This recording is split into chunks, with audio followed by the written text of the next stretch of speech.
All the assassins fell into silence. Although there were only a few seconds of fighting during the day, the treasure chest monster knocked down 5 assassins in merely a few seconds, and all 5 seriously injured assassins could only wait for death. But such a powerful monster did not survive under Rob's onslaught and was beaten to fly ash and dissipated without a trace. Needless to say just how strong Rob is.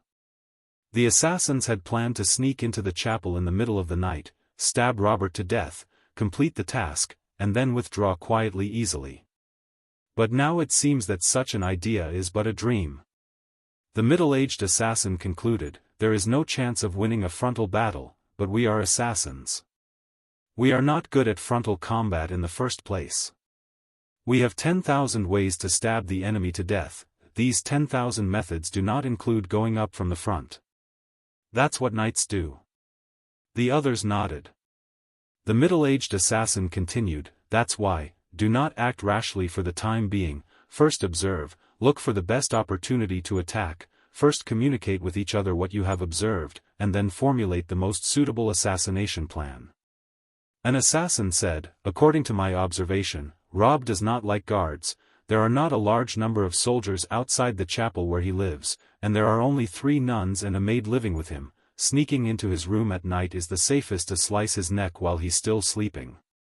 No matter how strong a person is, there is only a dead end when his neck is sliced in his sleep." Another assassin said, "Maybe we don't even need to sneak into his room. Rob baths. He will soak in the pool in his yard for a long time in the evening. He won't sleep until the nocturnal cat folk start to come out.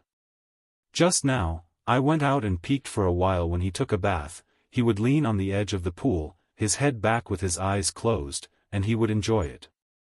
He even fell asleep for a while. His throat was completely exposed. It's a great opportunity to slice his neck." The middle-aged assassin nodded and said, "Well, the first assassination plan is to slice his neck while he is in the hot spring. In addition, be careful. We need to do it in one move, or he may forcibly cast recovery magic to save himself, so you have to use this knife." He pulled out a short knife from his waist. "This is a very special knife, and it has a very nice name to boot, the Breaker. If this knife stabs you, you will be silenced for a while, unable to speak, recite chants, or even cast instant magic that is prepared in advance. If this knife cuts you on your neck, you can't even cast healing magic, and only a dead end awaits you." The masked female assassin took the initiative to pick up the knife. "I'll go first." Rob had just laid down, and before falling asleep, he heard a soft knock at the door. "Who is it?" "Me. Lillian." Lillian's voice sounded extraordinarily soft in the quiet night, with a hint of timidity and shyness. Rob lay motionless and smiled, "The door is unlocked. Come in." The door then opened slightly, and Lillian crept in through the small crack and closed the door quickly. In the moonlight, Rob saw Lillian in a tube nightdress she had sewn by hand, a big pillow in her hand, her little face blushing. "What's the matter?" Rob smiled. "What do you want to do carrying a pillow this late at night? Do you want to be unable to sleep?" A little joke of modern times was so avant-garde for girls of this era that Lillian could not resist it and almost hidden in shame. "No, I don't dare," she stammered. "I am just a lowly slave, dare not delusion with master. What am I talking about?" She was confused and suddenly turned to run out of the room, but she forgot that she had closed the door, so when she turned her head, she banged against the door and squatted down, covering her forehead. Rob was also startled by her bump, and hurriedly threw out a heel. "All right, don't be confused. It's my fault. I shouldn't tease you with jokes. What's the matter with you in the middle of the night?" I can't sleep. I'm scared." Lillian said pitifully, "Growing up, I haven't been in such close contact with demons. That treasure chest is so terrifying that I think of it as soon as I close my eyes. I can't sleep at all." When she said this, Rob understood. The real world is not a game. Any player in the game world has cut down countless monsters, but in the real world, little girls who have lived in human society since childhood are not as rich in experience as adventurers who have seen all kinds of magic things. Girls like Lillian have never seen such demons. At most, they'll have seen things like goblins and ogres before, but only those that humans have already subdued. But just recently, she was suddenly attacked by a strong monster, and it was no wonder that it had such an impact on her heart. Although Rob comforted her for a while during the day and calmed her down, at night, when she closed her eyes to sleep, the devil's teeth and claws ran back into her mind, torturing her so that she could not sleep at all. Can I sleep in Master's room? Some hay should be fine, Lillian whispered. Fool, come here. Rob patted the spot next to him, which was empty. This, Lillian became nervous. How can I do such a thing? I'm just a lowly maid. Don't be silly. You are not lowly at all. Rob reached out and pulled her. It was clear that he was still far away from Lillian, but Lillian felt that her hand was being held, and she could not help but fall forward and fall on Rob's bed. Afterward, Rob reached out and hugged her tightly. A warm embrace makes people comfortable. The muscles of her whole body burst so tightly that her heart almost jumped out of her mouth and thought to herself, I heard that nobles often do that stuff with the maids around them. Is it finally my turn to do it? Slaves cannot resist their masters. If master does that to me, I must obey. But why don't I want to do it like this? I don't want to do it with the man I like as his servant. I don't want to, not even a bit. How good would it be if I were an ordinary country girl, the daughter of an ordinary commoner? Her mind was full of wishful thinking, and tears were glistening in the corners of her eyes. Rob smiled gently at her, Don't worry, I won't do anything you don't want to do. I will protect you. No monster will hurt you. Sleep in peace. When Rob woke up the next morning, Lillian, who he was holding in his arms, was gone. He doesn't know when the little girl slipped out of bed, but it was so smooth that Rob didn't wake up. But it doesn't matter. There is still the faint smell of a young girl on the quilts. Rob slowly got up, walked out of the room, and entered the church hall. He saw little E sitting on a chair, holding the thick Bible of Light in her hands, carefully studying word by word. As Rob passed her, he heard her whispering, You must have no other gods but me. This sentence is wrong. The God of Light has his father, mother, and brothers as well. Why does the Bible of Light prevent believers from believing in other gods? There must be something wrong with this sentence, right? Is it all right if I remove it? A few seconds later, she turned to the next page and murmured, This is what Baldr, the God of Light, said, Now strike those who do not believe in me, destroy all they have, do not pity them. Kill the men and women, children and adults. Their cattle, sheep, camels, and donkeys. This also isn't right. The God of Light loves all things. Why should he write the words about killing men, women, and children in the Bible of Light? No. This is by no means the will of God. It was maliciously added by the person who wrote this book. Rob shook his head when he heard this. He only saw that little Ye's eyes were covered with blood before she suddenly picked up the Bible of Light and rushed to the back of the mountains. She probably went to Bishop Elsie again. Oh, no, the chief to discuss the teachings. However, she was destined to gain nothing from her discussion. Because although Bishop Elsie appeared to be a devout member of the Church of Light, in fact, when the princess was betrayed by the arbitrator of the Holy Light 16 years ago, his inner justice had been mercilessly trampled on. He doesn't believe in God anymore. Even if he can recite every word of the Bible of Light skillfully. In fact, he is just a slick middle-aged man. Discuss teachings with such a guy, the final answer will only be a bunch of self-preservation philosophy. Rob was too lazy to get involved in all this. He went back into the yard and collapsed on his favorite stone stool. No sooner had he sat down than Lillian brought breakfast. Her little face was flushed. When she saw Rob, there was a flash of shyness in her eyes. Then she bowed her head to hide her mood and placed the bread and soy milk in front of Rob. Rob began to enjoy breakfast slowly. Just then, a tall, well-built, dark, and healthy woman came to the chapel door, covered with a veil, and only her eyes were visible. Dressed in a ragged cloak, she doesn't look like a rich person. There was no one who didn't like a woman with a good figure, so Rob stared at her naturally and then recognized that the girl was one of the 15 refugees who had fought with the treasure chest monster yesterday. Rob smiled and waved to the woman, "Good morning. You covered your face in the mountains to protect your skin from the ultraviolet rays, that I understand. But you're in my Westwind town now. Do you still need to put on your veil?" The woman was stunned by this question and immediately replied, "Godfather, I'm already used to the veil, so I don't want to take it off even in Westwind town." Rob said with a smile, "I heard that the women from the desert kingdom also like to cover their faces to avoid eating sand." This sentence said that the woman was slightly surprised, but she immediately replied calmly, "Indeed, it is windy and sandy in the desert, so you have to cover your face." Rob smiled and said, "What are you doing in the chapel?" The woman whispered, "I am a believer of the God of light. I came to the chapel to pray." "Then make yourself at home." Rob said with a smile, "However, there is a nameless nun in the church who is babbling about some strange words.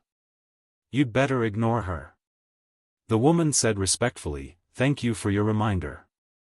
As she spoke, she entered the churchyard and walked briskly past Rob's stone table. When she was only about 2 meters away from Rob, she almost could not resist her impulse to pull out the breaker hidden in her clothes and stab Rob in the face. But thinking of Rob beating the treasure chest monster yesterday, she dared not act rashly. Forcibly putting aside the idea, as she walked, she carefully observed the layout of the chapel. There is an artificial canal next to the chapel, a field in the courtyard, water towers, trees, stone tables and stools, and 2 small hills of iron swords and armor that have been covered with snow. Of course, these are not the point. The real point is the pool. Rob bathes in the pool every evening, heats the water with fire magic, and then leans against the pool's edge, tilting his head back, sometimes even for a while. This is a great chance to kill him. How can we quietly approach the pool and slice his neck? The eyes of the female assassin searched everywhere in the chapel yard. The 2 hills are suitable for hiding. The water tower is also viable. The trees, stone tables, and stone stool can also be used for cover. She'll move them close enough, then use her sneaking ability to unknowingly sneak to the side of Rob, slashing her knife, picking up the knife, and spilling 5 meters of blood in the process. In a mere moment, she had figured out the best way to assassinate Rob, then entered the chapel. She pretended to pray piously in the hall, and after a while, feeling that she had had enough camouflage, she stood up and turned to leave. Unexpectedly, just then, Little E suddenly stood up and grabbed the arm of the female assassin. This action frightened the female assassin. She almost reflexively pulled out a dagger. Fortunately, she felt by instinct that there was no malice in Little E's actions, which forced her to resist her impulse. She only heard Little E murmur, "Are you a believer in the God of light?" The female assassin was not, but she nodded and said piously, "Yes. I love the God of light." Little E said, "Then I would like to ask, what do you think of this sentence in the Bible of lights? Pagans do not accept the light, so they deserve to lose their lives. Do you think it's really right to kill someone?" The female assassin smiled coldly, "Isn't this to be expected? Only a dead enemy is a good enemy." Instead of arguing, the enemy should shut up forever. When the female assassin said this, there was a flash of bloody murder in her eyes, and her whole temperament changed. No one can blame her. She is still a very young assassin and is not as good at hiding her nature as older ones. When killing is discussed, her young blood will boil and release her murderous spirit without concealment. The expression on her face was also twisted and became very fierce.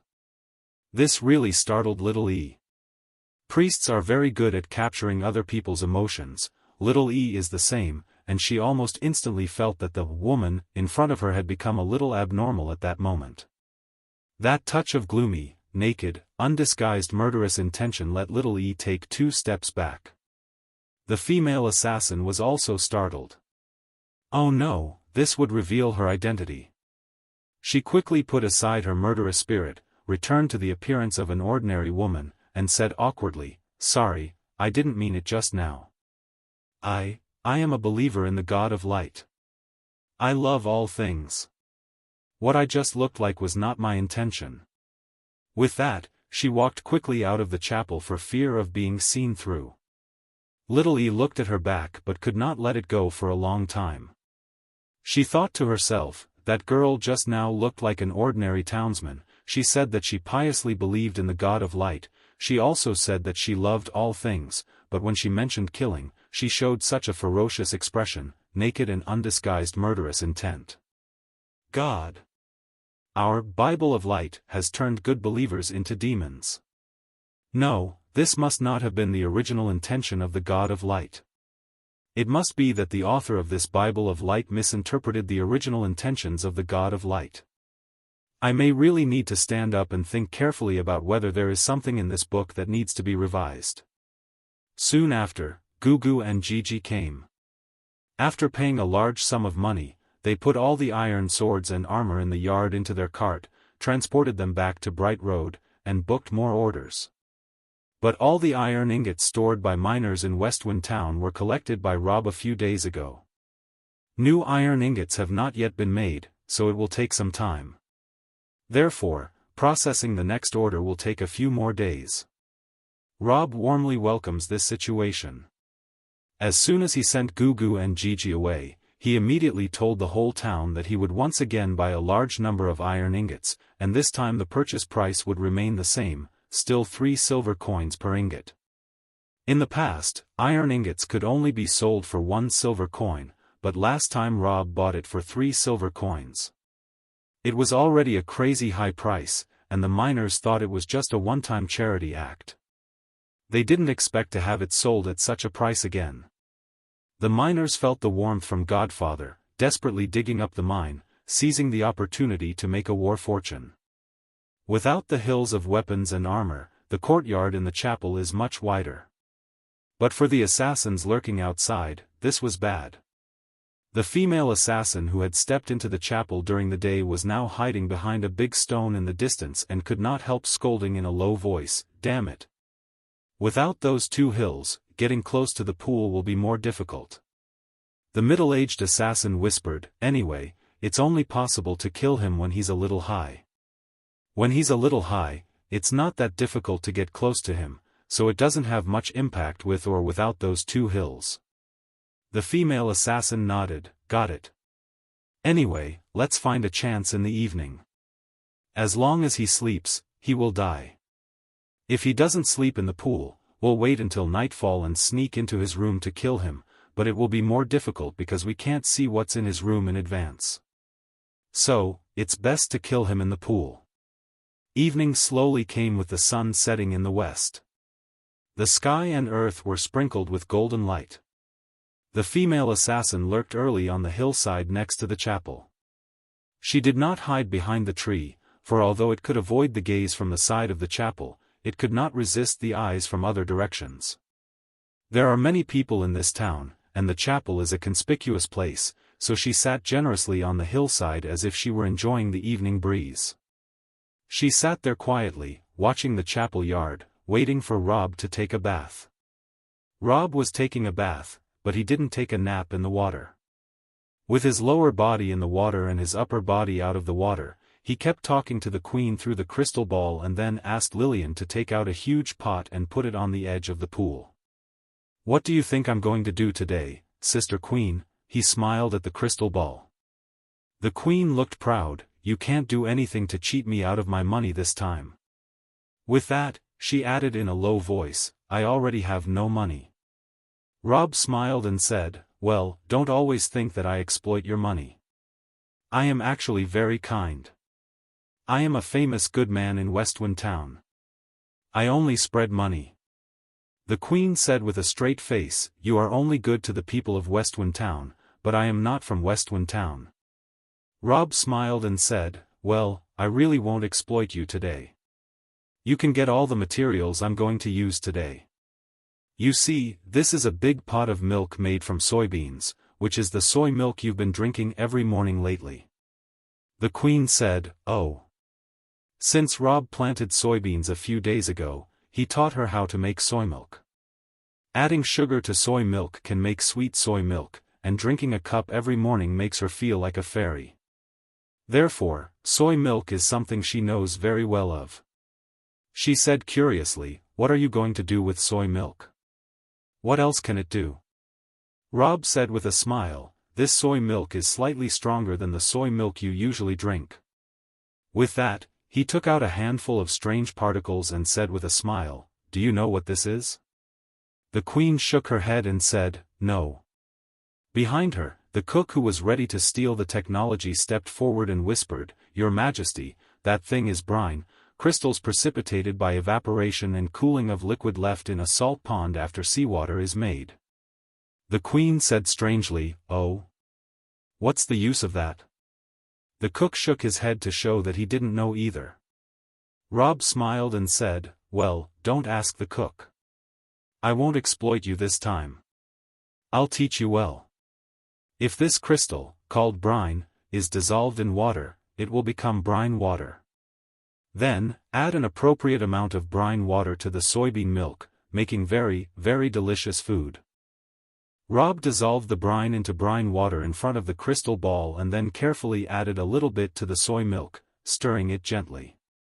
It was not until he stirred well that Rob stopped and said with a smile, "Well, now all you have to do is wait quietly. After a while, the soy milk in this pot will condense together and become a very delicious food." Across the crystal ball, it seems you can hear the queen swallowing her saliva, but in fact, Her Majesty is motionless. Her demeanor, temperament, and brightness remained perfect. It's unknown how the sound of swallowing saliva came out. She asked faintly, "How long do we have to wait for this thing to finish?" Rob said with a smile, "Well, it's a while, dozens of minutes. I'll squint and sleep for a while. You go and do something else. I'll call you when the time is up." "Okay." The queen pushed the crystal ball aside and took out a thick stack of parchment for government affairs. Rob sat back by the pool, showing only his head, the back of his head leaning against the edge of the pool and closing his eyes. Lillian didn't want to disturb him seeing that he was going to rest, so she went back to the chapel silently. The chapel yard suddenly became quiet. The heart of the female assassin on the hillside moved slightly. What a good opportunity. This was a great chance to assassinate Rob, as he was about to close his eyes. However, her eyes fell on the crystal ball next to the pool, thinking helplessly, "No. That thing is a crystal ball used for communication." Although it is far from clear who he is talking to, the call is not over yet, and people on the other side of the crystal ball can still see this side of the scene. Although she could sneak close to Rob, she had to be there to slice his neck. If the person opposite the crystal ball had shouted, Rob might wake up, and her assassination would have failed. A qualified assassin will not take such a big risk to assassinate, he will do it when a foolproof opportunity arises. She had to keep waiting. Just then, someone around her suddenly smiled and said, "Hello." This greeting startled the female assassin. Assassins were always highly nervous when on a mission, and her nerves collapsed so tight when she was suddenly called, and the cracked nerves almost broke. She almost drew a dagger, but luckily she had a little sense in her head and forcibly suppressed her impulse. When she turned around, she found that they were two young nuns. In the afternoon, they took some candy to the prison in the back of the mountain to send, God of Light's care, to the prisoners of war in prison. They didn't come back until it was dark. When they saw a young woman on the hillside staring in the direction of the chapel, they couldn't help saying hello. The female assassin hastened to stop her murderous spirit and whispered, "Hello." The two light nuns smiled and said, "We saw you from afar. You seem to be looking at the chapel all this time. Afraid of arousing suspicion, the female assassin hurriedly said, "I am a devout believer of the God of Light. When I looked at the church and thought of the mercy of the God of Light, I couldn't help looking at it." The two nuns smiled and said, "Since you are a believer, you should go to the chapel openly. Why sit so far away? Come and go to chapel with us. Even if you don't go to the chapel, it's good to just sit in the chapel yard and drink a glass of water. The God of Light loves everything and will not refuse his believers to rest in his church. You're a refugee, right? If you have no place to rest, you can stay in the chapel for the night. We still have rooms available." The female assassin instinctively wanted to refuse, but on second thought, it would be nice to get into the chapel like this.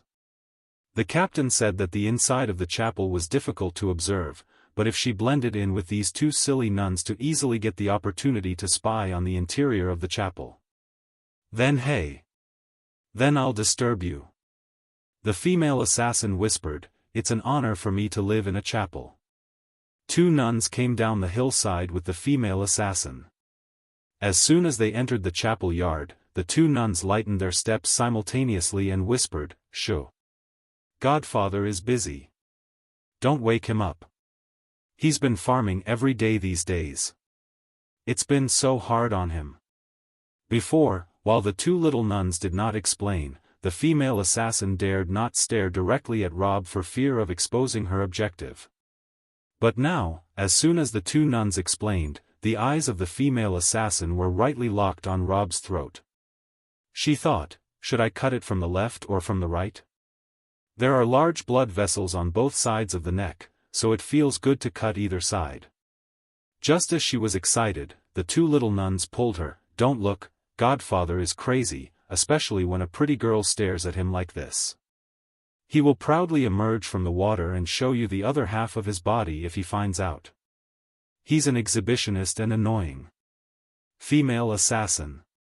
By this time, it was getting dark, the moon had already climbed into the sky, and the stars were littered across the skies. The two nuns asked, "Are you tired? We'll prepare a room for you." The female assassin shook her head. "Thank you, but I'll sit in the yard for a while and look at the stars before I go to bed." "Okay, then take your time, then have a rest. You're welcome. Feel at home." The two little nuns left the female assassin alone in the yard and went inside.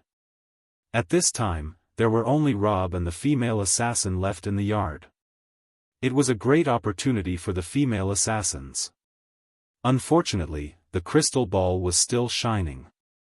Damn it, if it hadn't been for the damn crystal ball, she could have walked up to Rob gently and skillfully and sliced him with her knife. Now that she is close, she can see clearly the things in the crystal ball. She was startled. "Oh, my mother, the picture shown in the crystal ball is Her Majesty the Queen of the Kingdom of Gran. She is sitting at the table, flipping through documents. Her Majesty looks exactly like the previous queen. The portrait of her mother, the most beautiful woman in the Kingdom of Gran, has already spread worldwide, so it is impossible to think otherwise. This is absolutely the queen." The female assassin was shocked. This man named Rob had been using a crystal ball to keep communication with Her Majesty the Queen of the Kingdom of Gran. Even when she was busy, she didn't hang up. What revered status does this man have in the Kingdom of Gran? Kill him. We need to kill him. Killing him would wreak havoc on the Kingdom of Gran. For the desert. Rob woke up long after. It's complete. He opened his eyes, and the first thing he saw was one more person in the yard, the masked woman he had seen during the day. She sat opposite the stone stool where he used to sit, looking quiet, and the stars sprinkled on her, adding a sense of mysterious beauty to her. The female assassin also found Rob awake and thought, will he show the other half of his body out of the water to flirt with me, as the nun said just now? However, she thought too much. Rob did not. He only jokes with friends he is a little familiar with. Rob is still very polite to people who don't have a good relationship with him. He continued to huddle in the pool, showing only his head, and said with a smile, "It's you again. We've seen each other a lot these days." The female assassin pretended to be respectful and said, "Dear Godfather, I love the God of Light and like to stay near the chapel. The two nuns invited me in. I will spend the night in the chapel tonight. If you find it disturbing you, I will leave right away." Rob smiled and said, "Don't bother saying such things. Feel welcome. It just so happens that I have made a new snack. I'll let you try it later." Female assassin. Rob lifted the lid of the pot by the pool and looked inside. "Oh, it's done. It's solidified," he said happily. He shouted at the crystal ball, "Sister Queen, look, it's ready." The title, Sister, startled the female assassin again.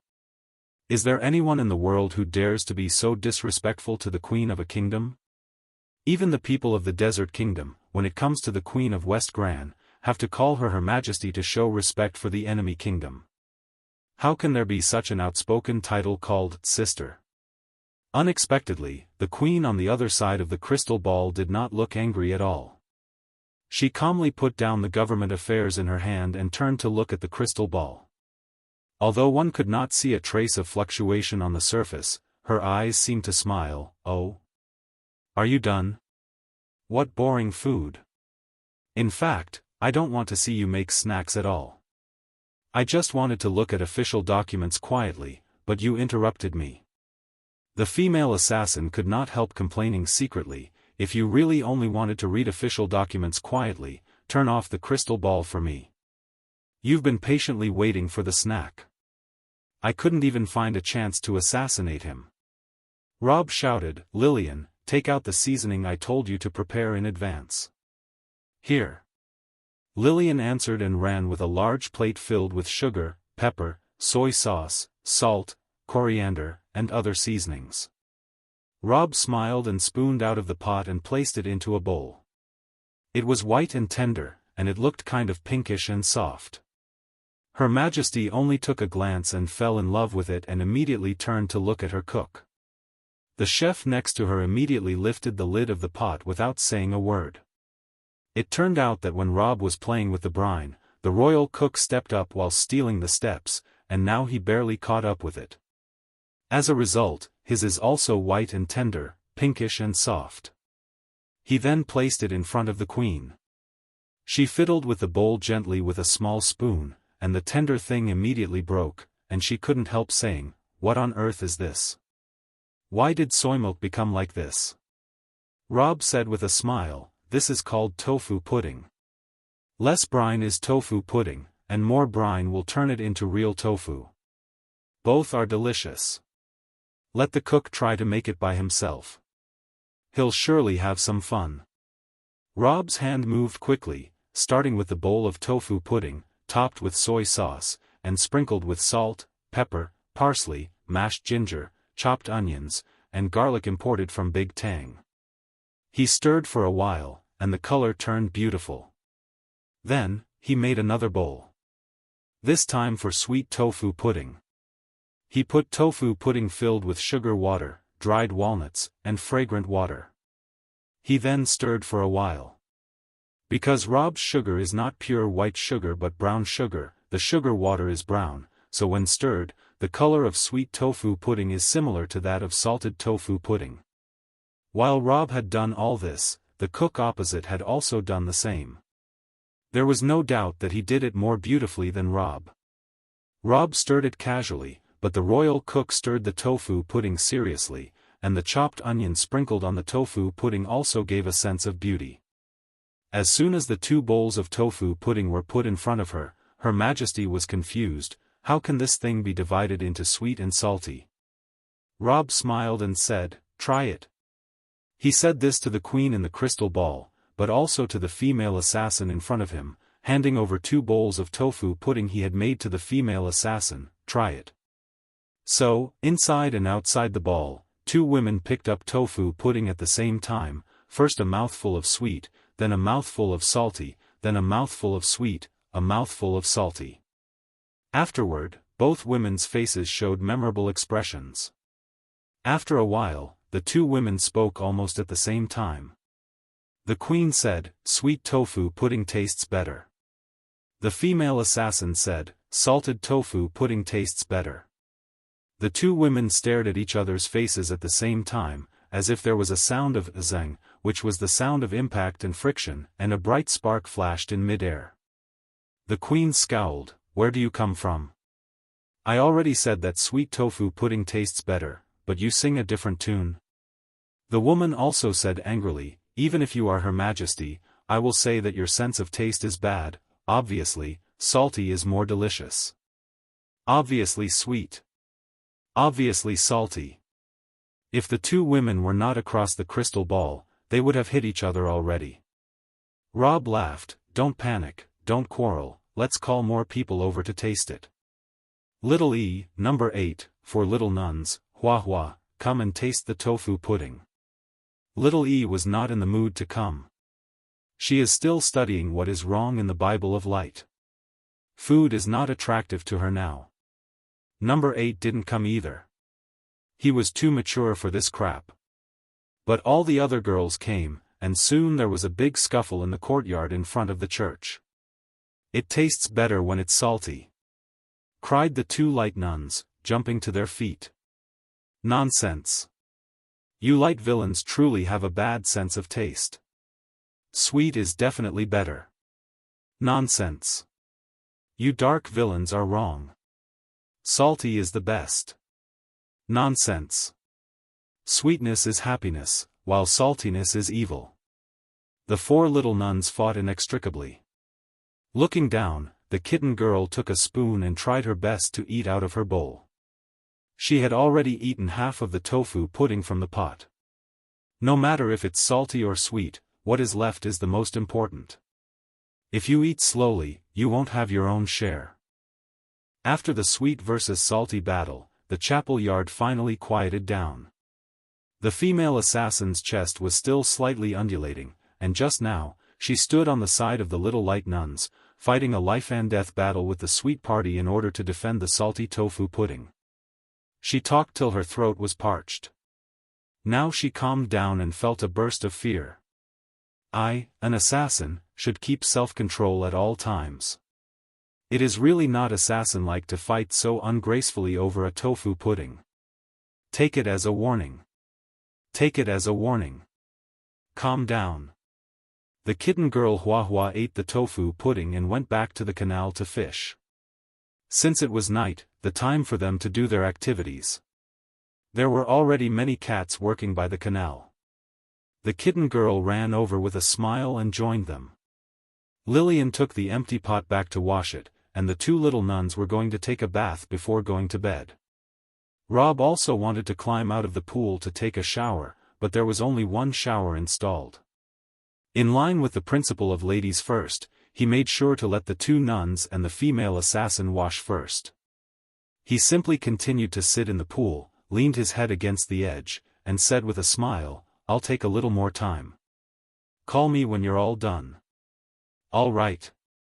The two nuns turned to the female assassin and said, "Let's take a shower first. Try the shower invented by Godfather.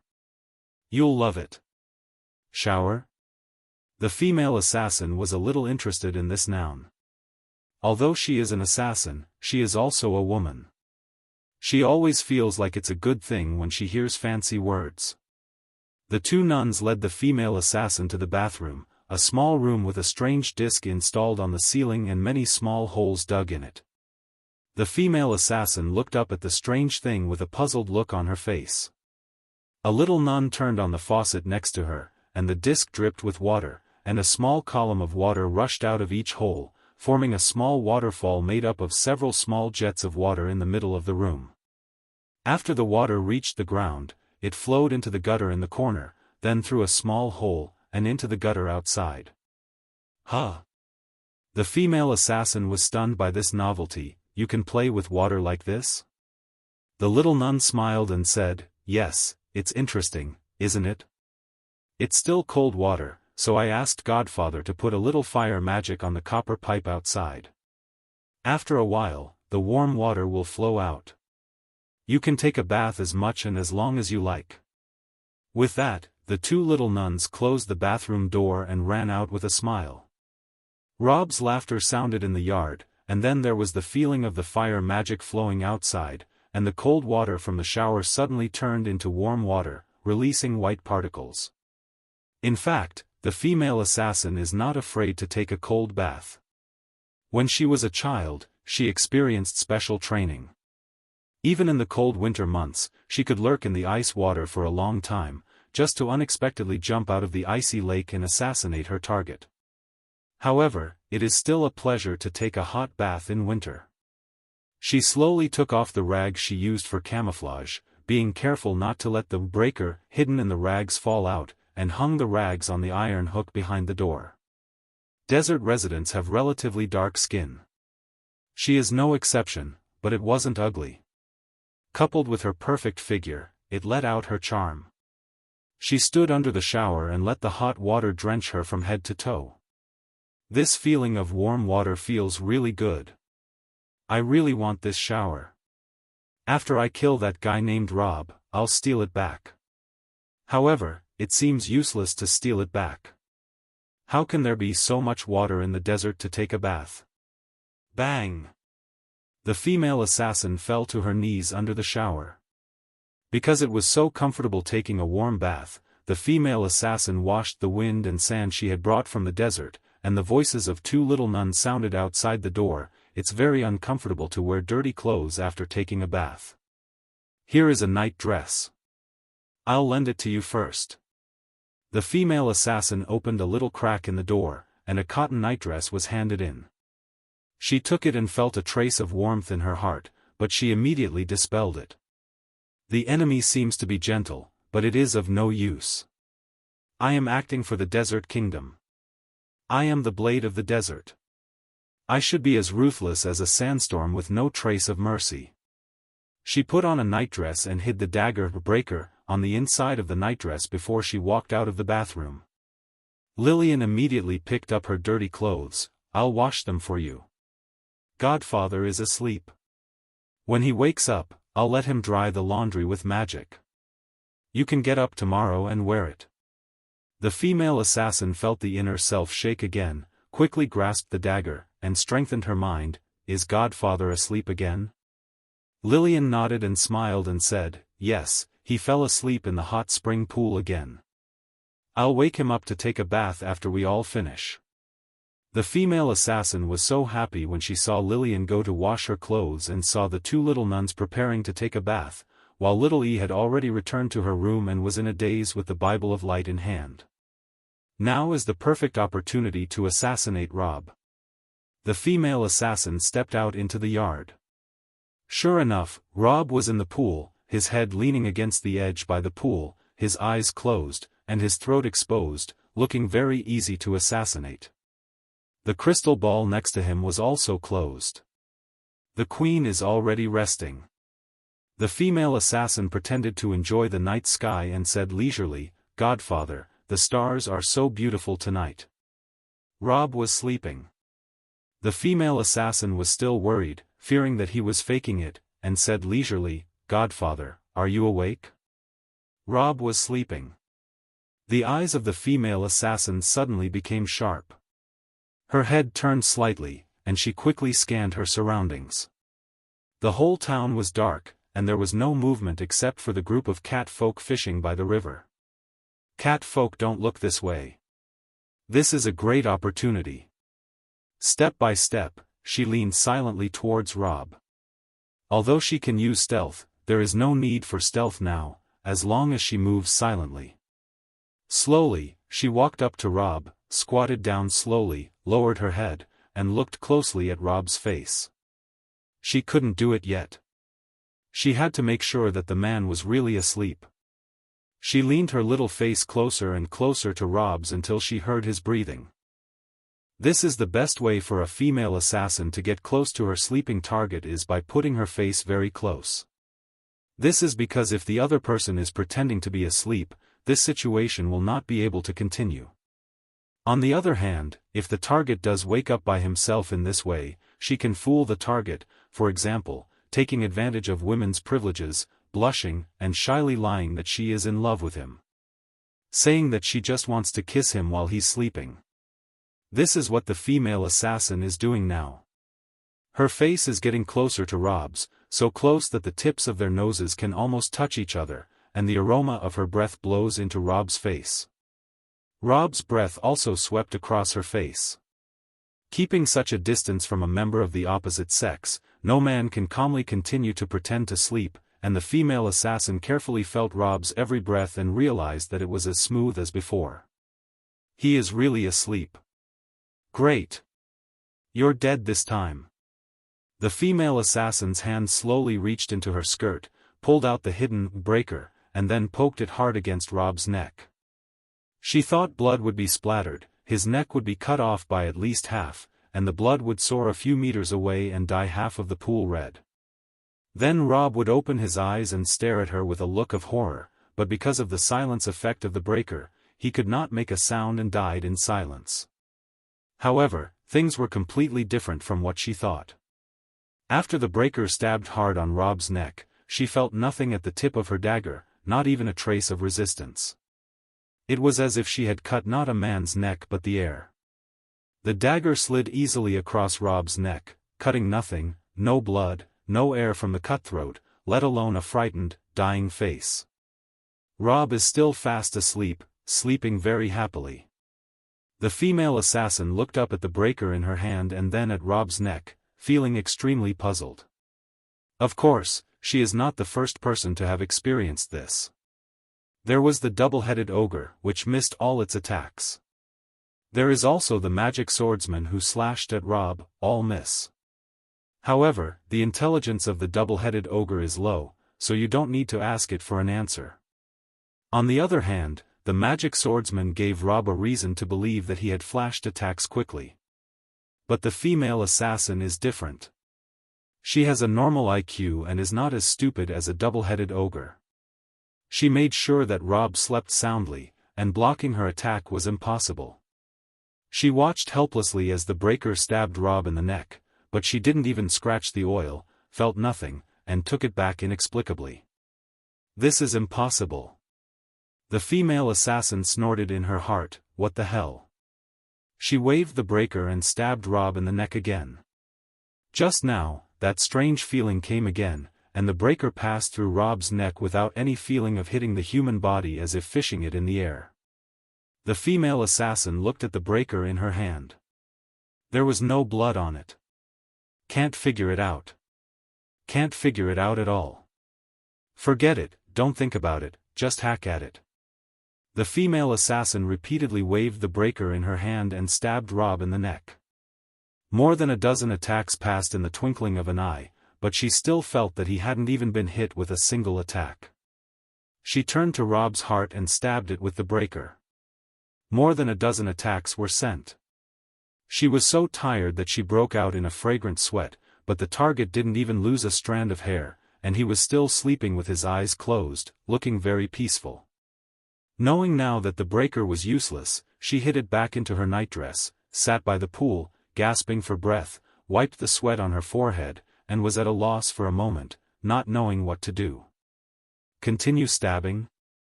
Done stabbing? It is rare for a target to sleep so close in front of her. Would there be a better chance of assassination in the world? But he can't be stabbed. The female assassin opened her hands, pointed her fingers to the sky, and complained, "Yellow sand. What am I supposed to do?" She grabbed onto her hair hard, washed it, and her long undried hair turned into various strange shapes. Soon, she looked like a messy chicken nest. Just then, Lillian came out of the chapel and shouted, "Master, you can take a bath." "Oh, female ghost.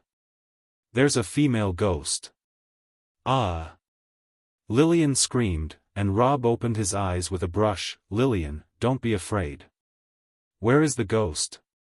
As soon as he opened his eyes and turned his head, the female assassin was sitting very close to him. The female assassin was dressed in a nightdress with disheveled hair and black hair covering her face. With open hands and 5 fingers toward the sky, she made a strange appearance of hissing to the heavens. In the middle of the night, waking up seeing this thing. Who can stand it? I'll fight it. Rob punched it, and the female assassin flew. Fly, fly, fly, like the red dragonfly flying in the blue sky. Flying several meters away, she hit the ground with a bang. There was thick snow on the ground, so she suddenly got embedded in the snow as soon as she fell. Rob said, "Lillian. Don't be afraid. I have killed the female ghost." "Oh, my God. That's not a female ghost." The two little nuns who had just finished taking a bath jumped out of the chapel and shouted, "It's the female refugee staying in the chapel. Quick, heal her." "Oh no, this isn't good. She stopped breathing. Quick, heal her." Rob was also startled. What? A female refugee? Why is she pretending to be a ghost in the middle of the night? He actually punched a person to death, which was a great sin. Resurrection was thrown out quickly. A golden pillar of light hung over the body of the female assassin. An angel with white wings came down from the sky and sprinkled its feathers. The woman sat up with a brush, poked her hair with her hands, revealed her beautiful face, and said vaguely, "What just happened?" Just now, it happened so fast that as soon as Rob attacked, the female assassin got knocked out without even feeling pain, which can be said to be sudden death. So, when she was pulled up by resurrection, she had no idea what had just happened or even that she had been killed once. She sat in the snow with a bewildered face. Her pretty face was now all exposed, only her round, sharp, thin face, which gave a slightly fierce impression, but there was no doubt about her beauty. She looked left and right. What just happened? I was sitting by the pool just now. How could I get so far away in an instant and that there is a snow pit on the snow? The crowd looked awkwardly at Rob. The two little nuns thought to themselves, should we tell her that she has just been killed and resurrected by resurrection? Forget it. Let's not say it. Better let Godfather handle it. Rob looked up to the sky and said leisurely, "The moon is so beautiful tonight. The stars are shining, and it feels really nice." The female assassin looked stunned and turned to Lillian next to her. "I thought I heard you shout that there's a female ghost. Where is the female ghost? What happened?" Sweat fell down Lillian's head. "Well, cough, it seems I was wrong just now." "No, you weren't." Rob immediately passed the conversation and said solemnly, "You are not wrong. Just now, a female ghost flew down. She grabbed you and dragged you here. You were dragged here by the female ghost and fell into a snow pit. Then I beat the female ghost to death with one punch, and then you woke up. Sit up. Is that so?" The female assassin tilted her head and said, "Why do I feel that something is wrong?" "Well, there is something wrong." Rob said, "Why are you sitting by the pool with your hair disheveled? Did a female ghost possess you?" When the female assassin heard this question, she was slightly surprised and hurriedly put away her questions and concentrated on Rob's question. If she didn't explain it clearly, it would be quite dangerous and likely to gain his doubts. She pretended to be interested in the hot spring pool and said, "I like this pool. I kind of want to soak here, so I couldn't help sitting by the pool just now.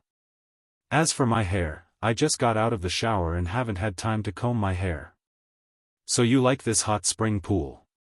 Rob said with a smile, "I like it, too." Who doesn't like hot springs?" The two light nuns beside them complained in a low voice, "Fake hot springs made of fire magic water." Rob brushed his head away. The two nuns used to respect and fear Rob and spoke respectfully, but now they were so close and lawless that they retort Rob's actions. Rob waved a branch at both of them and said, "Stop retorting, or I'll turn this branch into a harp." The two light nuns were startled, brushed the floor, and fled back to the chapel. What they feared most was Rob playing the harp. Of course, they did not know that Rob would never use "charming song" to insult women because it was no different from rape, which seriously violated his outlook on life and morality. After the two little nuns escaped, Rob smiled and said to the female assassin, "Since you like this pool, you can soak in it for now. I'm going to take a bath now. You can use the hot spring pool as much as you like. I'll just keep it warm with some weak fire magic." The female assassin told a lie, or she would have exposed her identity, so she had to pretend to be happy and say, "I can use the pool."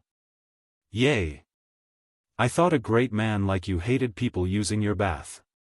But I'm dirty." Rob smiled and said, "Didn't you just take a shower? How can you be dirty?" The female assassin had no choice but to say, "Right, then I might as well do so." Rob looked around and smiled and said, "Oh, an open-air bath is okay for me as a man, but it doesn't seem good for a girl. It's definitely not good to soak naked, but it's uncomfortable to soak in clothes. I'll tell you what. I'll make you a set of clothes for bathing right away." The female assassin froze slightly. Rob reached out in the air to pick up things, and 2 pieces of cotton cloth flew over with a brush. This kind of cloth is not very suitable and easily seen through as a swimsuit, but it can be prevented by making it thicker. Choose material: thick cotton cloth, and fashion: sexy swimsuit. System tip: the clothes you are making are decorative clothing. Defense is always 10. The thick cotton cloth swooshed from the floor in mid-air and turned into a fashionable white swimsuit. Rob put it onto the female assassin's hand and said with a smile, "Put this on so you don't have to be afraid of being peeked at." The female assassin pretended to be respectful and said, "Thank you for Godfather's generous gift." She really didn't want to take a bath now, but she lied that she liked the pool, so she had to soak in it. After Rob went in to take a bath, she picked up the swimsuit and looked closer. "Wow, such small fabric. This can barely cover my body, right? How can a woman of the Kingdom of Grand dress in such a thing? Women in the Desert Kingdom never wear such things at ordinary times. They wear conservative clothes and even swim in very tight clothes. If they wear a few pieces of cloth like this, they will be called a slut." However, she still had to wear it because she thought that all the women in Gran all dressed like this. Otherwise, people might think she's from the Desert Kingdom. She sighed. She really had to make some sacrifices for her mission. Anyway, from the day she became an assassin, she no longer regarded herself as a woman, and gender has become her weapon rather than a reserve. The female assassin changed into the swimsuit. Full of explosive but not bloated muscles, full of scars like the body of a female leopard. That healthy black skin, contrasted with the white swimsuit, made her look more graceful.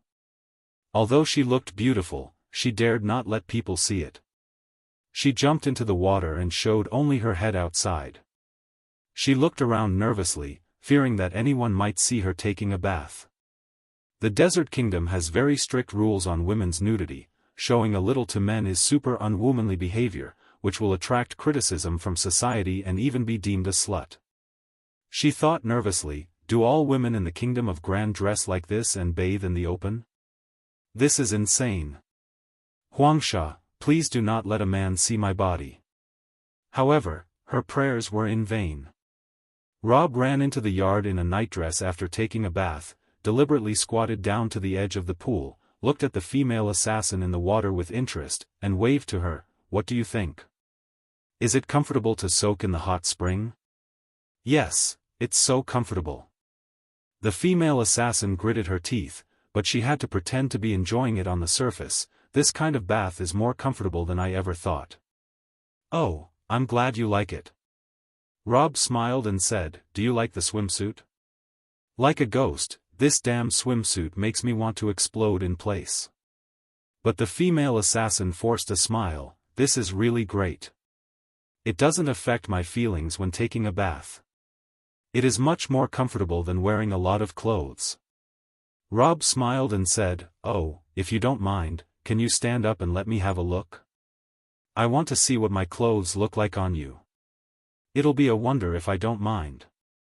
I'll kill if you look at me." While taking vicious vows in her heart, the female assassin thought to herself, "Too bad. I do not know what the people of the Kingdom of Gran do.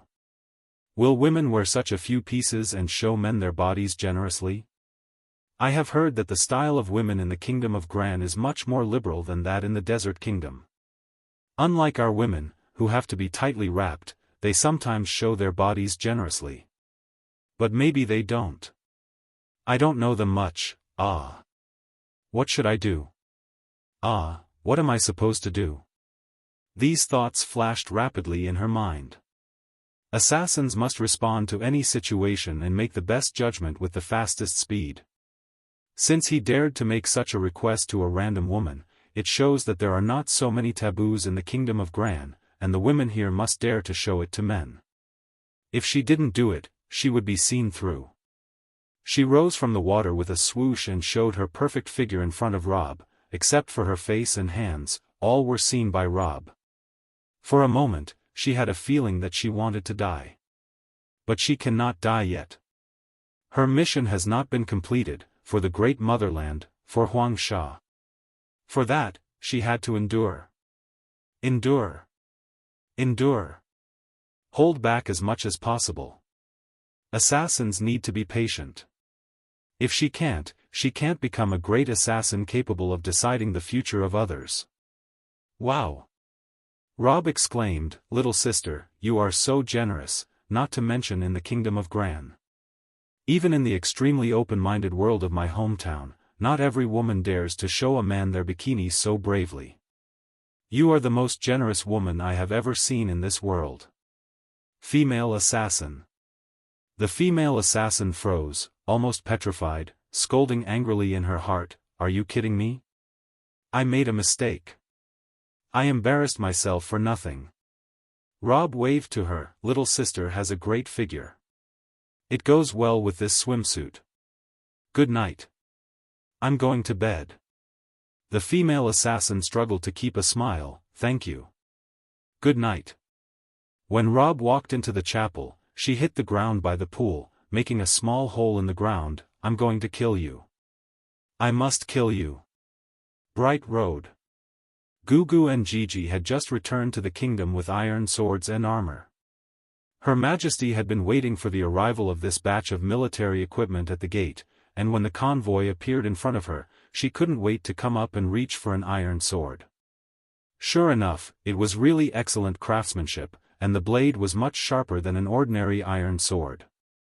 Her Majesty saw with her own eyes that Rob didn't even bother to rub his hands.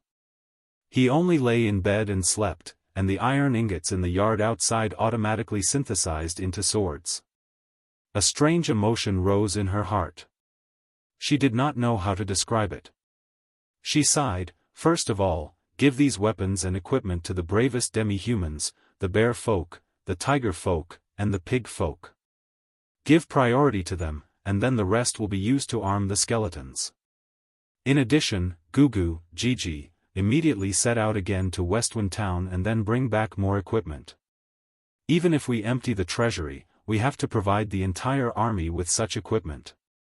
Gugu and Gigi quickly said respectfully, "Your Majesty, the iron ore production capacity of Westwind Town is not high enough. Mr. Rob should be out of iron right now. Then, let's wait a few more days."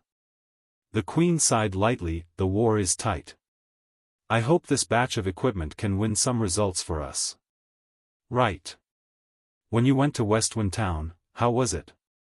Although they blocked the vanguard of Westwind Town must have paid a certain price. Gugu said with a wry smile, "Your Majesty, I beg your pardon. Westwind Town has not lost a single soldier. The town has not been affected by the slightest war, as if there had never been a war." Her Majesty froze slightly and then sighed. Without a single soldier harmed, how could he capture all the more than 3,000 soldiers of the Desert Kingdom alive as if there had never been a war?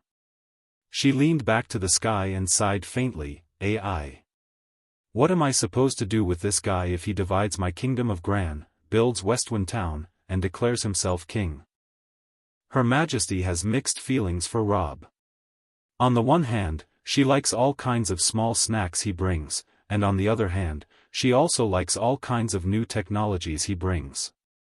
These technologies are not only used in Westwind Town. With the exchanges of businessmen, a lot of technology has been spread to Bright Road. Tap water, for example, has now been installed in a large area of Bright Road. For example, silk stockings, candy, soy sauce, and cream cakes all began to flood Bright Road. After a nobleman saw silk stockings, he immediately sent his own slave team. After losing 2 lives, he successfully caught 4 spiders and began making silk stockings after learning how Rob used them. But Bright Road is the capital of West Gran, a densely populated metropolis, which is tightly controlled, so he isn't allowed to raise such highly poisonous creatures in large quantities. Because of this, the production scale is limited. With candy and sugar, some smart nobles already considered growing their own beetroot and starting a sugar industry. Anyway, the sugar-making process is not complicated. Isn't it just boiling and filtering? However, they don't have Happy Farm, and it's winter, so it can only be carried out in their mines. In addition, there is cream and soy sauce. The formula of these 2 things, which has not yet been obtained, has been strictly controlled by Rob. Rob's hands rub out soy sauce, so no one can steal it. Although Rob taught several middle-aged women the cream recipe, but he made them shut their mouths, so Her Majesty's royal cooks could commit to their research. It is necessary to study not only the method of making cream but also the method of making soy sauce. Anyway, the raw material required is simple. Rob has put it out in front of the crystal ball. As long as they put their hearts into it, it will be revealed sooner or later. Whoever realizes it first will make a fortune. Now, Her Majesty has gradually felt the power of capital. Those great nobles dare to compete with the royal family for profits. However, in order to stabilize the political situation in West Gran, Her Majesty could not fall out with the nobles for the sake of cream and soy sauce. As a result, the power of capital has driven Her Majesty's cook like a runaway horse to study all kinds of food recipes. Because, as long as he stops for a moment, he will find that others have run over you and have left you far behind. If Rob were just an ordinary knight or a little magician, the Queen would be extremely pleased with these things, but Rob was a powerful monster who dominated Westwind Town, accepting both light and darkness, showing no face to anyone. It is not strange for such a person to become king at any time, so such a person caused the Queen some fear and headache. On the one hand, she hoped that Rob could fight back the army of the Desert Kingdom, and on the other hand, she hoped that Rob could not bear the army of the Desert Kingdom and ask her for help, which showed that the man could at least be defeated, so he doesn't become completely uncontrollable. As Her Majesty thought faintly about these annoying things, she watched the leopard army get its equipment, and put on iron armor and iron swords, which obviously made the leopards cry with excitement. No sooner had the army been equipped than a sentinel ran over and whispered, "Your Majesty, the werewolves of the Knights of Mondra are climbing to the top of the mountains." The Black Templar Werewolf Army is an important werewolf army of the Knights of Mondra, which is as important as the White Knight Werewolf guerrillas, except that the White Knight guerrillas only sneak to West Gran specifically to fight as guerrillas and not as an army. In contrast, the Black Templar werewolves are good at frontal combat, defense, and fighting tough battles in the mountains and forests. Her Majesty said to the newly armed leopard troops, "You have new equipment now. Immediately intercept the Black Templar werewolves, do not allow them to reach the top of the mountain successfully." Ow! The leopards immediately packed up and set out. They opened the northeast gate of Bright Road, which leads directly to the Black Pine Mountains range. The mountains of the Black Pine Mountain range are majestic and steep, making it difficult for ordinary humans to climb, but it is a paradise for races like werewolves and leopards. Half a day later, there was an encounter between the Black Templar werewolves and the leopards in the forest. It is not the first time that the two sides have been at war, and both know that the other is not easy to mess with. After a period of deployment and formation, the two sides' troops finally rushed together, engaged in hand-to-hand combat, and went out in a big fight. A werewolf waved his axe and slashed it on a leopard's chest. The leopard folk thought he was going to die, but he did not expect that his opponent's axe would be stopped by his new iron armor. With a dull sound, his iron armor sank into a pit, and a great force penetrated the armor and shocked his blood. But with such a fierce axe, the iron armor was not broken, blocking the axe blade. The leopard folk isn't dead. He froze, and after a short half a second, he reacted, waved his iron sword, and aimed it at the werewolf. The werewolf was also confused by the inability of his axe to penetrate his opponent's armor. Immediately, the iron sword reached his chest. The werewolf was also dressed in thick chainmail armor. Ordinary iron swords were usually unable to penetrate the armor. However, the sword unexpectedly broke a big hole in the chainmail armor. The werewolf screamed and fell down with a spatter, but the werewolf had the ability to regenerate, so the wound healed quickly. After rolling back and forth, he jumped over, jumped back, dodged far away, and shouted, "Be careful. The equipment of the leopards on the other side is a little strange. You just noticed? We found out a long time ago. Their iron swords are unusually sharp. Be careful. F***K, what kind of armor is this? My sword is completely useless. It's not good to fight like this." In this short encounter, countless werewolves were injured, but the leopard folk opposite suffered only a small loss. The general of the Black Templar werewolves waved his huge silver axe, swept away several leopard soldiers, and shouted, "Withdraw, entire army, retreat." Rob was in a good mood today and got up early. Last night, he saw a beautiful picture of a girl as fit as a panther in a white swimsuit, which made him feel good because it's been a while since he's seen one since coming to Fengma continent. This evoked his nostalgia for his hometown. Last night he even had a dream that he was lying on the beach in Hainan, watching a bunch of bikini beauties dangling around him, and a red-haired bikini beauty came to flirt with him.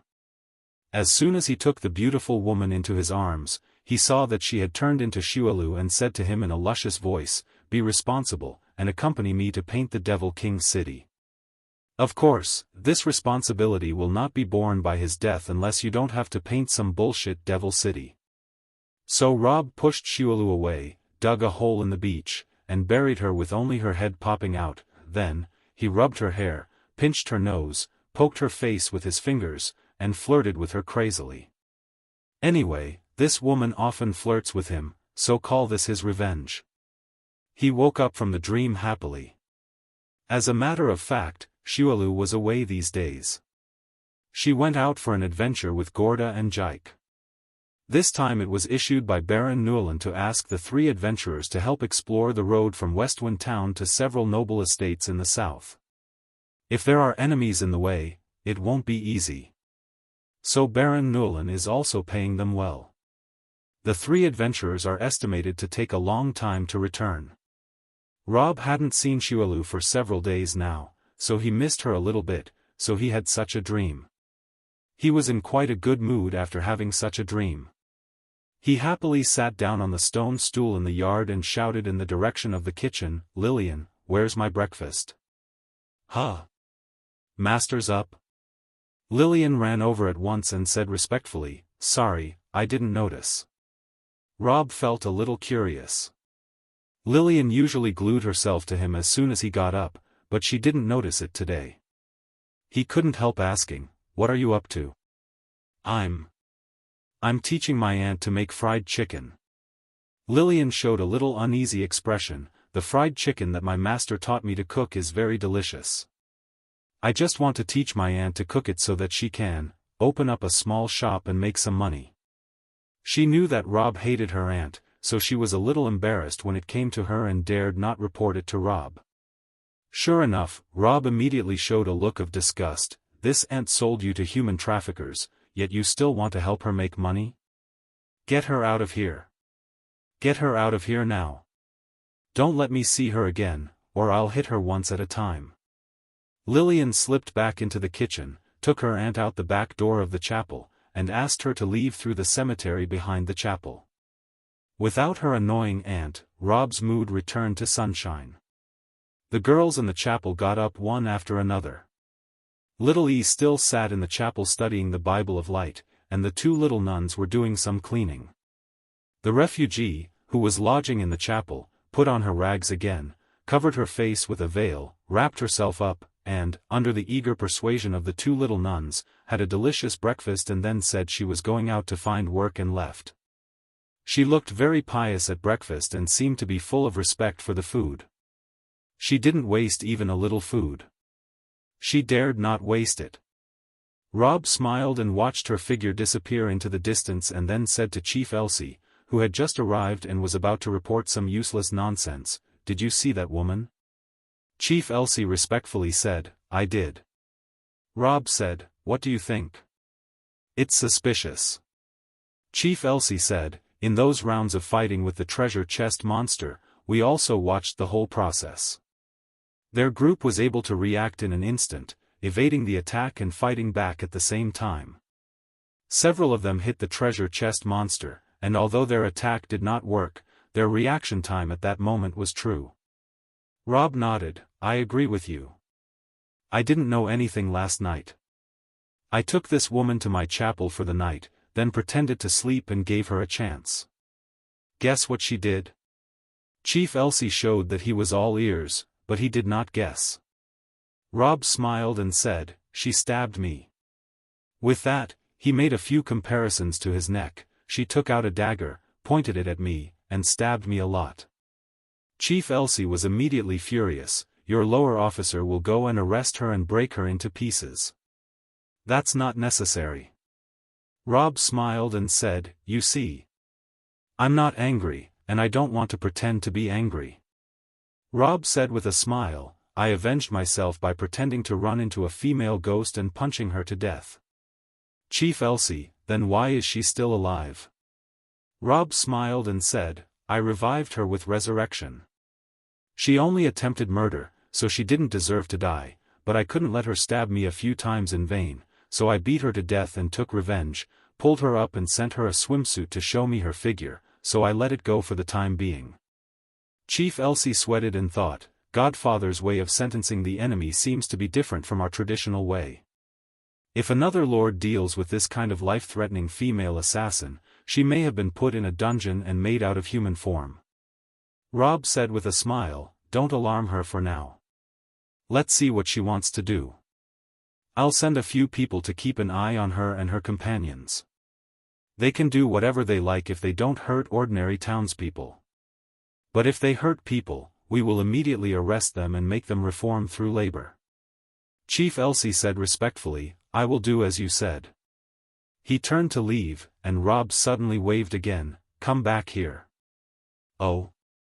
What else can I do for you, Godfather?" Rob said, "Your police department, unify your uniforms, don't wander around town in all kinds of strange clothes, get some money from me, and make uniforms for the policemen. Prison guards, sentinels, and police uniforms should be distinguished and have a good mental outlook so that the townspeople would rein in their words and actions as soon as they see people in police uniforms and dare not commit crimes. Do you understand?" Chief Elsie hurriedly said, "I shall obey." "There's more." Rob said, "Police uniforms should be unique. Non-police people should not be allowed to copy and wear it. This is very important. People who dare to forge police uniforms will get the ceiling fan." Chief Elsie was overjoyed. From this small request, we can see how much Rob pays attention to the police system. He is really below one person and above 10,000 people. He had not even been happy for 2 seconds when Rob lowered his voice and said solemnly, "The police is a sacred profession and a role model for the people, so if your police commit crimes, they will be sentenced heavily." Chief Elsie. "Well, the more powerful you are, the more restrained you have to be." Chief Elsie saluted and then hurried back to arrange what Rob had ordered. He called in a tailor to help design the police uniform and then called several scouts from the Templar Knights to pretend to be ordinary townspeople, spying on the 15 refugees in the group of the female assassin. It is also necessary to prepare a team of 50 people to stand by at any time in the vicinity capable of surrounding the 15 assassins at command to arrest them. After all this, a prison guard approached him with a bucket and said, "Department Chief, the first batch of juice squeezed by the reform through labor prisoners has come out." Chief Elsie hurriedly opened the bucket, poured out a glass of freshly squeezed juice from it, and tasted it. The quality is all right. Somebody, hurry up and send all the juice that has been squeezed out to Godfather. He has been looking forward to this batch of juice for several days now, and it will be a great achievement if it is sent there. At the same time, in a rented place in the Wangjiang district, 15 assassins gathered around to listen to the assassin's report. At that time, my dagger was only 0.01 centimeters from his throat. The female assassin whispered, then I stabbed it hard, but I felt like I didn't cut anything. The dagger swept through his throat, but he wasn't hurt at all. I don't know what happened. The other assassins were so surprised that they thought they had heard it wrong. Only the leading middle-aged assassin frowned and said nothing. The female assassin continued, I stabbed him 10 or 20 times in a row. I stabbed him in the throat, heart, temple, all the places that could kill him with a single blow, but I couldn't hit him at all. He was motionless, too. Assassins. The leading middle-aged assassin said quietly, that is to say, physical attacks are ineffective? The female assassin nodded. It seems we have to use another way. The middle-aged assassin took out a small glass bottle from his chest, which was so small that holding it in the palm of his hand would make his fist look very big. It contained several milliliters of green liquid. He put the glass bottle in the middle of the room. Use this next. This is poison? The assassins could tell at a glance. That's right. The middle-aged assassin said, this is a poison made by the great witch doctor for us.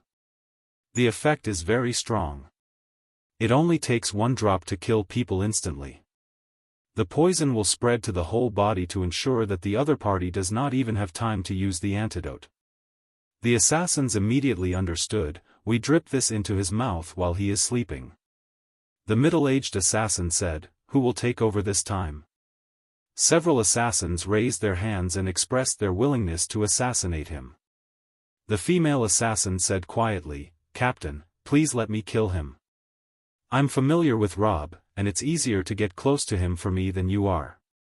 I just need to tell the 2 nuns that I want to spend the night in the chapel, and the nuns will easily accept me. The middle-aged assassin thought for a moment and nodded, that makes sense. Then still you, I guess.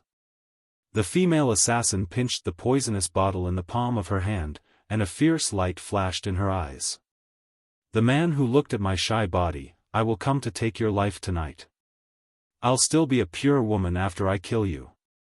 In the evening, the setting sun staggered toward the west with a crutch, staggered, accidentally fell below the horizon, and all turned dark. Rob is on the phone with Her Majesty again. The phone call between him and Her Majesty the Queen is now almost a compulsory course when taking a bath every day. Anyway, taking a bath happens to be boring, and it would be nice to have Miss Queen to flirt with. Now, Her Majesty is making an excessive and abnormal request through the crystal ball, Mr. Rob, I now solemnly demand that I sign an exclusive purchase agreement with you. From now on, all military equipment you produce can only be sold to me. You can't sell it to Mondra of East Gran, Curti, Norma, etc. Rob was happy, are you kidding me? As soon as I accept the phone call, you give me such a slap in the face. It seems that you are satisfied with the equipment I sold you. But, only a ghost will agree to your request. I am a money-making machine. As long as I make money, I will sell my equipment. The Queen was motionless and seemed to have guessed that Rob would say that and said, I'll increase the price. By how much? The Queen said in a difficult tone, I'll add 30% to the price of each sword. Oh, that's 13 silver coins? Rob clenched his fingers and calculated, I earn 3 more silver coins for each sword, 3 gold coins for 100 swords, and 30 more gold coins for 1,000 swords. I can't afford to pay more. The Queen said with a hint of exhaustion, I am a child with no father and no mother. I fled to Lost City with the help of my old courtiers. It took me 16 years to find this wealth. It has only been more than half a year, and I am about to run out of money. You, can't you help me a little? What's wrong with you losing dozens of gold coins? What can you do with that money? I'll buy a maid. Rob said calmly, a beautiful country girl costs only 5 gold coins. I can buy 6 more maids if I earn an extra 30 gold coins. How cool is that? One dances for me. One massages my shoulder, one massages my waist, one massages my neck, one massages my head, one in my arms, and the other sleeps on the bed. Wait. The queen interrupted him and said, why did you count 7? Do I need 7? Sure enough, I have to raise the price slightly, Rob said. Queen. It doesn't make sense to talk to such a crazy guy. The queen said in a low voice, don't fool me. You only have Lillian. You have never bought a second one. You don't want money to buy a maid. Don't think that I haven't investigated. You're clean. You haven't got your hands on any women so far. It's not as bad as you say. Bad news travel fast.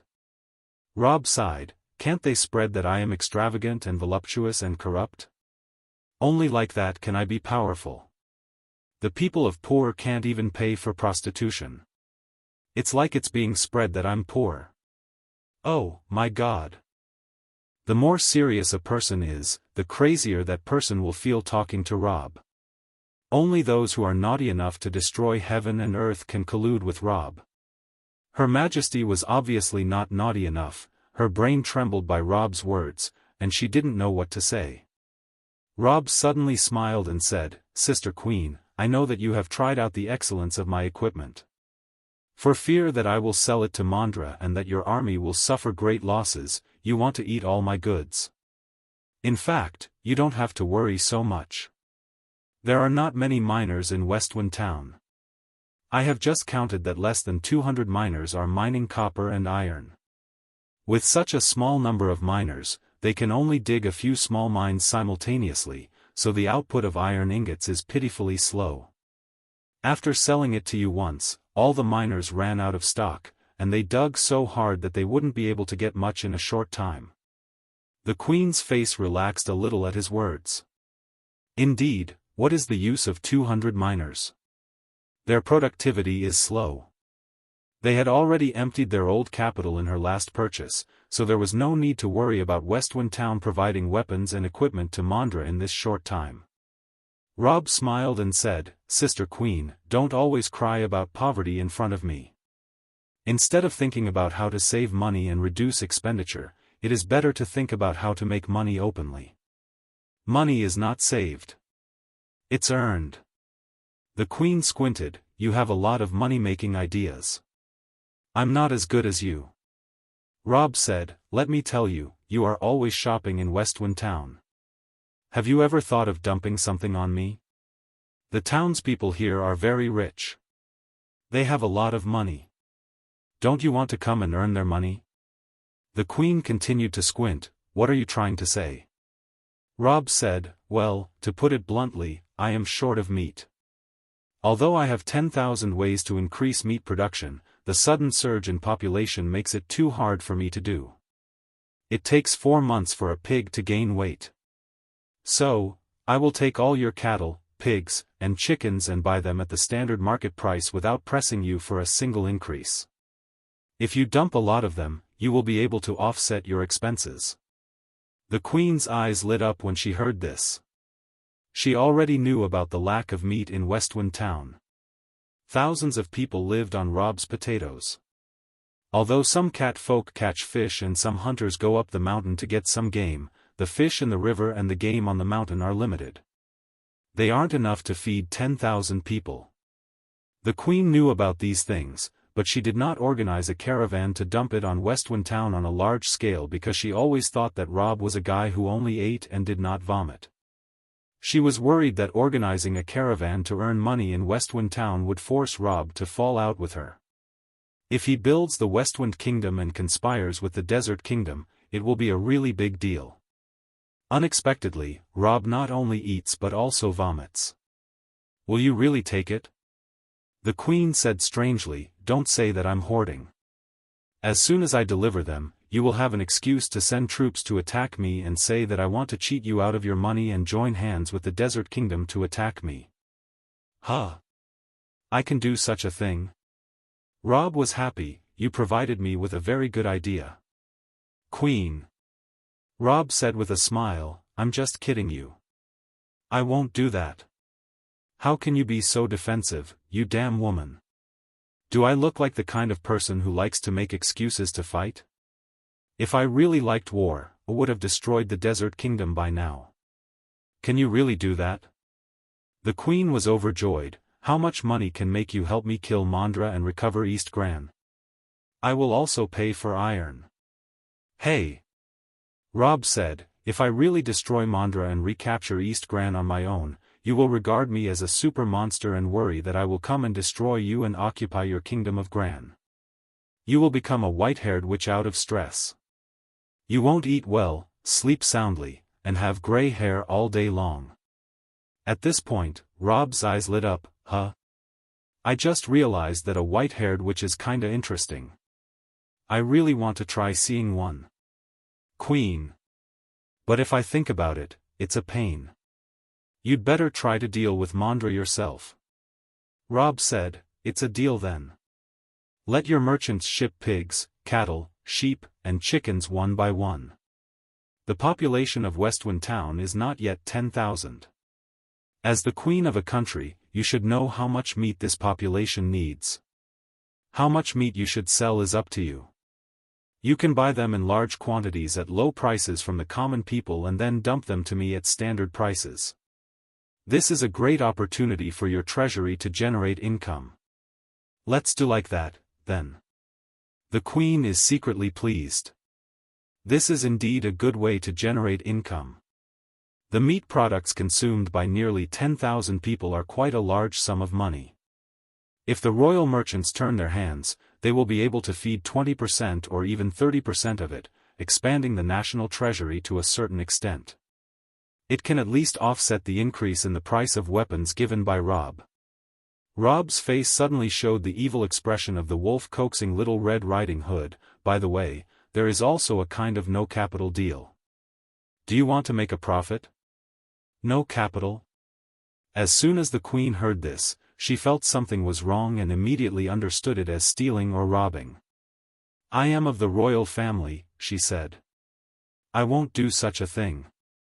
You got it wrong. Rob said with a smile, when I said no capital. I meant selling knowledge. The people of Westwind Town are rich, and even if they are not rich now, I will make them rich in the future. So they have a lot of spare money on their hands. Don't you want to exchange your knowledge for their money? Oh. The Queen was a little interested. How much is knowledge? Rob said with a smile, you see. I can build something called a technical school and set up several subjects. In the first batch, I will offer forging, cooking, tailoring, and so on so that people can pay for these subjects. Unfortunately, I lack quality old blacksmiths, cooks, and tailors to be teachers. The Queen knew at once, you are targeting my royal blacksmith, royal cook, and royal tailor. He. Rob said with a smile, don't rush to refuse. Let me explain it to you. A royal blacksmith will teach 5 classes of people to learn forging skills. Each class has 40 students, and 5 classes are 200 students. Each person is charged a tuition fee of 10 silver coins a month. For knowledge, it is a reasonable price. In this way, your royal blacksmith will receive a fee of 20 gold coins a month. If you think about it, don't you think it's a lot of money? The Queen calculated in her mind and stayed on the spot. The Queen continued to calculate. If 3 silver coins raise each iron sword's price, 1,000 will sell for an additional 30 gold coins. But if that's so, the Queen has to haggle with Rob. After all, the treasury is getting tighter and tighter. Right now, she only needs to send a royal blacksmith to Westwind Town as a teacher, and she can get back 20 gold coins a month. This business is really profitable, no matter how much she thought about it. Moreover, according to what Rob said just now, he also needed a royal tailor and cook. That is to say, she could send 3 people who could bring back as many as 60 gold coins a month. It is no exaggeration to say that it takes only 3 people to make so much money. Just thinking of this, she heard Rob add, "I also need a mason teacher, an experienced old farmer, an expert in raising pigs, cattle, sheep, chickens, and other livestock. In short, the best people in all kinds of industries are welcome to work as teachers in Westwind Town. I can guarantee their personal safety and freedom, and I promise to give all the tuition fees paid by the students to the teachers so that they can bring them back to you. I'll fill up your treasury. I won't even take the slightest bit from it." When the queen heard this, her head was filled with the sound of gold coins rattling. If each of these teachers could send back 20 gold coins to her every month, how much wealth would that be? How many iron swords costing 13 silver coins could be bought? It is frightening to think about it. She is afraid that her own army will be armed to the teeth. It only takes a few people to get back the costs of arming an army. So, why not? Although she is a queen and has far more insight than ordinary people, she is, after all, limited by the times and does not understand the value of technology. She does not know that in the future of another world, there will be 2 superpowers that will wage economic wars for the sake of technological monopoly. She doesn't even know how to measure the real value of these technologies. Her only doubt immediately came out: are there really townspeople willing to spend so much money to learn this knowledge? Rob spread his hand, "No. But if I pay for it, they will." "Queen." After a long silence, the queen said faintly, "Why do you have to pay out of your own pocket to let the townspeople learn? What's in it for you? You can clearly do all kinds of great things by yourself. Some even exceed the level of the craftsmen under me. You can already be regarded as an expert. You are a guru, so why do you have to spend money to hire a group of experts to teach your people?" Rob pointed to his beloved stone stool and hot spring pool, and said with a smile, "Because I am lazy. I am too lazy to teach students myself, and there are no young and beautiful girls, so I will give you this opportunity to make a lot of money." Rob told a little lie. It was not because he was lazy but because he couldn't teach at all. If he won't rely on game skills but on real knowledge, he doesn't know these skills at all. That's why he needs to trick the Queen's royal craftsmen into coming to Westwind Town to teach them a wide range of knowledge so that those poorly skilled craftsmen in Westwind Town can learn and improve the overall technical level of Westwind Town. Rob can't do everything just relying on his skills. If he wants to play the Sim City well, he must let the townspeople improve, keep up with the rapid development of Westwind Town, and cannot let technology become the deficiency of the place. Westwind Town sent a group of masons and blacksmiths not long ago to teach the Queen to build a tap water system. As a result, these craftsmen were instantly destroyed by the royal craftsmen after teaching them. This story has become a joke in Westwind Town. For those who have forgotten, please refer to chapter 168. After hearing about this, Rob has been thinking for a while about how to get the skills of the people in Westwind Town to climb to another peak. And now it can be said that he has finally seized the opportunity by speaking about this to the Queen. Of course, the Queen may be earning money, but Rob will never lose because knowledge is priceless. The Queen took a straight posture and said in a business manner, "Well, I accept your proposal. Tomorrow morning I will begin recruiting craftsmen willing to go to Westwind Town to be teachers and will mobilize merchants to sell meat to Westwind Town.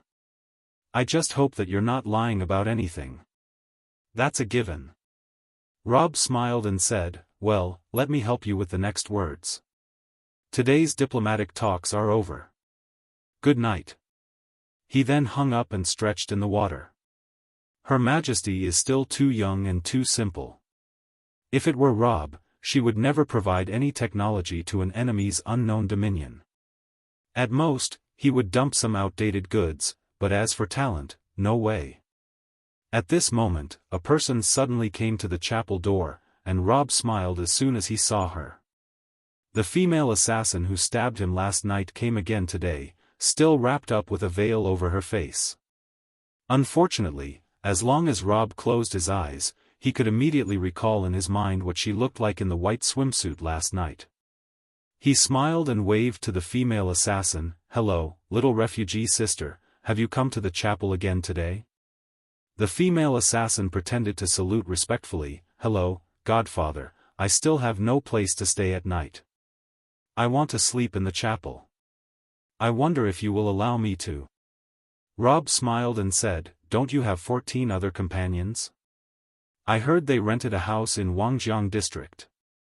Don't you want to live with them?" The female assassin said respectfully, "Those are just people I know in the same village. We are not related. It is not convenient for me to disturb them. Even if they are willing to accept me to live in the house they rented, they are all men, so it is not suitable for me to live with them. But I don't have the money to rent a single room." "I see." Rob said with a smile, "You're welcome. You can continue to stay here tonight." The female assassin was secretly happy. Great. However, before she could rejoice for 2 seconds, she saw Rob waving to her in the pool and smiled and said, "Little sister, you said yesterday that you liked my hot spring pool very much. Would you like to have a bath now? I'll put on my swimming trunks, you will put on your swimsuit, and we'll take a dip in the hot spring. Anyway, you're a very generous girl. You don't mind, do you?" Female assassin. "Want to see my delicate body again?" The female assassin was furious, but yesterday she had already made a generous gesture to show him. She'd get caught and killed if she didn't do the same.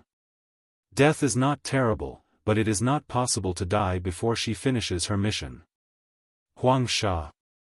She sighed in her heart, but on the surface, she had to pretend to be happy and said, "Yes.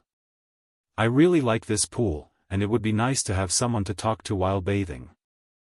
A few minutes later, the female assassin changed into the swimsuit and came out. She put on yesterday's white bikini suit again. This time she no longer carried the breaker. Anyway, it couldn't kill Rob, so she only put the little poison bottle in her bikini bra. There are only 2 pieces of cloth in the damn clothes, and it's hard to find a place to hide. Fortunately, the poison bottle is so small that the connection in the middle of the corset is stuck and can barely be left out. She walked quickly to the hot spring pool, jumped into the water, took the bottle out with quick movement, slightly moved her hand, and patted the soil on the edge of the pool, embedding the bottle in the soil. After all this, she saw Rob coming out in a pair of cotton swimming trunks. What kind of crazy swimming trunks are these? It only wrapped around the small part of Rob's lower body, and because the swimming trunks burst so tightly, she could even see the bulge under his belly.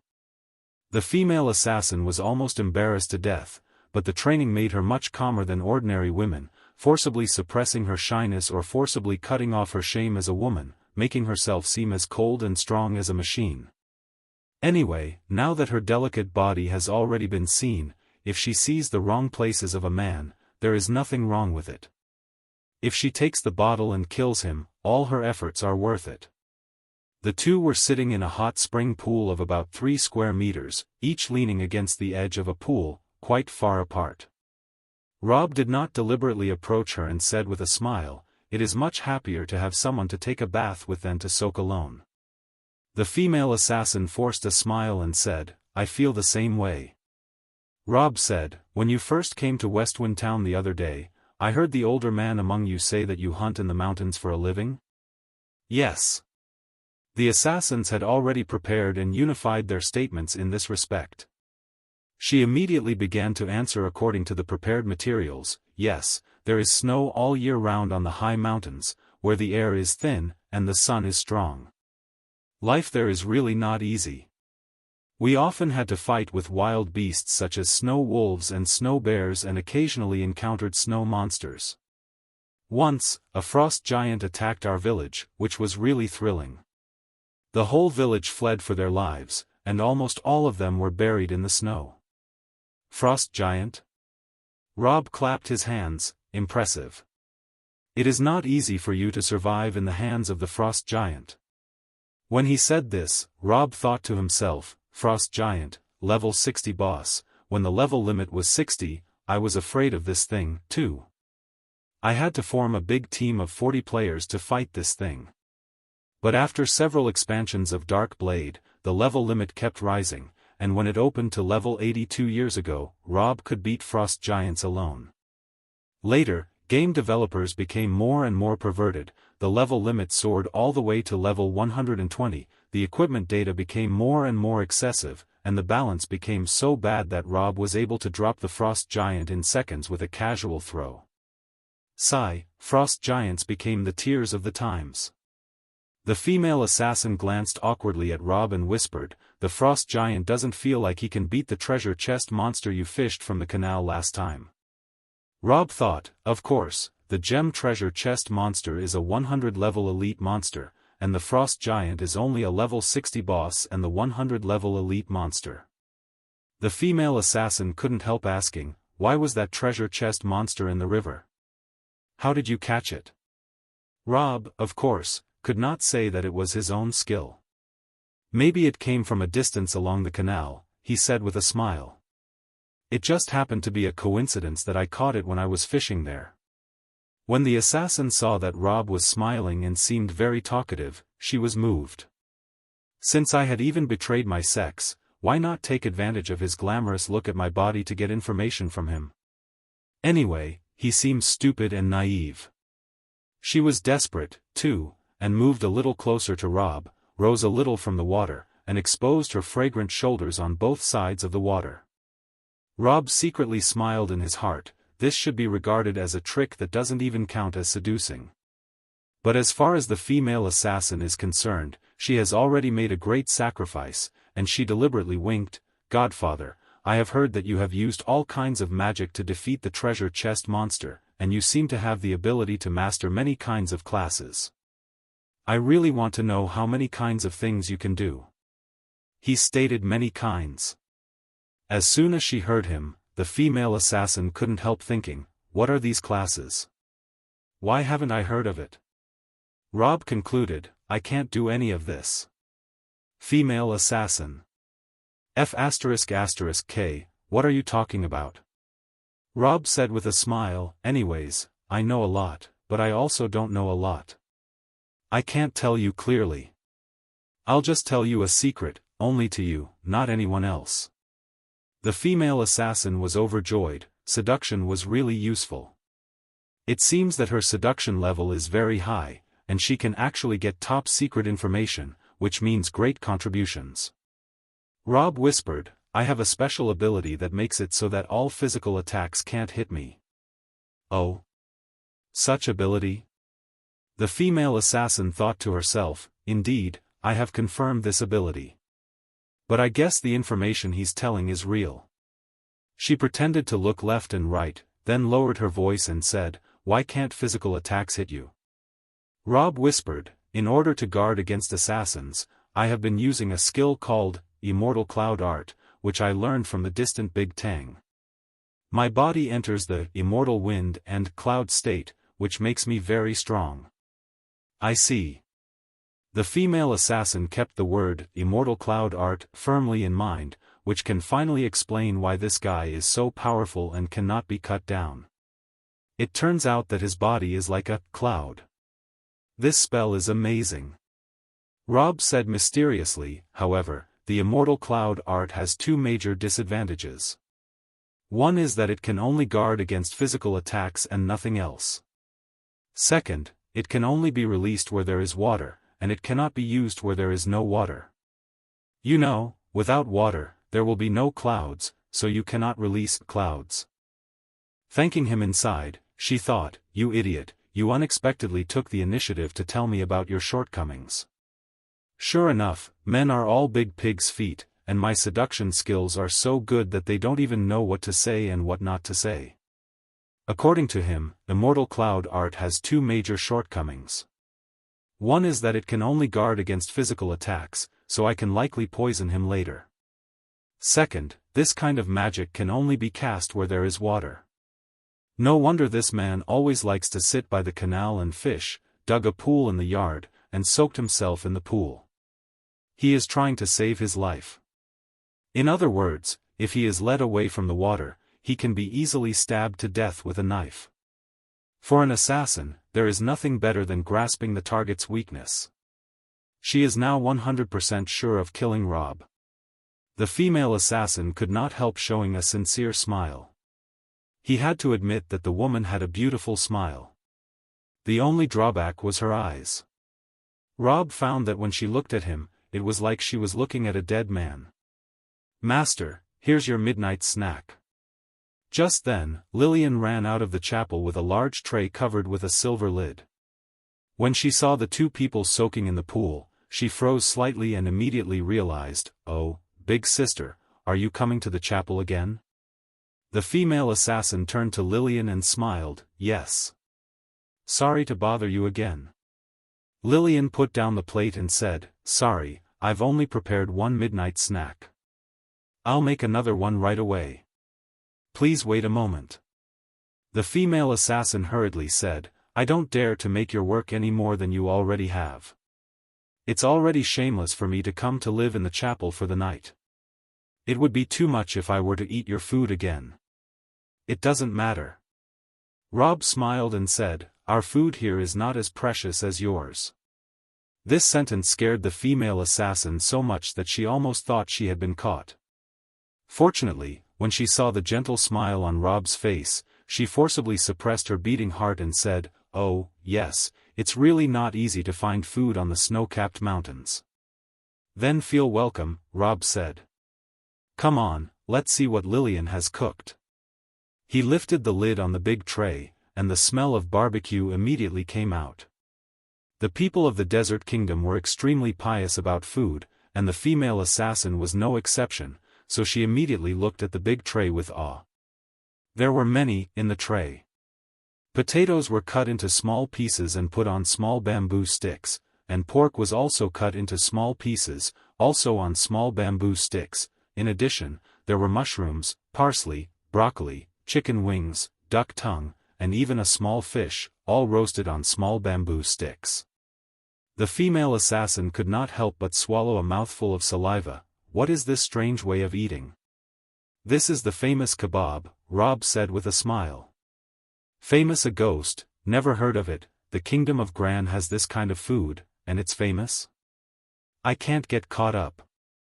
I have to cooperate with him at this time." The female assassin pretended to be suddenly enlightened. "Wow, so this is the famous kebab? Famous a ghost, I am the only one in the world who has eaten this thing. I made up the famous part."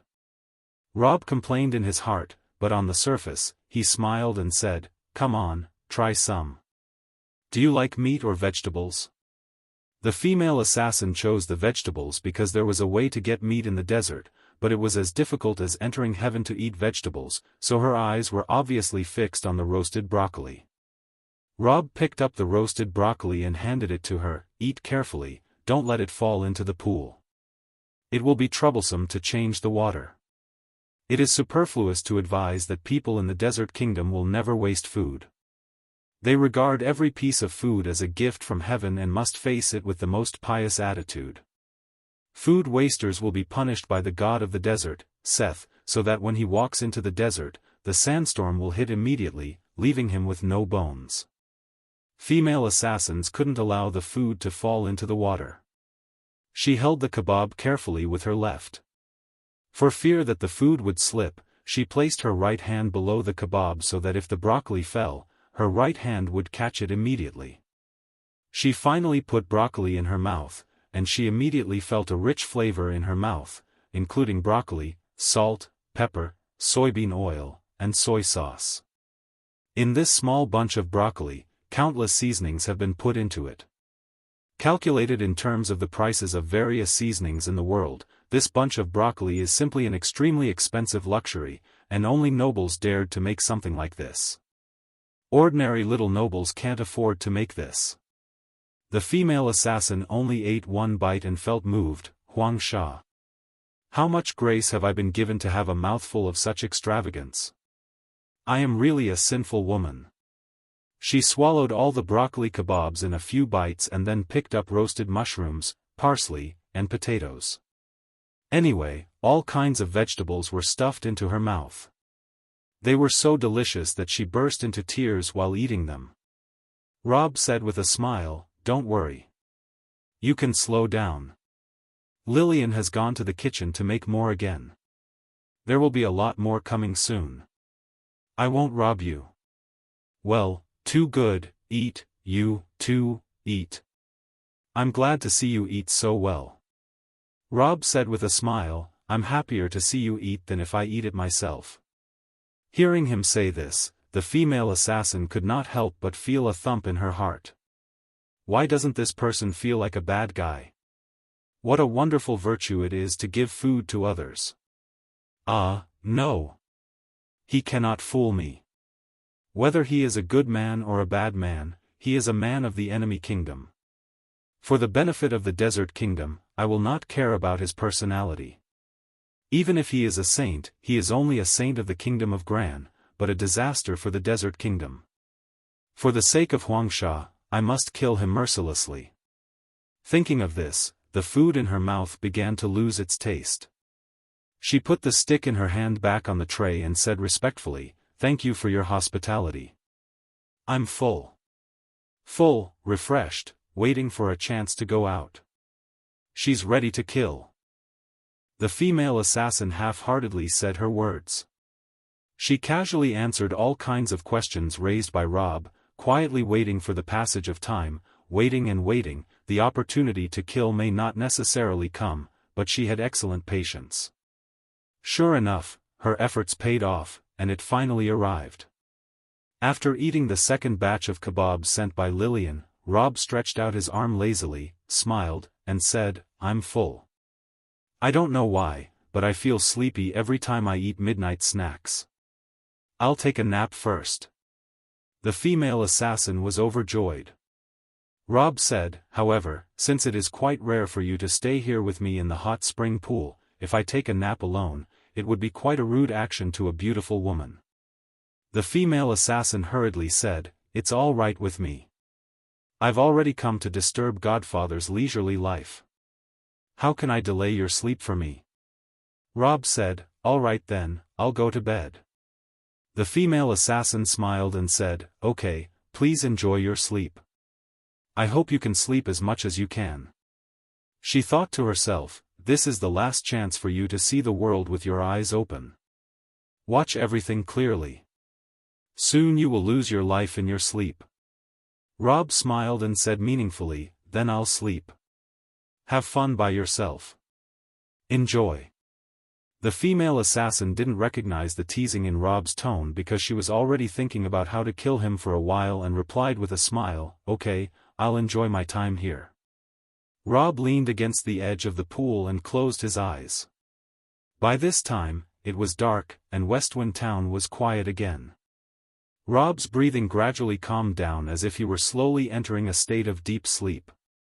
But the female assassin was in no hurry, soaking motionless in the pool. "It still isn't time." Sure enough, Lillian quickly exited the chapel door, gently took away the plate by the pool, and smiled at the female assassin. The female assassin also gave her a smile. It was right not to move just now because the tray was about to be taken away. She knew that the maid would come out at any moment. If she had taken action earlier, she would have been caught easily. When Lillian left, the female assassin felt that it was the perfect time to do it. She looked around and saw that several nuns did not hang out tonight. It seemed that they had taken an early rest.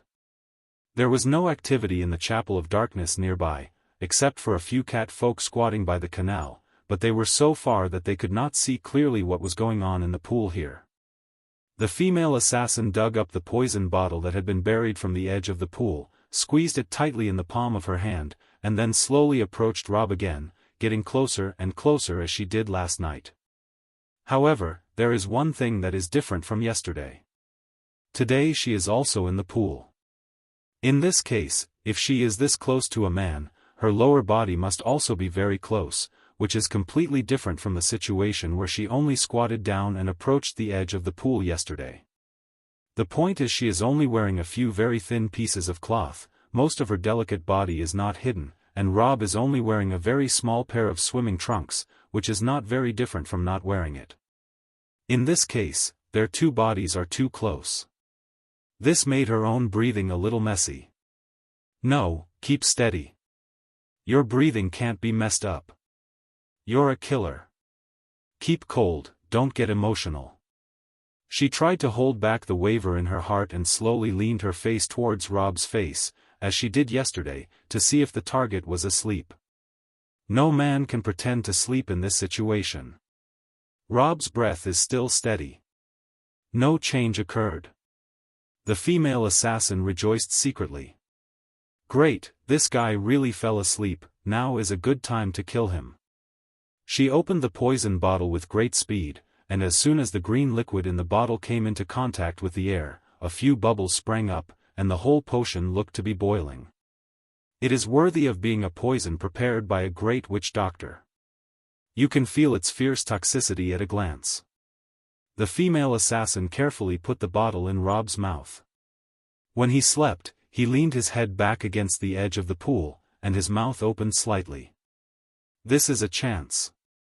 The female assassin pointed the mouth of the bottle at the crack and tilted it slowly, and the green poison slowly flowed out of the bottle, and a drop of green liquid dripped into Rob's mouth, and then another drop.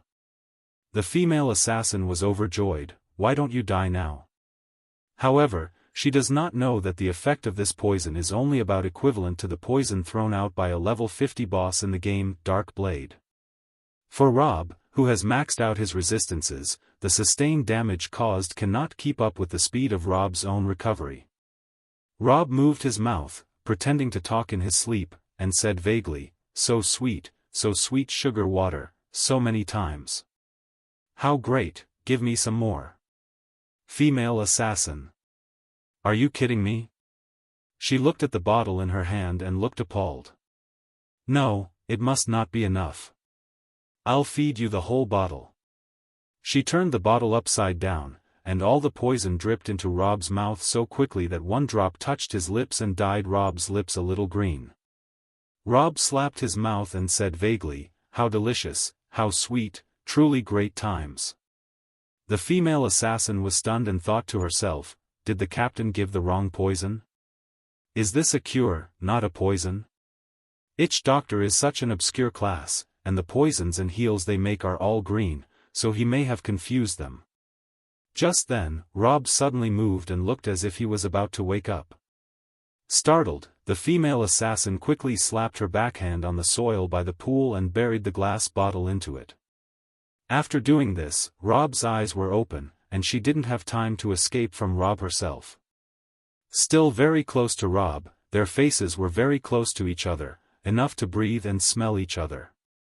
At this point, the atmosphere became eerily awkward. Rob pretended not to know anything, even the drop of green poison on his lips. Little refugee sister, you. Weren't you just across the pool? How, are you next to me? And so close to my face? The female assassin bit her lower lip and had no choice but to act according to what she had prepared beforehand. She pretended to blush and said shyly, watching you sleep, you looked as if you are very handsome, and made me want to come over and secretly kiss you while you're asleep. I didn't know you'd suddenly wake up at this time. This is really embarrassing. Oh. So that's why. Rob had a blackmail smile on his face. Then why kiss secretly? I have never been good at rejecting other people's requests. I will try my best to help people in need. Since you want to kiss so much, if you want to kiss, you can do so. I'll just let you kiss me, but if you kiss me, I won't take responsibility. Her heart was filled with MMP.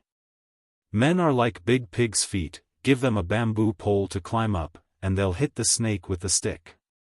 As soon as she said she wanted to kiss him, he immediately began to show off. Go to hell. I don't want to kiss you at all. I don't want to kiss you. I don't want to kiss you at all. There was a lot of cursing in her heart, but on the surface, she had to maintain her appearance, so she had to say shyly, then I will. She showed the expression of a commoner girl who adored her lord. She shyly but bravely got close to Rob's lips, kissed him, then quickly retreated, blushing, covering her face, and jumping out of the pool. I'm so ashamed, I'll go to bed first.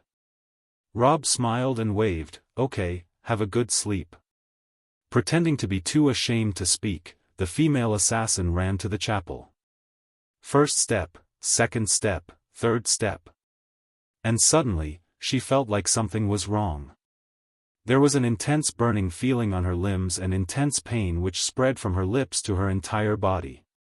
She didn't understand what had happened at first, but it occurred to her a second later that when she poured poison into Rob's mouth, a drop was accidentally poured on Rob's lips, and Rob didn't wipe it off. She kissed him. She took it and thought it was for healing, so she didn't guard against it and really kissed him. Her lips touched his, and the poisonous liquid on Rob's lips touched her lips. Then, in an instant, the poison burned her skin and entered her blood. How poisonous! If this kind of thing was taken directly into her mouth, it would have killed her instantly. But because she only got in on her lips, it has only spread to her capillaries. The assassin, a creature that has been associated with poison from an early age, has good poison resistance. She knew that she could hold on for a while before the poison would enter her heart through the blood. She's only feeling numb and dizzy for now, but she still has a lot of time to live.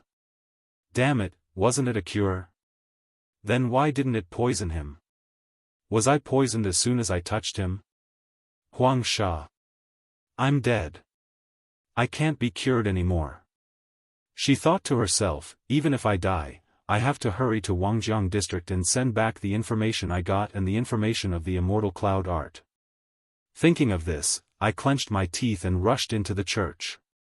I put my rags on my body, and I couldn't even cover my face. Anyway, my face and hands are not shy, and it doesn't matter to be seen. Now I have to race against time. Send the information back with your life. Thinking of this, she clenched her teeth and rushed into the chapel, put my rags on her body, and didn't even cover her face. Anyway, her face and hands are not that delicate, and it doesn't matter if it's seen.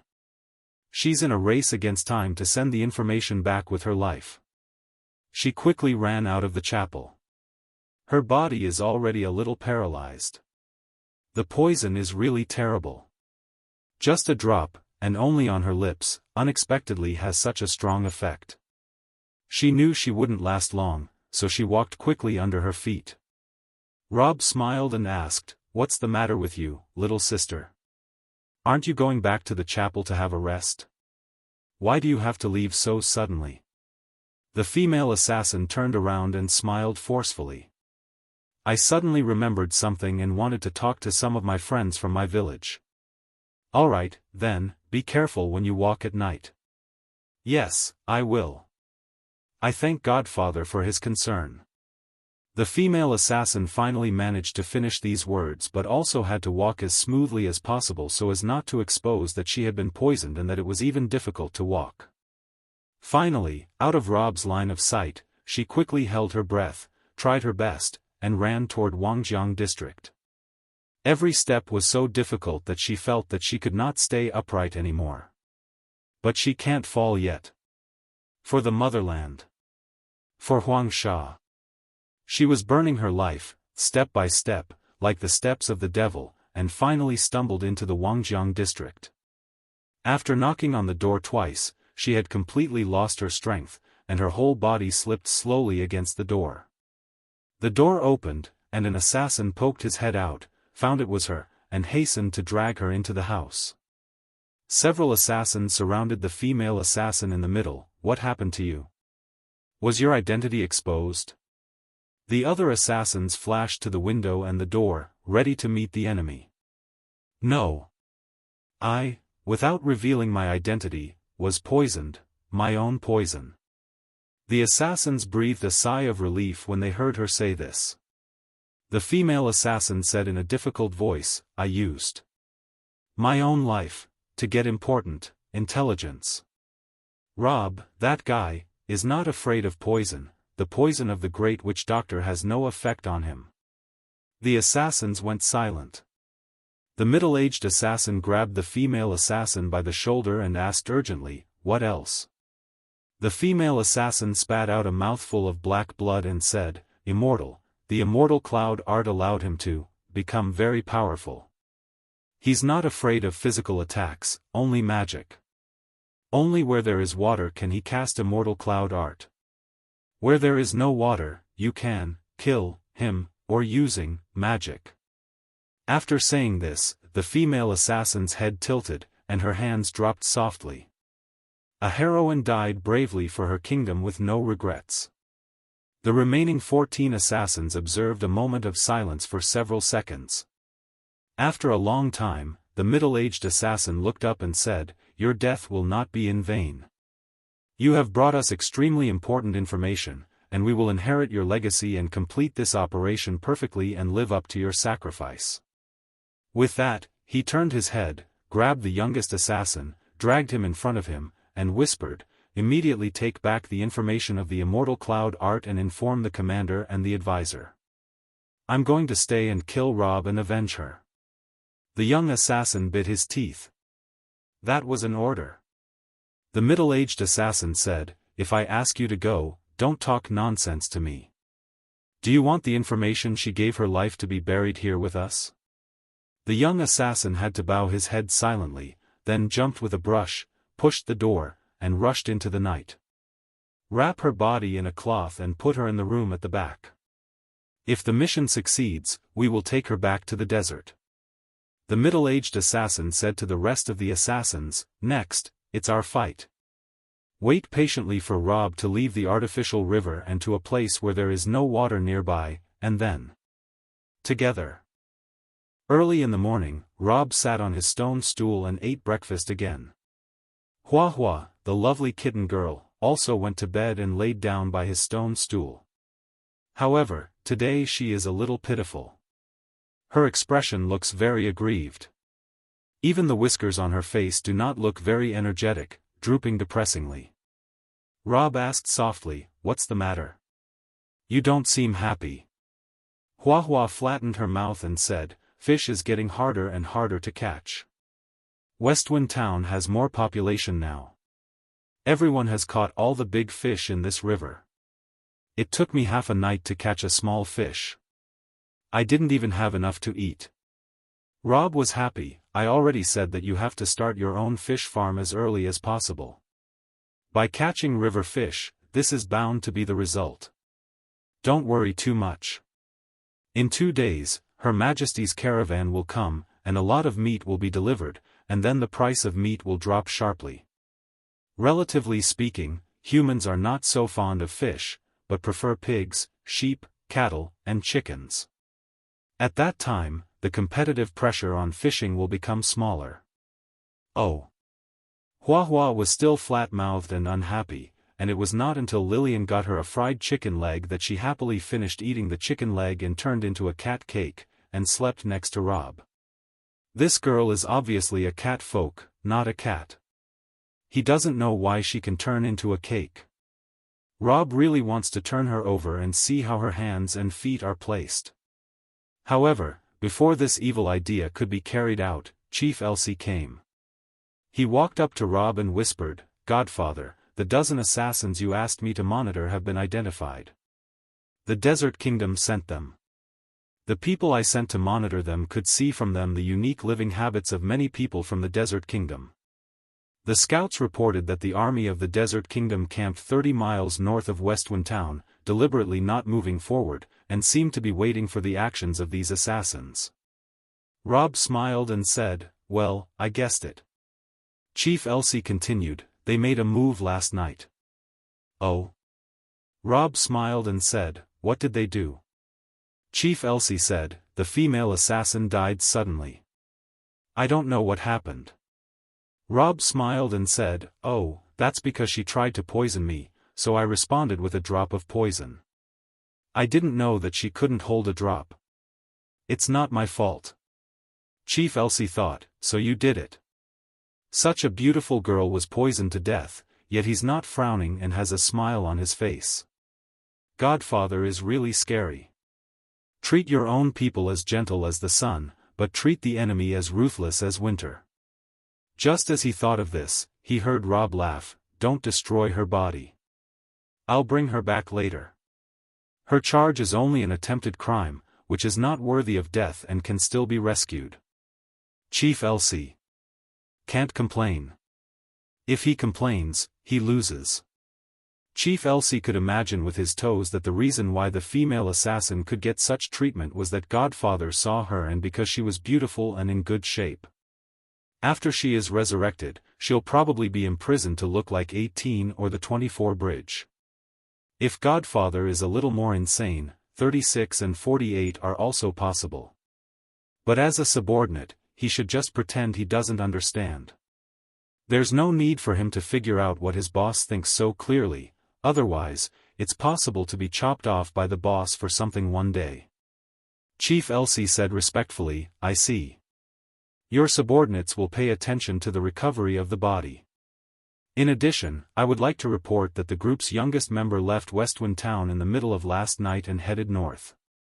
Although I could stop him, I thought Godfather had said there was no need to deal with them if they did not make trouble, so your lower official did not alarm them.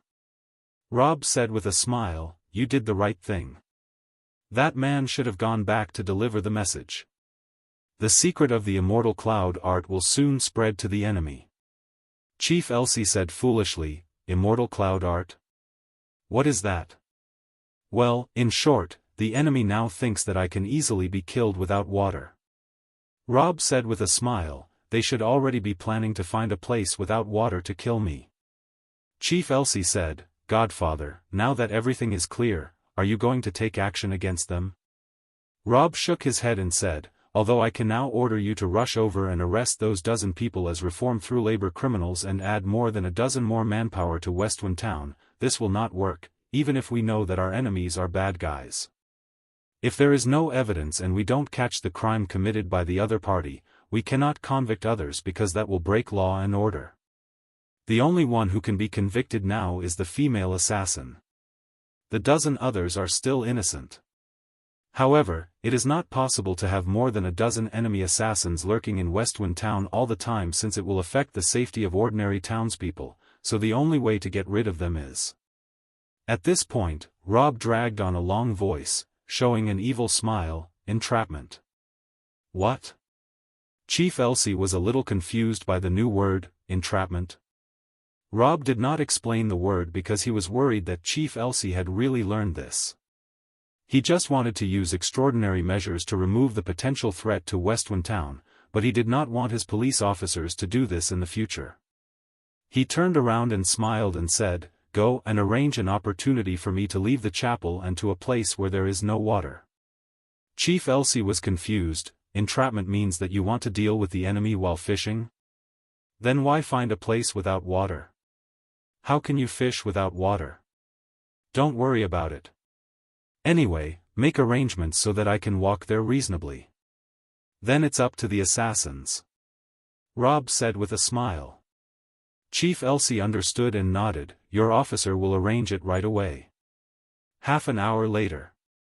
The amethyst mine in the hill at the back of the mountain of Westwind Town suddenly gave a loud boom. Then a large group of miners on the mountain shouted, no, the mine has collapsed. Go and get someone. 2 miners are trapped in the cave. You will die if you are trapped for a long time. Only Godfather has the ability to dig a tunnel in such a short time. Yes, go and get Godfather. At the behest of Chief Elsie, the miners scratched out the lines they had already made up. A major event like this, of course, spread all over Westwind Town in an instant, so all the people in the town were running in the direction of the mountain mine. Some planned to save people, and some planned to go to the theater. Because, of course, there will be opportunities for action. Wangjiang District, in a rental room. An assassin ran into the house and said to their middle-aged leader, Captain, there's an opportunity already. The gemstone mine collapsed. It is said that 2 miners in the mine did not have time to come out, and now only Rob can save them, so, he moved. His maid pushed him to the mine behind the mountains. There's no water there, only rocks. The middle-aged assassin was overjoyed and jumped up with a swoosh, well, he can't use the Immortal cloud art there. It's an excellent opportunity to kill him. All hands out. If we don't succeed this time, we'll die for our cause." The assassins left out of the room excitedly. As soon as they left, 2 policemen jumped into the house. One of them quietly left the window and carried the body of the female assassin. The policeman in charge of picking up the body outside picked up the body. "Godfather has the woman he wants now," he said with a smile. The other policeman waiting for the body outside asked awkwardly, "We are to be paladins who serve the god of light. Wouldn't it be bad to do such a thing? Why is there such a rush to help the boss rob the daughter of their people?" The policeman carrying the body hummed, "We are obviously saving people, sending the dead to Godfather and asking him to summon angels to bring them back to life. This is doing good deeds, which is very much in line with our God of light, who loves everything. Besides, this woman is a believer of Seth, the god of the desert. Chopping her into 17 or 18 pieces is already quite kind, so what if force takes her?" The other man replied, "That's reasonable." The 2 men carried the body and ran all the way to the chapel. Meanwhile, Rob sat in his wheelchair with Lillian pushing him behind, and they went up the hillside, which used to be a wild slope, which wheelchairs could not climb at all, but since the arrival of the Templar Knights, a smooth gravel road on the hillside was made, and now it is easy to ride the wheelchair up.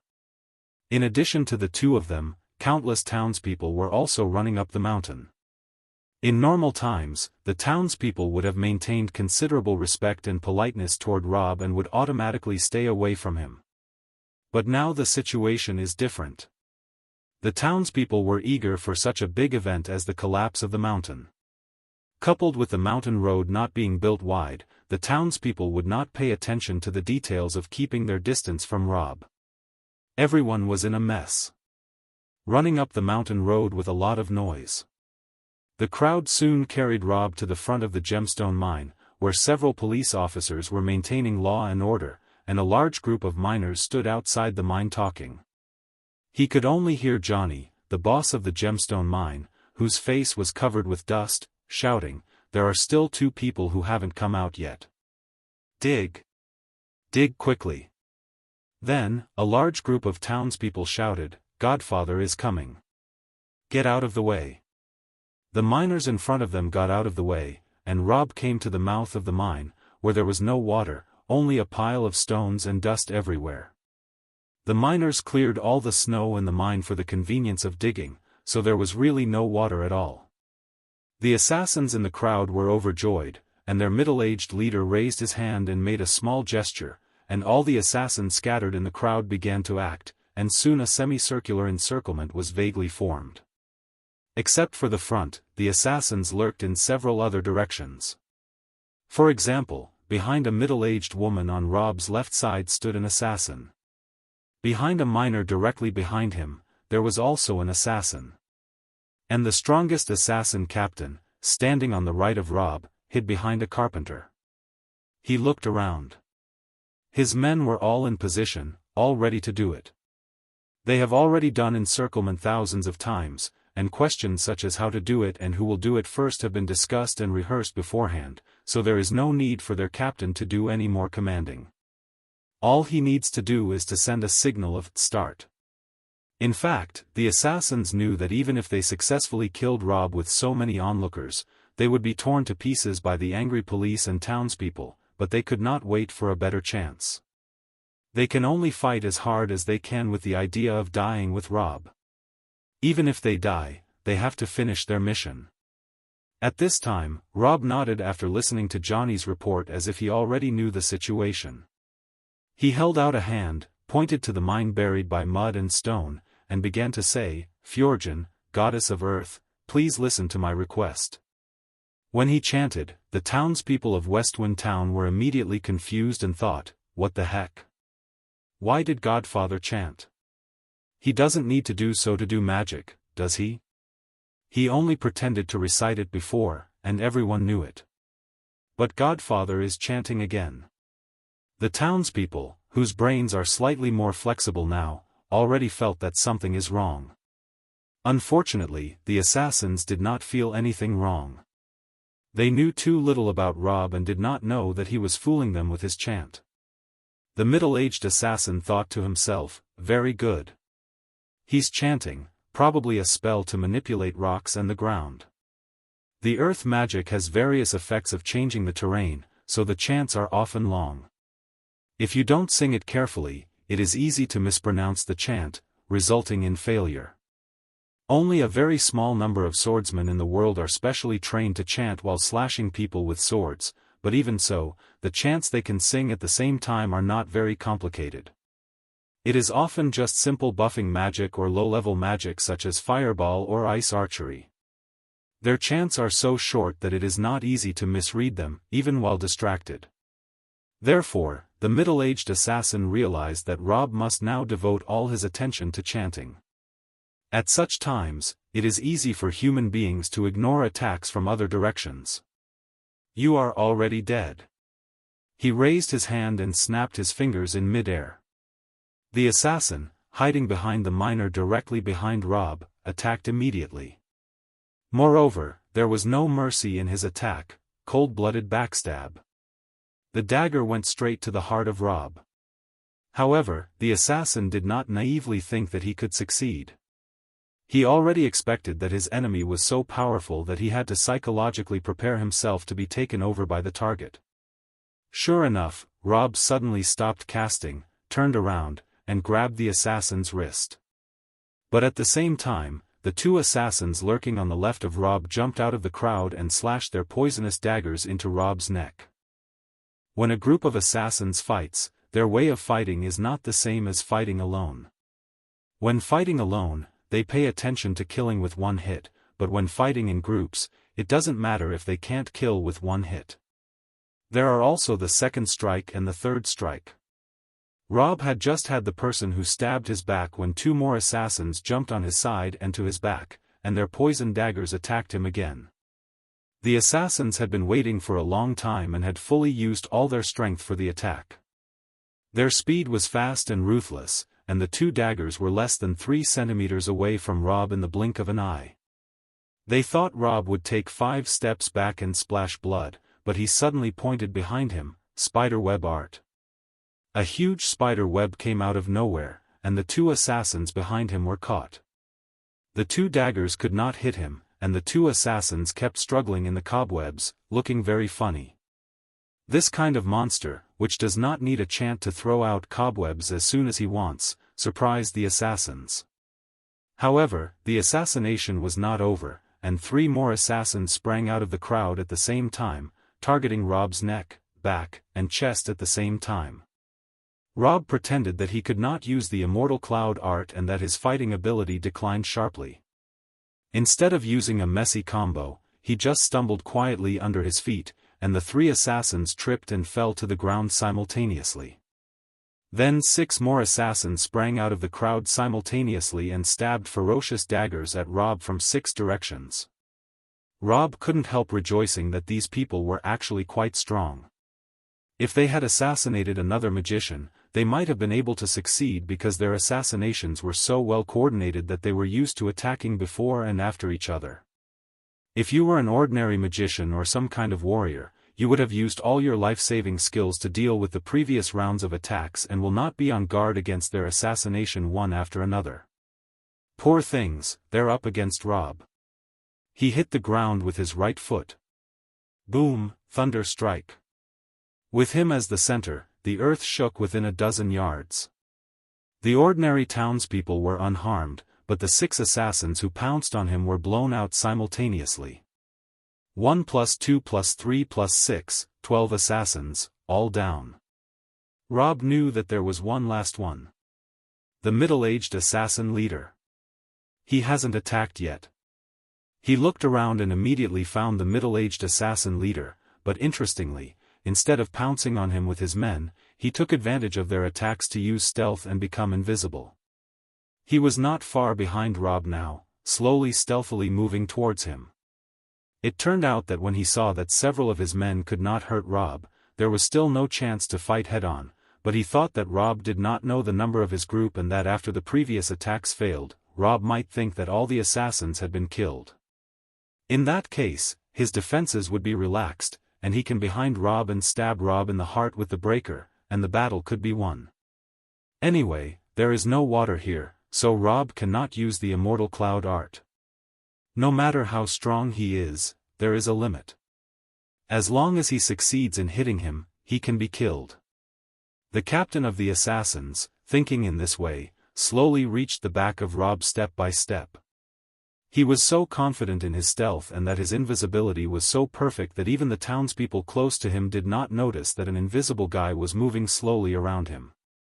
There are only two ways to detect such stealth in the real world. One is to use spells or related magic items, such as the True Vision Eye, and the second is to rely on the flow of air, breath, and even weeds and small stones on the ground. Unfortunately, he does not know that Rob can distort the laws of the world and force the world to use the rules of the game. In the game Dark Blade, the success rate of stealth is related to the level, and it is easy for high-level people to find low-level stealth. If high-level people sneak around, it'll be impossible to find them. Rob's strength is too high for the assassin leader. With a glance, he can see that the assassin leader is crouching. His body low, carefully approaching him. There was no need to use True Vision Eye at all. Interesting. Rob could have turned around and slapped the assassin leader, but he thought that wasn't fun. So, at this time, he should play a cheap trick. He suddenly got up from his wheelchair. Before the assassin leader could react, he saw Rob brush the ground and disappear without a trace. F***K. Stealth? The assassin captain immediately felt something was wrong. The target to be assassinated actually stealthily in front of himself, a top assassin. Are you fucking kidding me? You know assassin skills? Wait, do not panic. There is nothing to be afraid of in his skills. In terms of being an assassin, I am a master. Not just anyone can beat me.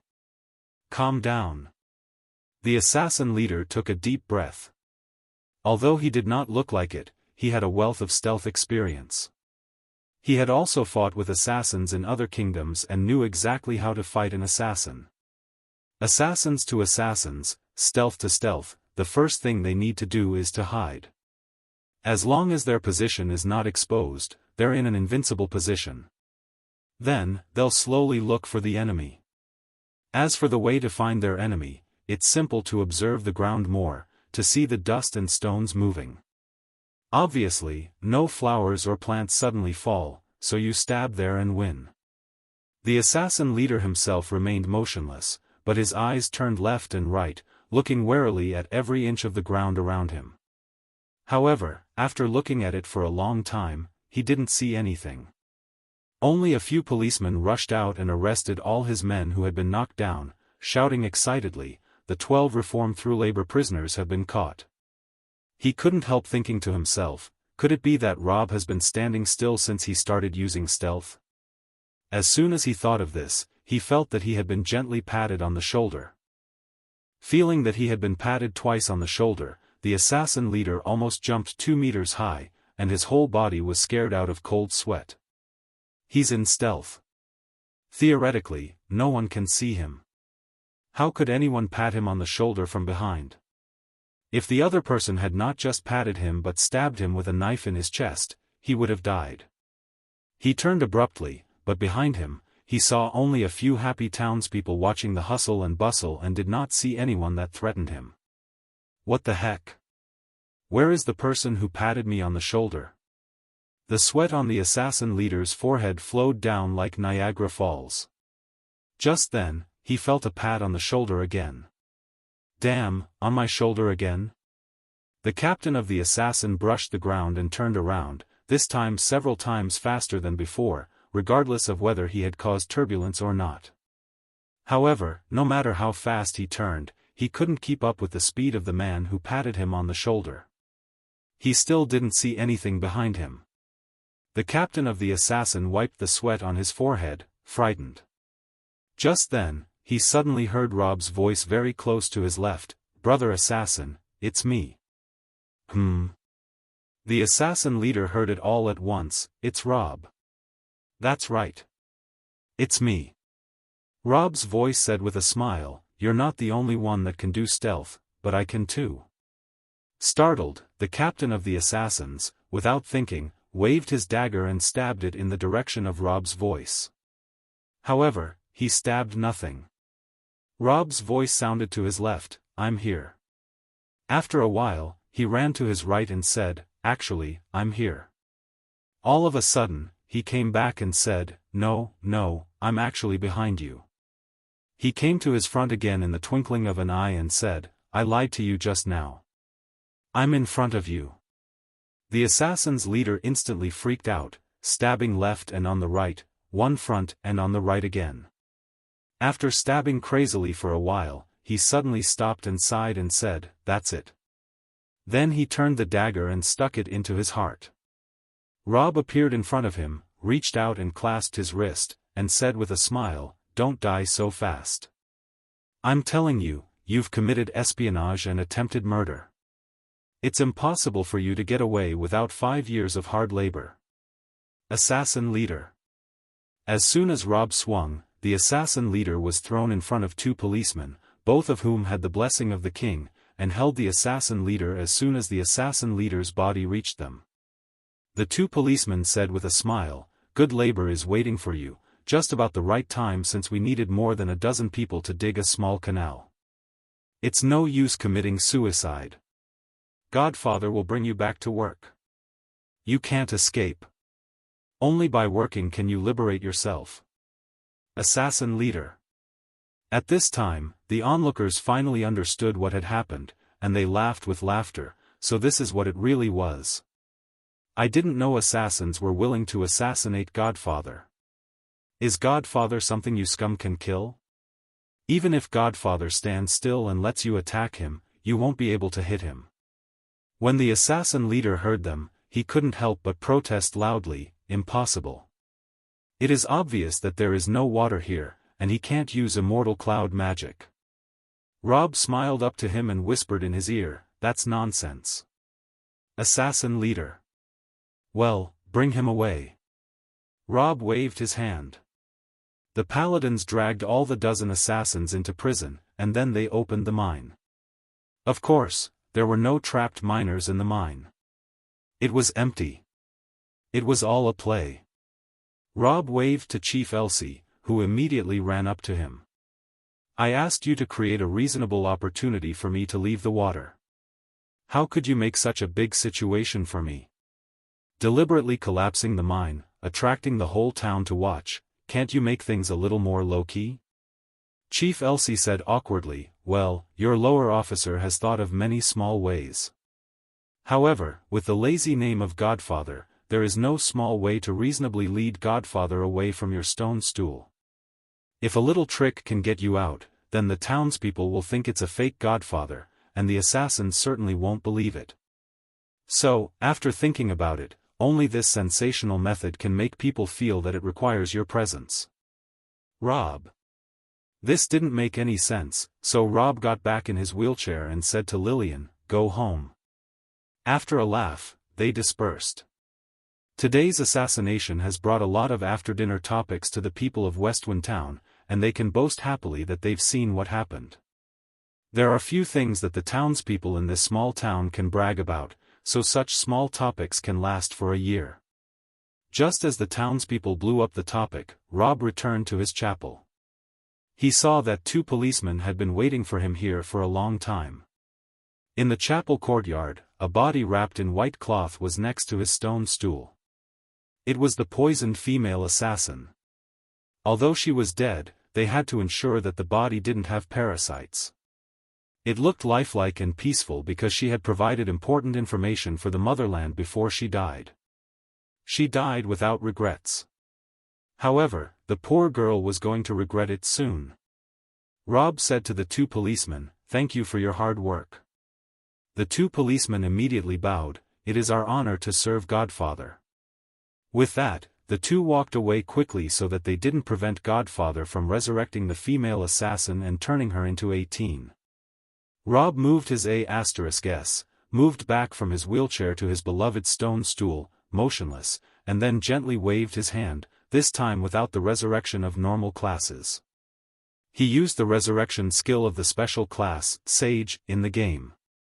It is a game class designed for people with a background of belief in desert gods. He then saw sand blowing over the body of the female assassin, and then a dog-headed god loomed in the sand. Of course, this is not a real god, but a 3D animation made by the artists of the game, Dark Blade. The god blew out yellow sand, which twisted around the female assassin. A few seconds later, the female assassin suddenly opened her eyes. She's alive. The first thing the female assassin saw when she opened her eyes was a 3D animation of a dog-headed man. She was so startled that she almost cried out, "Seth, the god of the desert." However, this thing is not a real desert god. It can't respond to her. It is just a 3D animation of resurrection. It blew sand to save the female assassin and then made a very loud and domineering POS, and then a burst of yellow sand wrapped around it. When the yellow sand dispersed, he disappeared without a trace. Huang Sha. The female assassin exclaimed, trying to jump up and worship her god, but she found that she could not move and that something was wrapped around her. She looked down and found that she was wrapped in a layer of white cloth like a mummy, a common method used by people in the Desert Kingdom to dispose of corpses temporarily. Her body wriggled on the ground as she struggled and twisted like a silkworm pupa. The picture is actually quite funny. Only then did she remember that she was killed, poisoned by the Great Witch Doctor, and passed the information back to other assassins before she died. Her companions must have wrapped the white cloth around her to keep her body safe temporarily. The white cloth is covered with drugs to prevent the corpses from rotting. Then why was she alive again? The female assassin immediately thought of the vanishing desert god Seth, and she could not help being ecstatic. Huangshua. My god came to save me. The great god of the desert. You saved me. No, he didn't.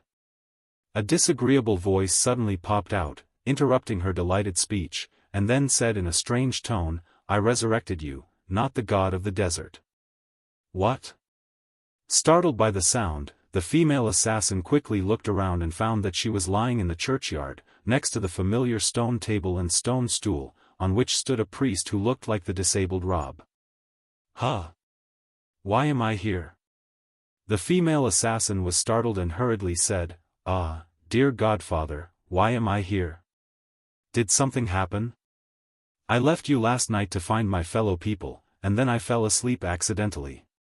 How am I in your yard, and why am I wrapped in a strange cloth? Stop pretending. It's over. Rob said with a smile, Female assassin from the Desert Kingdom, your identity has already been exposed. The female assassin's face changed miserably as soon as these words came out. She wanted to jump up and fight to the death, but she could not beat the white cloth wrapped around her body. She jumped about like a big pupa on the ground for a long time and finally fell down feebly, her face dark and saying, That's it. Kill me. What's the matter with you, woman? Rob said, I just said I resurrected you. Why would I resurrect you if I want to kill you? The female assassin's forehead was a little confused, and she didn't understand what happened. It was Seth, the god of the desert, who resurrected me just now. No, you are mistaken. You see, that thing is not Seth, the god of the desert. Just a dog-headed man who looks like Seth, Rob said with a smile. The female assassin was furious. Nonsense. You don't believe me? Rob smiled and said, Well, I'll show you the dog-headed man, then make it do all kinds of animations. With that, Rob waved his hand casually, the magic of Sage, Sandstorm. The 3D animation effect of this skill is that a dog-headed man appears in mid-air, and then a large area of yellow sand rushes violently forward, and if there is anyone in front, he will be buried in the sand instantly by this magic. The dog-headed man then slowly disappeared. Female assassin. Rob waved his hand again, and the magic of the Sage came again.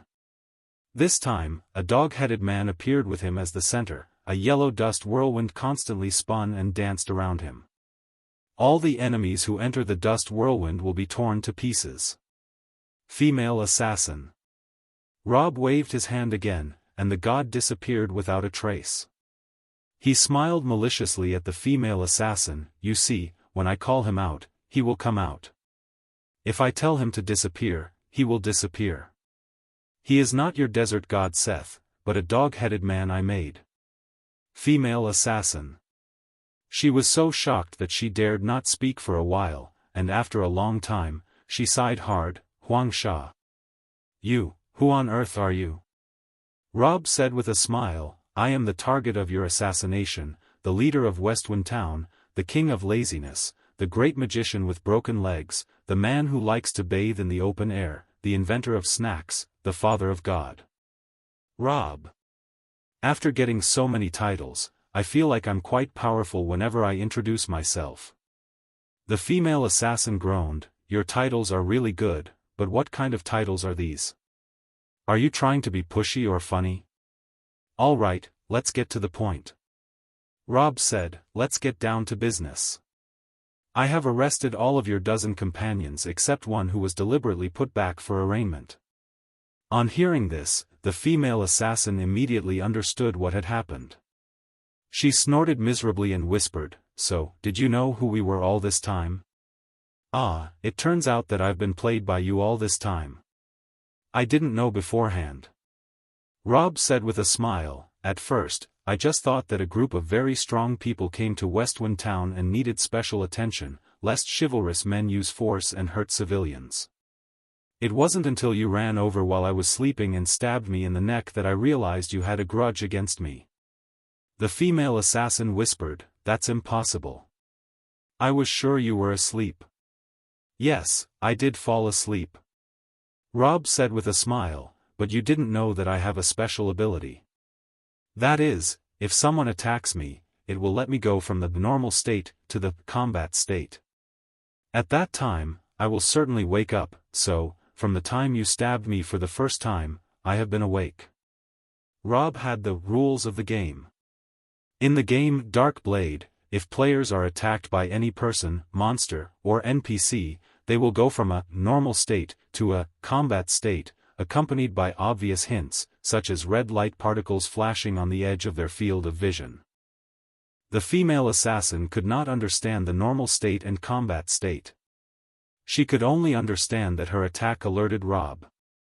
That is to say, you have been acting with me all the time, deliberately letting me wear a swimsuit and deliberately telling me about the shortcomings of the Immortal cloud art.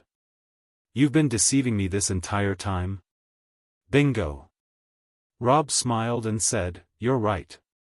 The female assassin sighed deeply and closed her eyes painfully. Therefore, the information I sent back with my death was false, and my companions fell into your trap because they listened to my false information. It doesn't really matter whether they listened to your information or not, Rob said with a smile.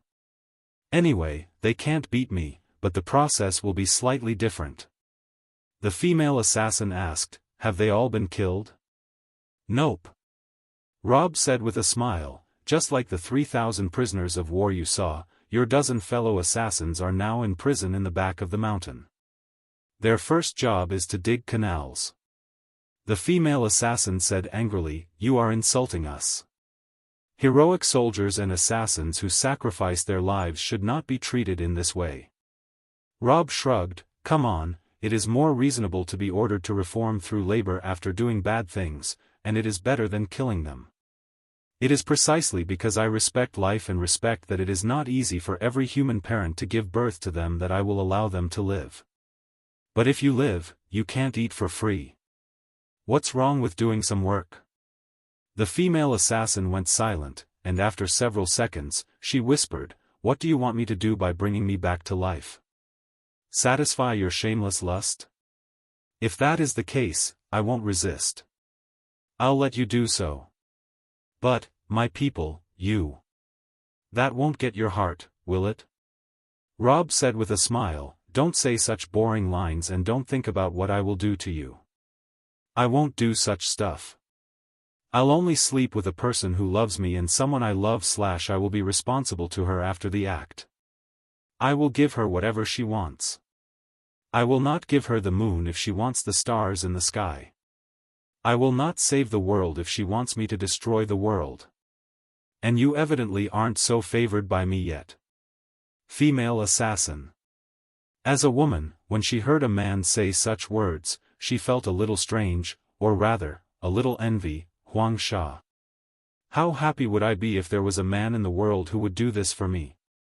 In the Desert Kingdom, the status of women is very low. From their conservative clothes, we can see that the Desert Kingdom is very strict in protecting women's chastity. Women can only show their faces and hands to others. The rest should be private and only shown to their husbands.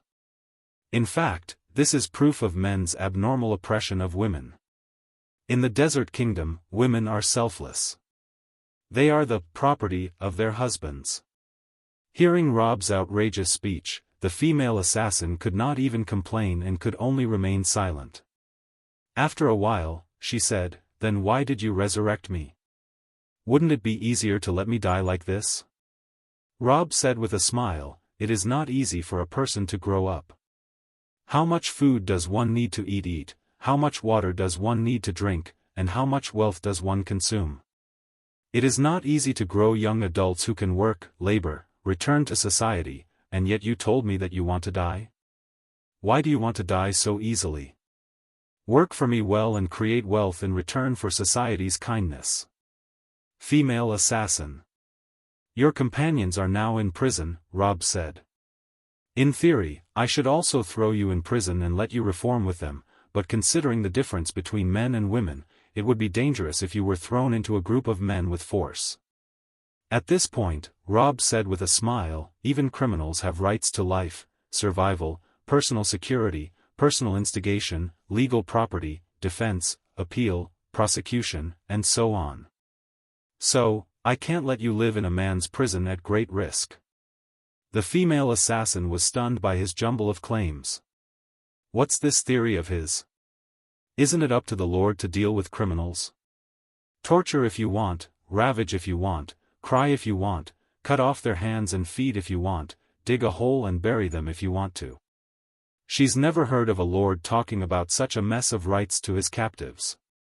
Rob concluded, "In short, you can't go to a men's prison, and there is no women's prison in this town, and there are no conditions for establishing a women's prison.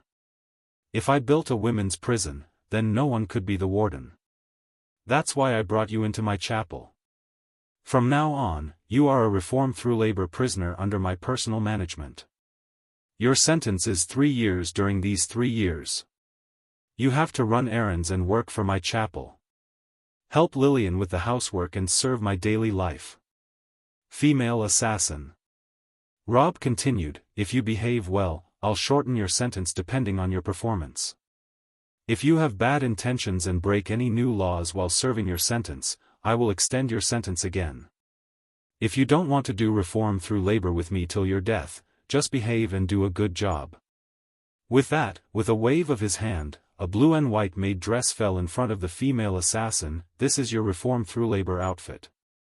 Go and change into it later, and then ask Lillian what work she does." The female assassin bit her teeth and said, "I refuse." Rob said, "Anyone refusing reform through labor will be deemed a useless person and will be destroyed by humanitarianism." The female assassin gritted her teeth and said solemnly, "I am not refusing reform through labor. Assassins are very tolerant creatures. I can succumb to you temporarily in order to survive. It's no big deal. But I refuse to wear this skirt. This skirt is so short that it will expose my calves and ankles and make me look like a slut." "Huh? Weren't you generous enough to show me you in your swimsuit? Why are you still talking like this?" The female assassin said resentfully, "It was a sacrifice I had to make for the mission, not my original intentions. You just said that even criminals have the right not to be shamed. It is an insult to my personality and will make me feel ashamed." "Wow. So have I shamed you already?" There was a smug smile on Rob's face. "I like this time of shaming then." The female assassin said resentfully, "I will kill you, for sure. You intimidated and threatened others." Rob said, "You have committed another crime, and your period of reform through labor has been increased by 6 months, from 3 years to 3.5 years.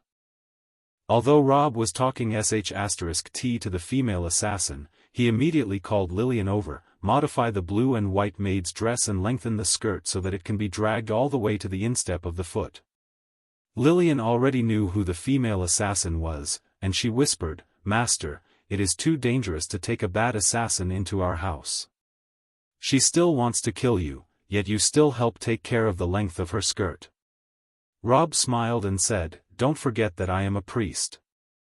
My job is to influence bad guys and make them good people."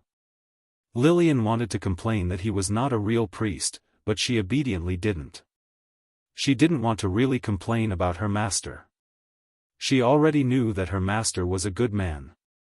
She took out a needle and thread, and with a clever flip of her hands, the blue and white maid's dress was modified, and a new skirt was attached to the foot of the old skirt, and the joint was decorated with a circle of laces to hide that the skirt was connected. This beautiful needlework made both Rob and the female assassin praised secretly in their hearts. "Well, the skirt has been changed, and now your calves and ankles won't. Is this all right?" The female assassin obediently recognized her future and was terrified. Rob waved and cut open the white cloth wrapping the female assassin with a wind blade. She was finally freed from the pupa state, and the first thought she had was to jump up and attack Rob, but thinking that he was so powerful, she had to forcibly suppress the thought, sighed, picked up the maid outfit handed out by Lillian and got into the chapel. A few minutes later, she came out, dressed in the blue and white maid outfit, and stood beside Lillian. Lillian is wearing a black and white maid outfit, while she is wearing blue and white. When the two stood side by side, it is really pleasing to the eye. Rob smiled and said to Lillian, "From now on, you will be the chief maid. Although you have only one subordinate, don't be polite to her and order her to do as much as you like. She should work to cleanse herself of her sins." Lillian glanced at the female assassin next to her. Thinking of how many times she had tried to assassinate her master, she was a little stingy, puffed up her cheeks, and said, "I will." Rob smiled and said, "Well, it's time to ask for your name. I can't keep calling you a female assassin, can I?" "Safa." Rob said, "Shafa? So you have this kind of name, that's quite amazing. What kind of parents would go crazy and name their daughter Sofa?" The female assassin angrily said, "Safa should be pronounced as Suafa. In our desert kingdom, it has a quiet, clear, and pure meaning, so many girls are named like this. How did it become a Shafa in your mouth?" Rob shrugged. "Safa should be transliterated into Shafa, but how did it become Suafa? That's crazy. But forget it. That's not the point. Go to work. Lillian is always doing the work in my house alone. I've been worried about her, but finally, someone's here to share her workload, ha ha ha." Westwind Town, behind the mountains. In the valley where goblins and ogres once lived lies a huge prison. There are more than 3,000 prisoners of war here, which makes it one of the largest prisons on the mainland. Because other countries never consider respecting prisoners of war, enemy soldiers captured on the battlefield are either killed or sold as slaves, and it is impossible for them to build a huge prison to manage them. Because of this, Westwind Town has unwittingly created the Guinness Book of World Records for the largest prison in the world. Unfortunately, no one in this world will give awards to Rob, the founder of the prison. 13 male assassins, including their middle-aged leader, were seized of all their weapons, poisons, items, and so on, and then kicked into cells by the prison guards. In the process, 2 assassins wanted to resist, but what they did not expect was that the prison guards were far better than they had expected. They beat the 2 guys who wanted to resist to the ground with a few strokes. They smiled and said to them, "Don't look at us like this. We were also elite soldiers in the Templar Knights before. How could you try to beat us? Let me tell you, Godfather personally ordered that any reform through labor prisoner who dares to attack the police can be brought to justice on the spot. It is a blessing that we did not take advantage of self-defense to kill you. Reform through labor well for us." The assassins were angry and wanted to resist, but the middle-aged assassin grabbed several men who wanted to make trouble and whispered, "Be patient. Keep a useful body so that you can continue to serve your kingdom in the future. Don't give your life here in vain." When the boss spoke, the little assassins stopped. After the prison guards left, the middle-aged assassin pulled his men to a corner of the cell and whispered, "While we're in prison, we should try to find an opportunity to meet General Matra, ask him about the situation here, and see if there is any way to escape.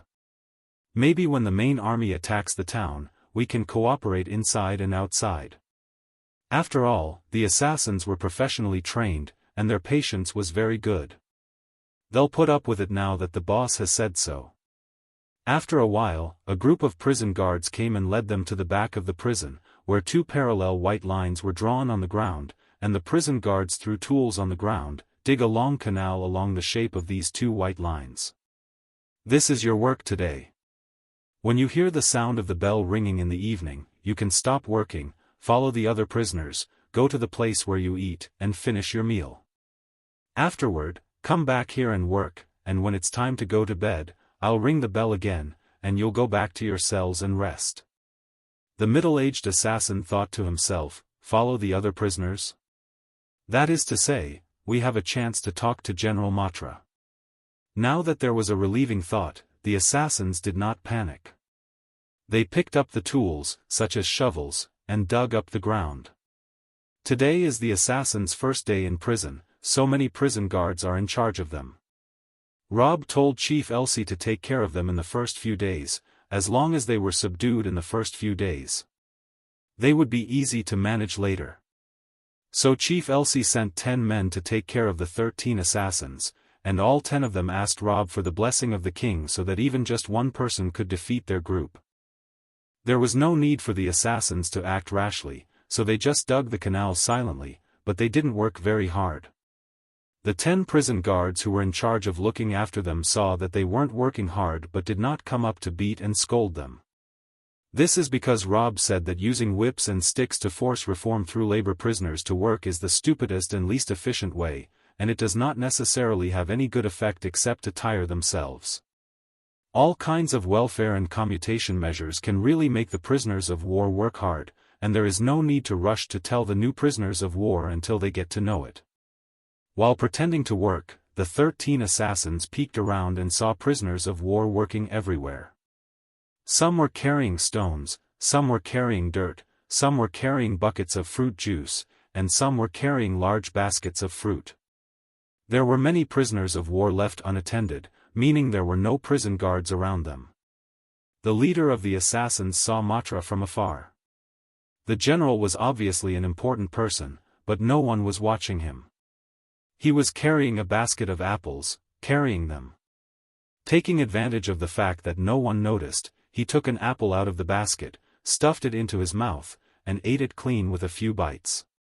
He also carefully bit open the apple core, took out the apple seeds, and hid them in his pocket. Then he threw the apple core into his mouth, chewed it up and swallowed it, and continued carrying the basket forward. The leader of the assassins could not help laughing and crying, thinking, "The prison guards here have such a big heart." Apples are an extremely expensive fruit. In our desert kingdom, it is not surprising that nobles would wage war for a few apple trees in an oasis. This kind of expensive fruit is in baskets carried by the prisoners of war and is not guarded at all. In his heart, he could not help scolding, "This guy Rob is really outrageous. Can he be even more outrageous than the nobles of the desert kingdom, who are capable enough to go to other kingdoms to steal fruit?" Of course, after scolding, he got very happy information. That is, Matra is unguarded. As long as he can get rid of the prison guards around him, he can connect with him. The evening was coming soon, and the 13 assassins were working while thinking about their surrounding environment. Of course, they were not very efficient, and only a small part of the canal was dug out. Then they heard the bells, loud bells, echoing over the whole prison. The moment the bell rang, the whole prison became lively, and the guys who were still working in silence burst out with laughter. Someone shouted, "It's time to eat. It's finally time." "Oh, yeah. Today is soy milk day. Yes, I've been looking forward to it for several days now. I like soy milk day the most. Huang Sha. Please make it so that every day is soy milk day. The prisoners all laughed happily and converged in one direction. The assassins looked dazed. What soy milk day? The 10 prison guards in charge of guarding them pointed to the direction in which the crowd gathered and said, "You can also go. There is a total of 1 hour for you to eat. After eating, you can also move freely in the open space in front of the canteen. After an hour, someone will blow a whistle. At that time, you must return to work." The assassins said, "Oh," and although they still didn't understand the situation, they got another good news: they could move freely for an hour. Isn't that great? They followed the crowd forward and found that the 10 prison guards really did not follow them. Soon they mingled with the prisoners of war. Immediately 2 prisoners of war found them, turned around, and asked, "Huh? New guy? Not from our vanguard army?" "Yes." An assassin whispered, "We are the spies and assassins of the main force. We failed to kill Rob and were caught." Huang Sha. I can't believe you guys went to assassinate that guy. Awesome. The prisoners of war from the vanguard army expressed their admiration one after another, and several of them turned and gave them a thumbs up. There's still the main force. The battle was fierce when we fought with the skeletons and void walkers, he called out. It's pretty great that you managed to go to Rob directly. Assassins. Seeing that these guys are still in the mood to smile and make such sarcastic remarks, the assassins can't help but feel a little upset.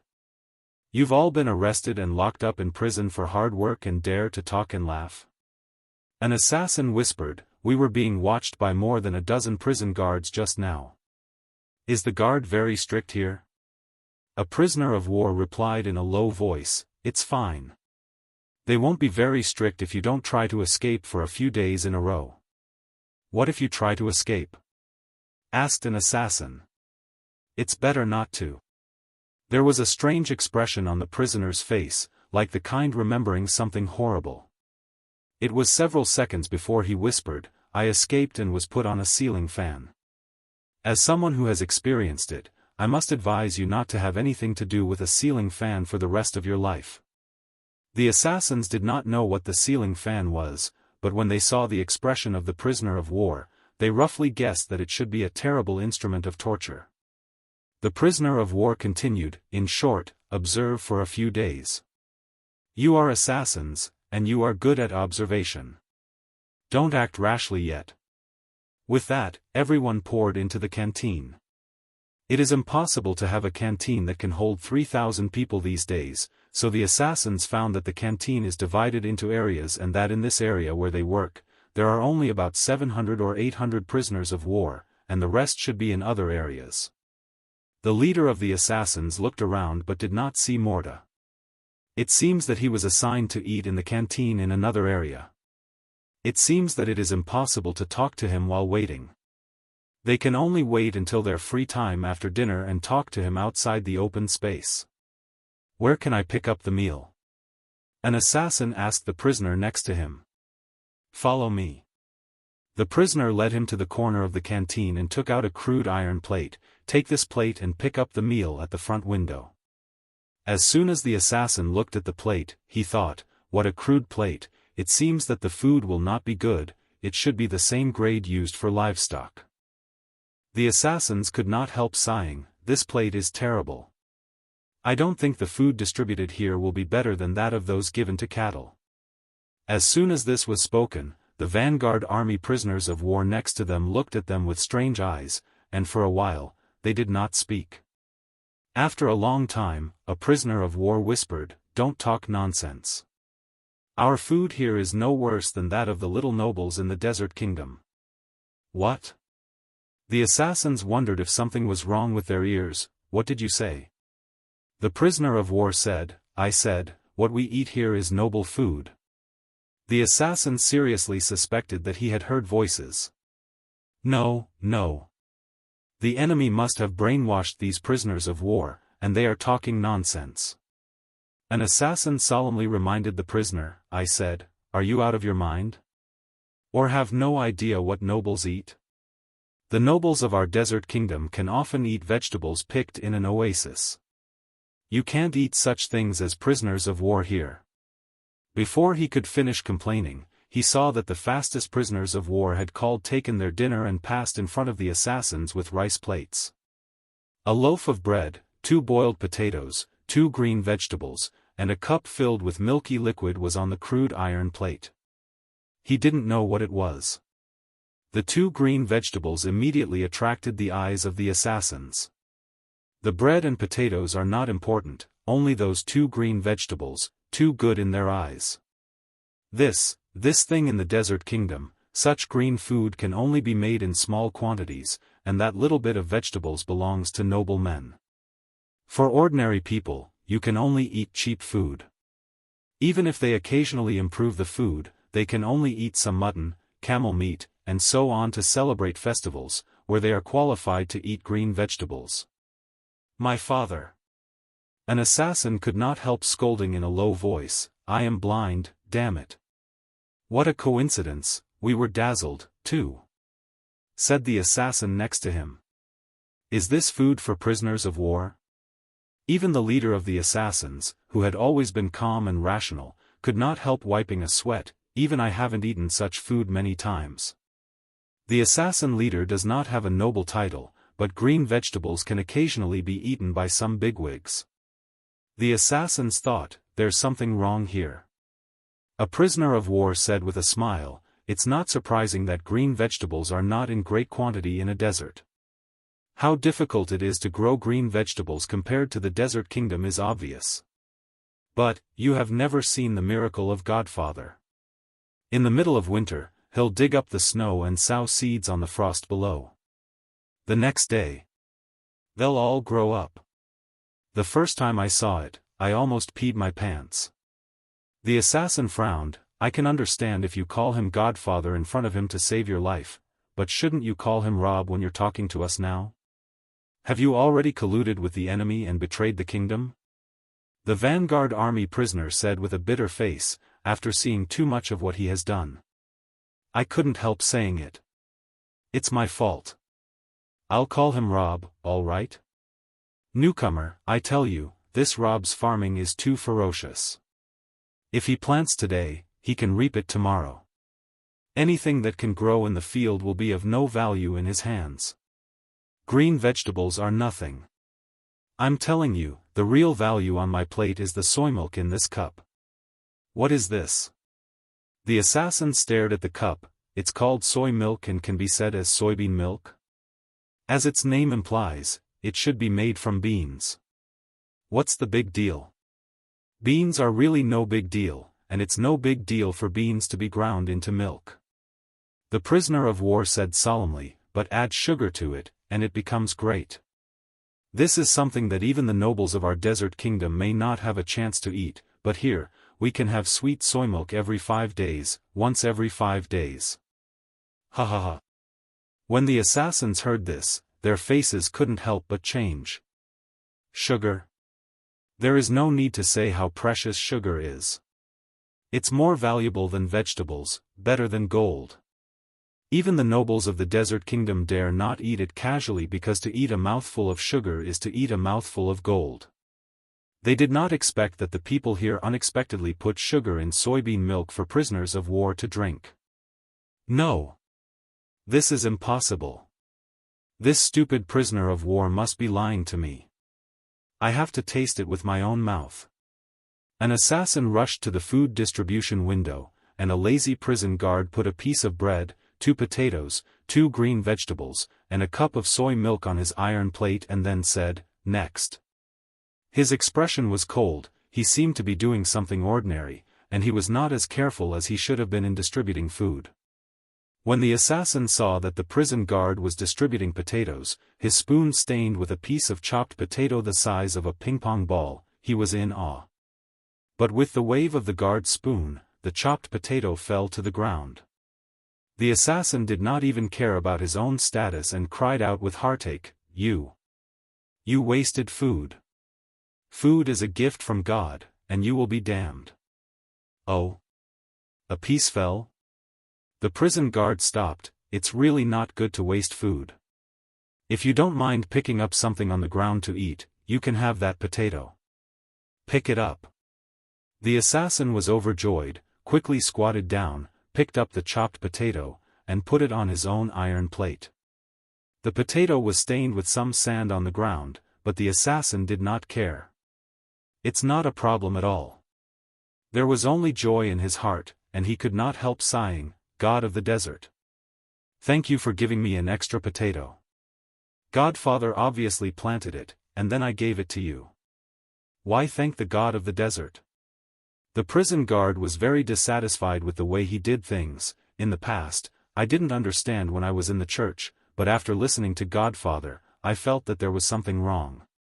The gods cut off all the efforts made by us human beings and made it look like he gave it to us. In fact, it was all our own hard work. The assassin pretended not to hear the complaint, but he was unable to defend his god, so he went back to the prisoners of war area with his iron plate. He first picked up the cup of soy milk and snorted coldly, I don't believe anyone will give sugar to prisoners of war. If this soy milk is sweet, I'll give you a striptease. With that, he put the cup to his mouth, raised his neck, and poured it in. In the open space in front of the prison canteen, an assassin danced naked and looked good. 3 steps to the left, 3 steps to the right, neck twisting, buttocks twisting. In addition, more than 3,000 prisoners of war clapped their hands and laughed. The cheerful atmosphere suddenly made people forget that they were all reformed through labor prisoners who had lost their personal freedom. As long as human beings can have enough to eat and wear warm clothes, all is good. Only the assassin leader was not in the mood. He groped through the crowd and finally found General Matra. While observing the guards in the distance, the leader of the assassins carefully approached Matra and made sure that no guard was watching them, and he whispered, Hello, General Matra, I am a spy of the main force and the captain of the assassins. Oh. Matra's eyes were fixed on the naked dancing assassin, clapping his hands at the dance. Just like the more than 3,000 prisoners of war who were clapping their hands together, humming old desert folk songs. After 2 claps, he whispered, What did you want to say to me? Did you want to break out of prison? Yes. The assassin leader whispered, I am good at stealth and also know all kinds of quick footwork. I want to escape if there is a good chance. I think if your men cooperate and deliberately create some chaos, I can even get you out of here. We can take out what we have seen and heard in Westwind Town, even about Rob, and give it to the commander of the East Army. Matra shook his head and sighed, Don't be silly. You can't get out. You have no idea how powerful these 300 prison guards are. My men have tried all kinds of ways to escape, and they can't even get rid of one of them. How powerful could they be? Aren't there only 300 people? The assassin leader said, There are more than 3,000 of us. Matra said with a wry smile, There is no doubt that these 300 people, plus the buffing magic called Blessing of the King, could hang more than 3,000 of us. I really don't think we have any chance. The assassin leader was a little angry, General, you don't even have the guts to try? There's nothing to try. Matra said, If there really is a fight between 300 and 3,000, there will be a lot of fanfare. When the cry of killing reaches the chapel, Rob will certainly act. As soon as he strikes, the battle will be over. Why are 3,000 people afraid of one person? He whispered, Are you willing to be imprisoned here all the time? Oh, right, he suddenly remembered something, you are a noble. You can wait for your family to redeem you. I was such a fool to consult with you. Matra shrugged. I'm doing this for your own good to make you suffer less from ceiling fans. Humph. The assassin leader snorted coldly and stopped talking nonsense to Matra. He continued his search among the crowd and soon found an old acquaintance, a shaman whom belonged to the vanguard army. Rob's huge forks of lightning seriously injured the shaman during the vanguard attack on Westwind Town. He was later healed and thrown into the prison camp, and now he has become an honorable reform through labor prisoner. The captain of the assassin dragged the shaman into the corner and whispered, "Do you want to run away with me?" The shaman was stunned. "You want to run?" "Yes." The assassin leader whispered, "I must run. One of my men went to report to the commander with the wrong information. I must run back quickly and correct the wrong information, otherwise, it will harm the commander." He told the story of Immortal cloud art at a rapid speed and then concluded, "I must tell the commander that this is false information before he formulates a new strategy, or he will be defeated." The shaman looked at him with stupid eyes and shook his head. "Don't be silly. Even if you correct the information, no one can beat Rob. The East Army is destined to be hanged, so don't bother." The assassin leader said, "Do you really not want to be freed that much?" Shaman said, "I want to. So I worked hard to lessen my sentence. I performed well in the last month. I was rated as a paysetter for reform through labor in Westwind Prison, an advanced individual with an exemplary role. So, Godfather gave me a special decrease of 1 year, and now I only have 2 years in prison. If I behave well, the remaining 2-year sentence may be reduced in a twinkling of an eye. Maybe in 2 months, I will be able to walk out of prison. Why should I risk death?" Assassin leader. What happened to these people? Were they tempered by the green vegetables and sweet soybean milk? No. They are not people of the desert kingdom. I wanted to run away with you, but you are all so unambitious, so don't blame me for being selfish. That night, the captain of the assassin easily opened the prison door with expert lockpicking skills and then, with his 12 men, sneaked out of prison like ghosts, clinging to the base of the wall. Their stealth ability is indeed extraordinary. All the way to the prison wall, they weren't detected. Over the wall, the guard was unaware. After leaving the prison, they pressed against the shadow of the valley's edge, slowly crawling forward. They were really excellent and set the record for the farthest escape from Westwind Prison, sneaking all the way to the exit of the valley without being found. However, just when they were about to get out of trouble, the assassin leader suddenly found that he seemed to have stepped on something. A mark that was shining on the ground. No, it's an ice trap. The captain of the assassin only had time to shout when he felt a cold ice ring on his feet, and he and his men were frozen and stuck to the ground. The more than a dozen assassins looked at each other in a daze. Then, several prison guards on patrol rushed over, raised their scepters, touched them, and the assassins were all knocked unconscious. When they woke up, they found that they were hanging on a strange thing, and several prison guards were looking at them with strange eyes. If you try to escape, according to the rules of Westwind Prison, you should enjoy the punishment of Gear 3 ceiling fans. An assassin whispered, "Is this the ceiling fan?"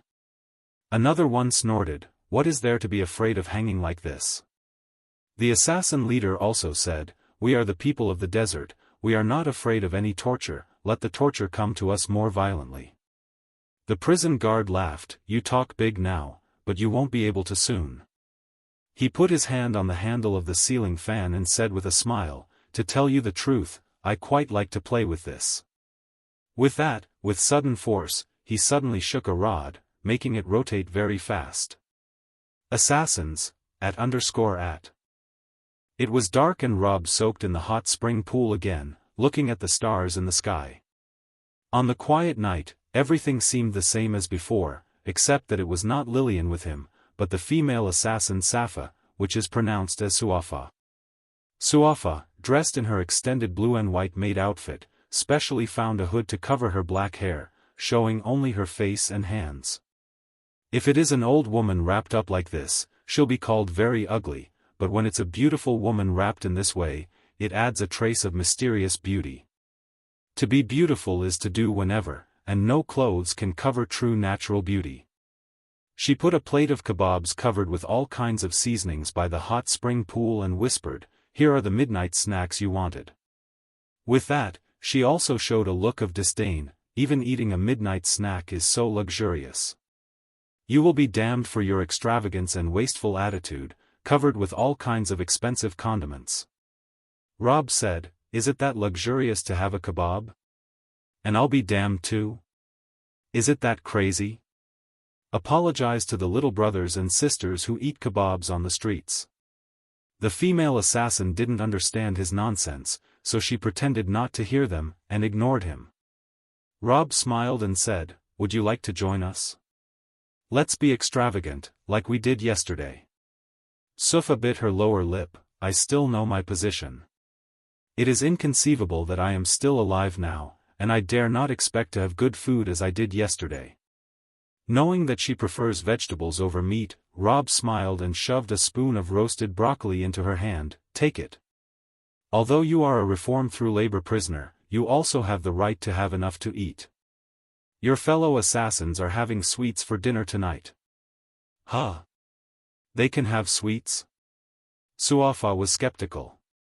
Rob said with a smile, "You'll know when you visit the prison, but they should all think you're dead. If you go to visit the prison now, it will give them a sense of hell in broad daylight, and maybe they'll be scared." "Suafa," Rob said slowly, "tomorrow, I'm going to deal with your main army." "Huh?" Hearing him say this, Suafa was slightly surprised. "How could you take the initiative to go fight? Shouldn't we hide in this town and wait helplessly for the army of my desert kingdom to come? Don't blame me for not reminding you that no matter how capable you are, you can't beat an army of 10,000. Our army will certainly beat you to the point of crying for your father and mother. Look, you're getting cold feet."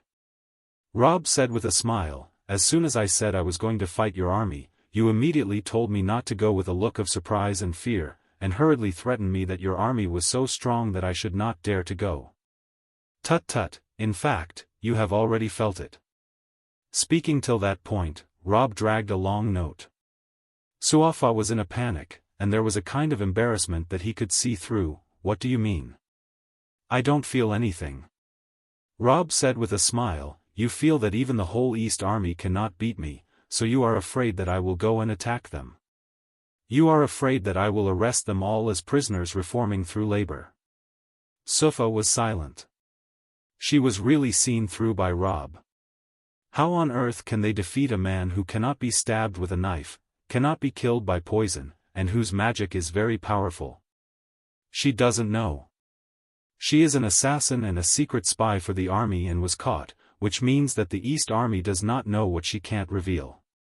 They were given wrong information, that is that Rob cannot use the Immortal cloud art, where there is no water, and that his combat strength is weak without it.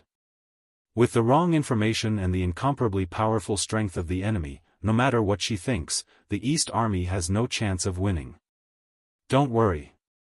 Rob suddenly smiled and said, "I'm not going to arrest those 10,000 people." "Huh?"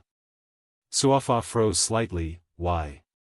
Rob said with a smile, "It's not that I'm kind, but," he shrugged and said helplessly, "Westwind Town can't accommodate so many prisoners of war. To be honest, a small town with a population of less than 1,000 people suddenly exploded to more than 5,000, and then ate more than 3,000 prisoners of war. This has already broken through the town's limits. If it were not for the ability of Rob, Westwind Town would not be able to bear it. Although they can still barely bear it now, if they get 10,000 prisoners of war, it will really explode." After carefully weighing the current population of Westwind Town, Rob decided not to catch the 10,000 East Army men. Hypothetically, even if they do catch them, what can they do?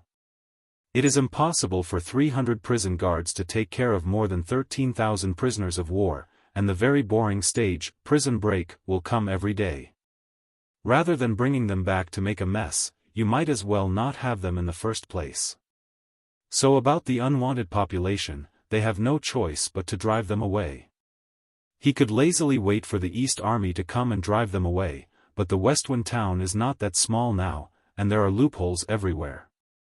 If the enemy does not attack from the front, but through other means, or if the enemy archers throw stones and send several cavalry behind to kill your farmers, or if front riflemen and tanks are set up, and the transport planes drop them to kill your farmers. In any case, there are a large number of enemy troops, and such tactics are possible. It is also troublesome for Rob to take care of the East and the West alone. Therefore, instead of being passively beaten for them to cause trouble to his town, it is better to take the initiative to attack. He heard that the East Army is now stationed 30 miles north of Westwind town.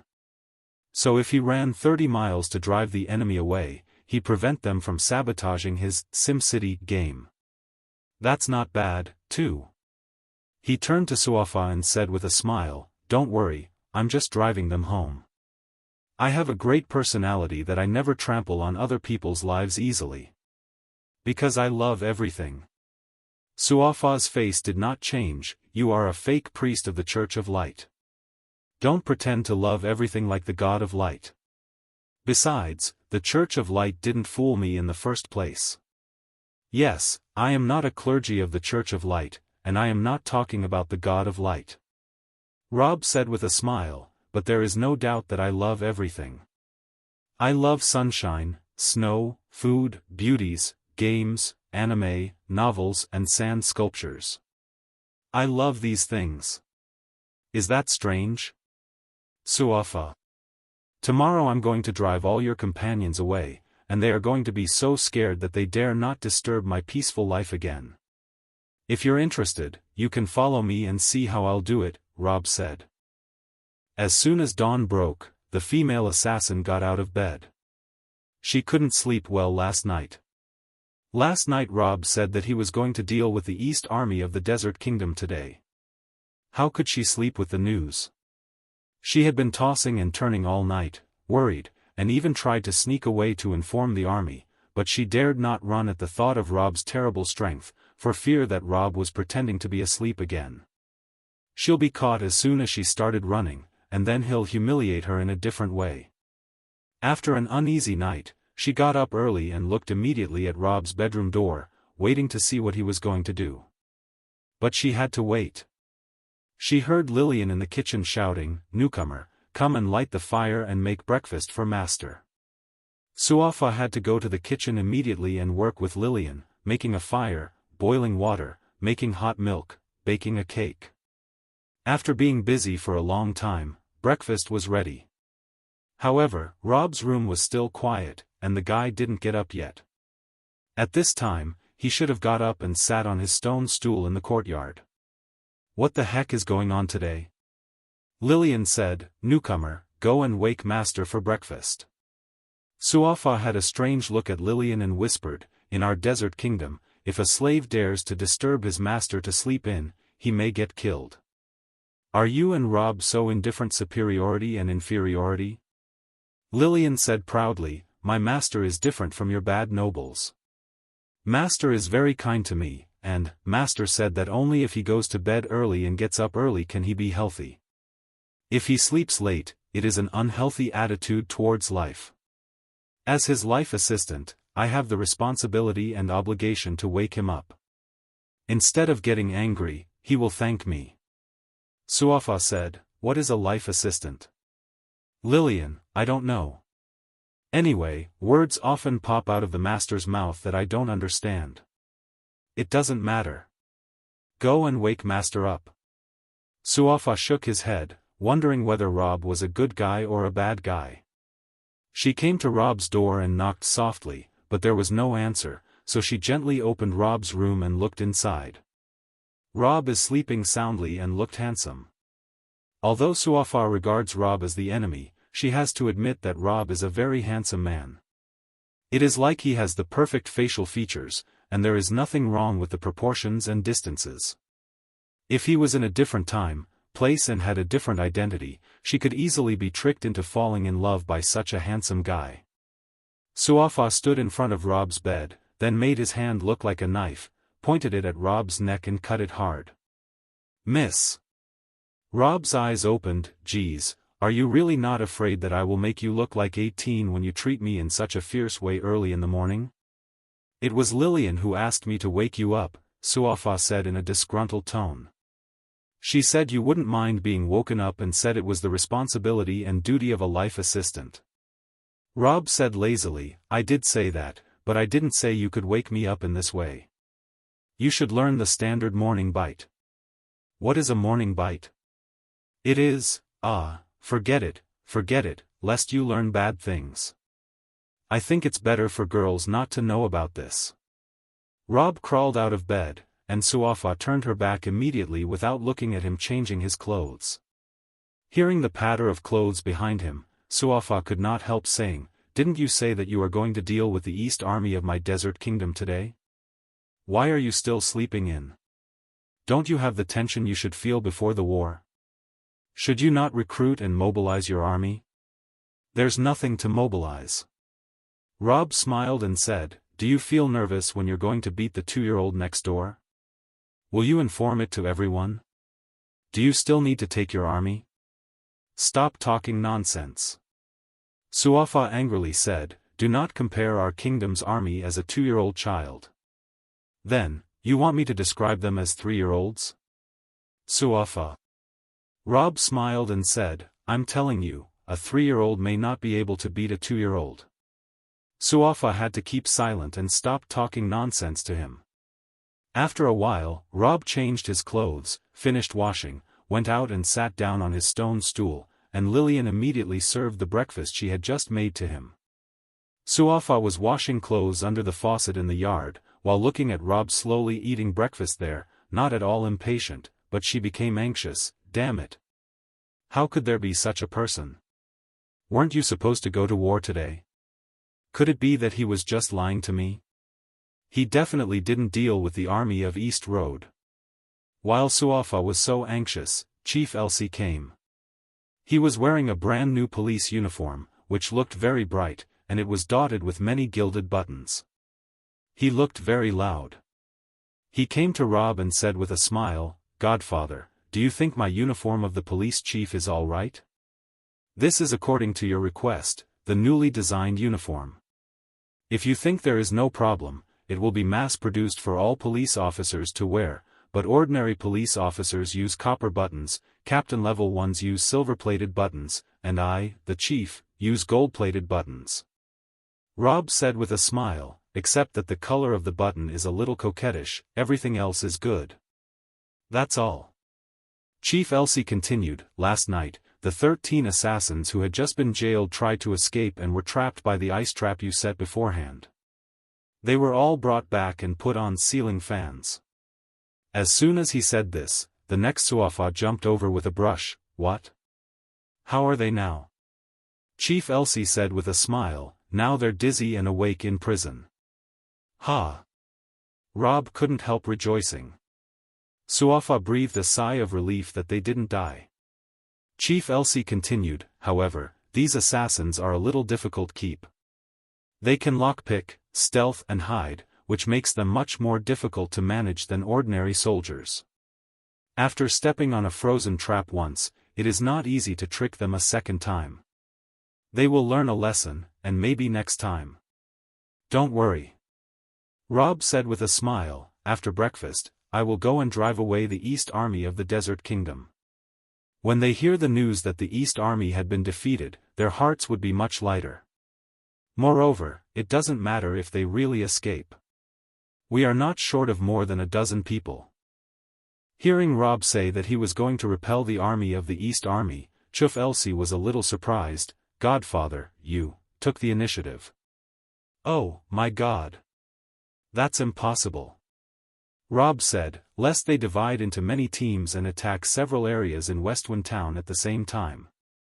If so, my tower defense will be very annoying. After considering it, it will be most convenient for me to take the initiative to attack." Chief Elsie said with a smile, "Oh, it's out of convenience. It's really our godfather." And, Rob said, "Miss Queen spoke to me on the phone last night, and she is ready to send some old masters who know the technology. But considering that the army of the Desert Kingdom is still threatening, some old masters still have doubts in their hearts.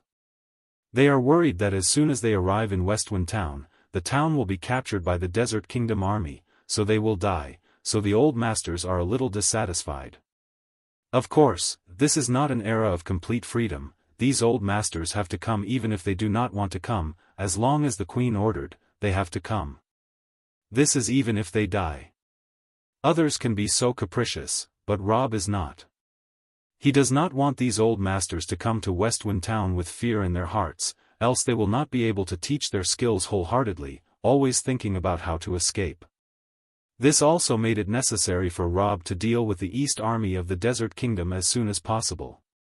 Rob smiled and said to Chief Elsie, "I promised not to let you and the Templar Knights out of town, and that promise is still valid, so I can't take you out.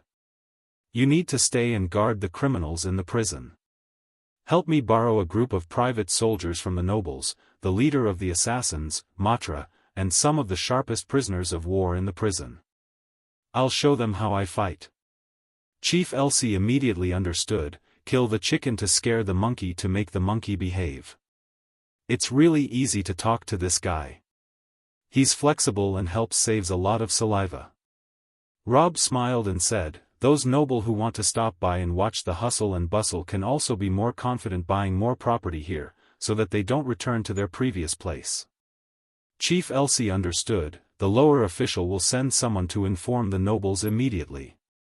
He turned and left, and two little policemen waiting outside the chapel immediately greeted him.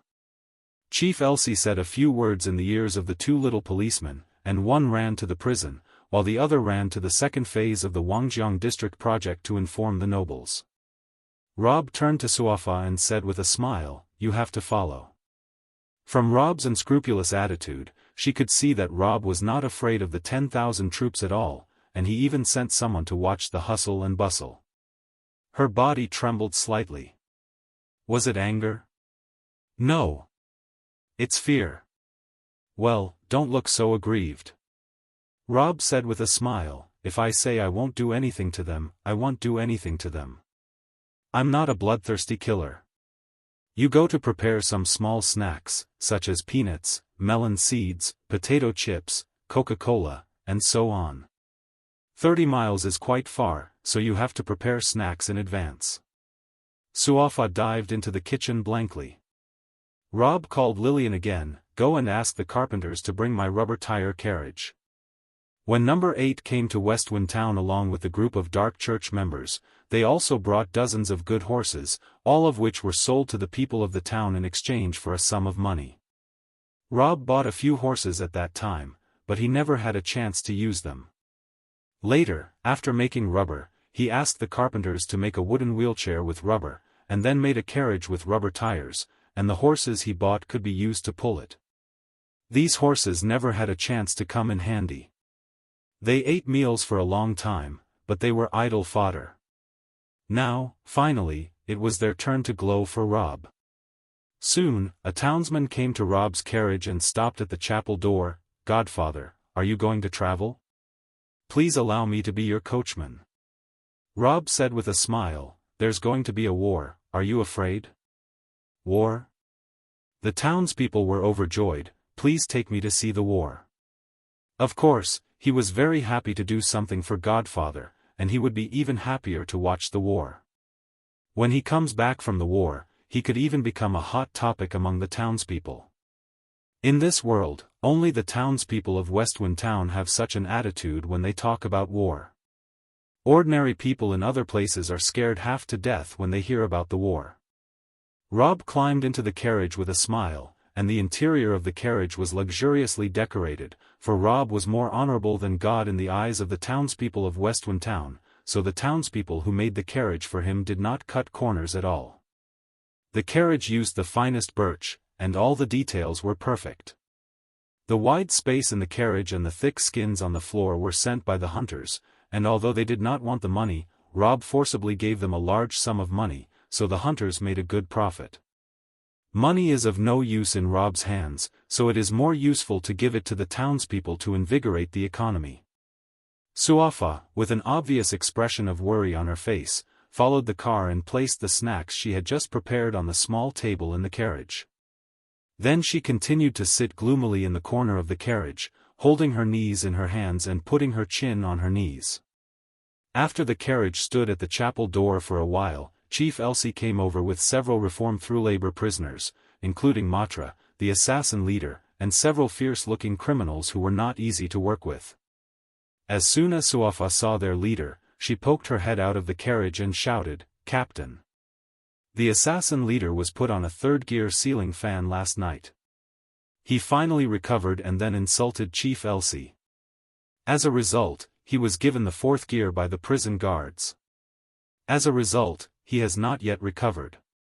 Hearing the sound, he looked up and looked at Suafa with the eyes of at. He was shocked all over and said, how are you alive? Suafa said with a bitter face, I have been resurrected. Assassin leader. The first thing that came to his mind was not that Suafa had been saved, but that her resurrection isn't forgot matters, but could only be used to satisfy Rob's perverted desires. Poor child, I'm afraid you were subjected to something miserable last night. Worse than death. The two looked at each other from a distance of several meters, with an unspeakable sense of sadness in their eyes. Then Rob's face suddenly stood between them and smiled and said, What are you doing? A bitter drama? Don't do that here. Get up. Hey, you bastard. Several carriages came from the Wangjiang district, the handful of nobles headed by Baron Nuelen. Of course, they also came to watch the hustle and bustle, and at the request of Rob, they brought a small group of private soldiers, only a dozen or so. Chief Elsie put several prickly reform-through labor criminals in the hands of this group of private soldiers and said with a smile, Pay attention to these guys, they will run away if you are not careful. Oh, that doesn't include me. Matra raised his hand and said, In fact, I never thought of running away.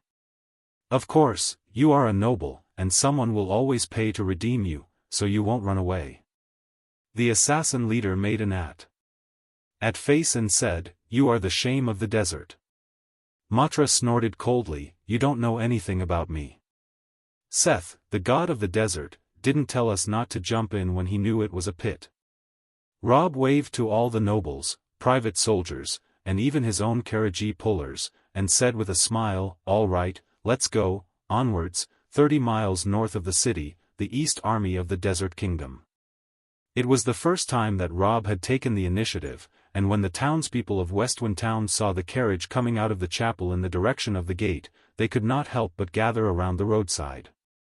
Many townspeople asked loudly, Godfather, why won't you let the enemy come to Westwind Town this time? Right. Then, we can sell snacks again. Do you have any special arrangements this time? Rob poked his head out of the window and scolded with a smile, Their 10,000 troops will come in all directions. If I miss a glance, you will be hacked to death by the rear troops. Are you still thinking about selling snacks? Give it to me after you're dead. Even if we die, we can come back to life. The townspeople laughed and said, If you follow Godfather, you don't have to be afraid of death at all. Even if you die, you have to make money. Rob gave them the middle finger, My father. What have you become? It can't go on like this. When I get back, I'll start to pay attention to your ideological and moral education. The townspeople were surprised. What is ideological and moral education? Rob did not want to talk to the townspeople and was quietly ready to throw a whole set of socialist core values at them. The carriages then left Westwind Town and began to drive north. To the north of Westwind Town, there is a long official road that extends northward along the foot of the Black Pine Mountains to the Stone Canyon, where the horse caravan is now on. Suafa immediately discovered a very strange thing. The carriage did not seem to be very bumpy. The carriage seemed to be very resilient, as soon as it came across any bumpy place. Its elasticity will make the passengers in it less uncomfortable. She couldn't help asking, What's wrong with this carriage? Did you add any magic? Not really. Rob said with a smile, I tell you, magic is actually done by a magician's magic power, so in the final analysis, it is still manpower. If everything is to be solved by magic, it is the same as everything is solved by manpower.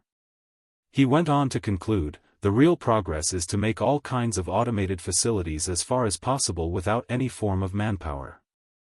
For example, the shock absorption system of this carriage depends on the elasticity of rubber, but this is far from enough.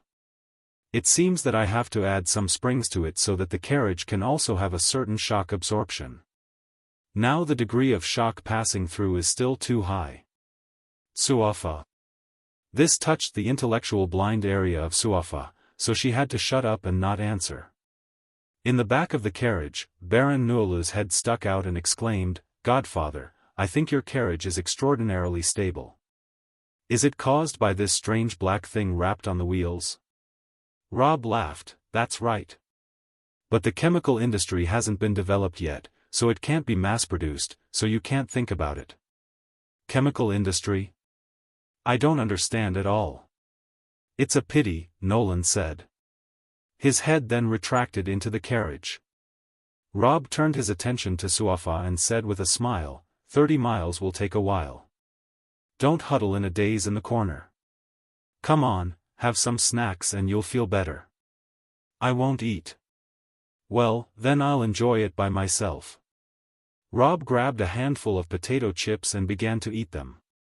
Seeing his sightseeing appearance and attitude, Suafa became even more panicked and thought, can the main army beat Rob? I'm worried, I'm so worried. After a long time, more than 20 miles passed. The carriage coach in front exclaimed, "Godfather, there are enemy scouts in front of us, spying on our convoy." Oh? Scouts appeared? Rob poked his head out of the window and looked forward. Sure enough, there was a camel in the distance, a desert soldier with a machete and an axe. He was looking at Rob's group from a distance, a little confused about what they were there for. From the point of view of the scouts, it was impossible for a few carriages to attack 10,000 troops, and they thought the convoy was a strange caravan or a team that will negotiate or something.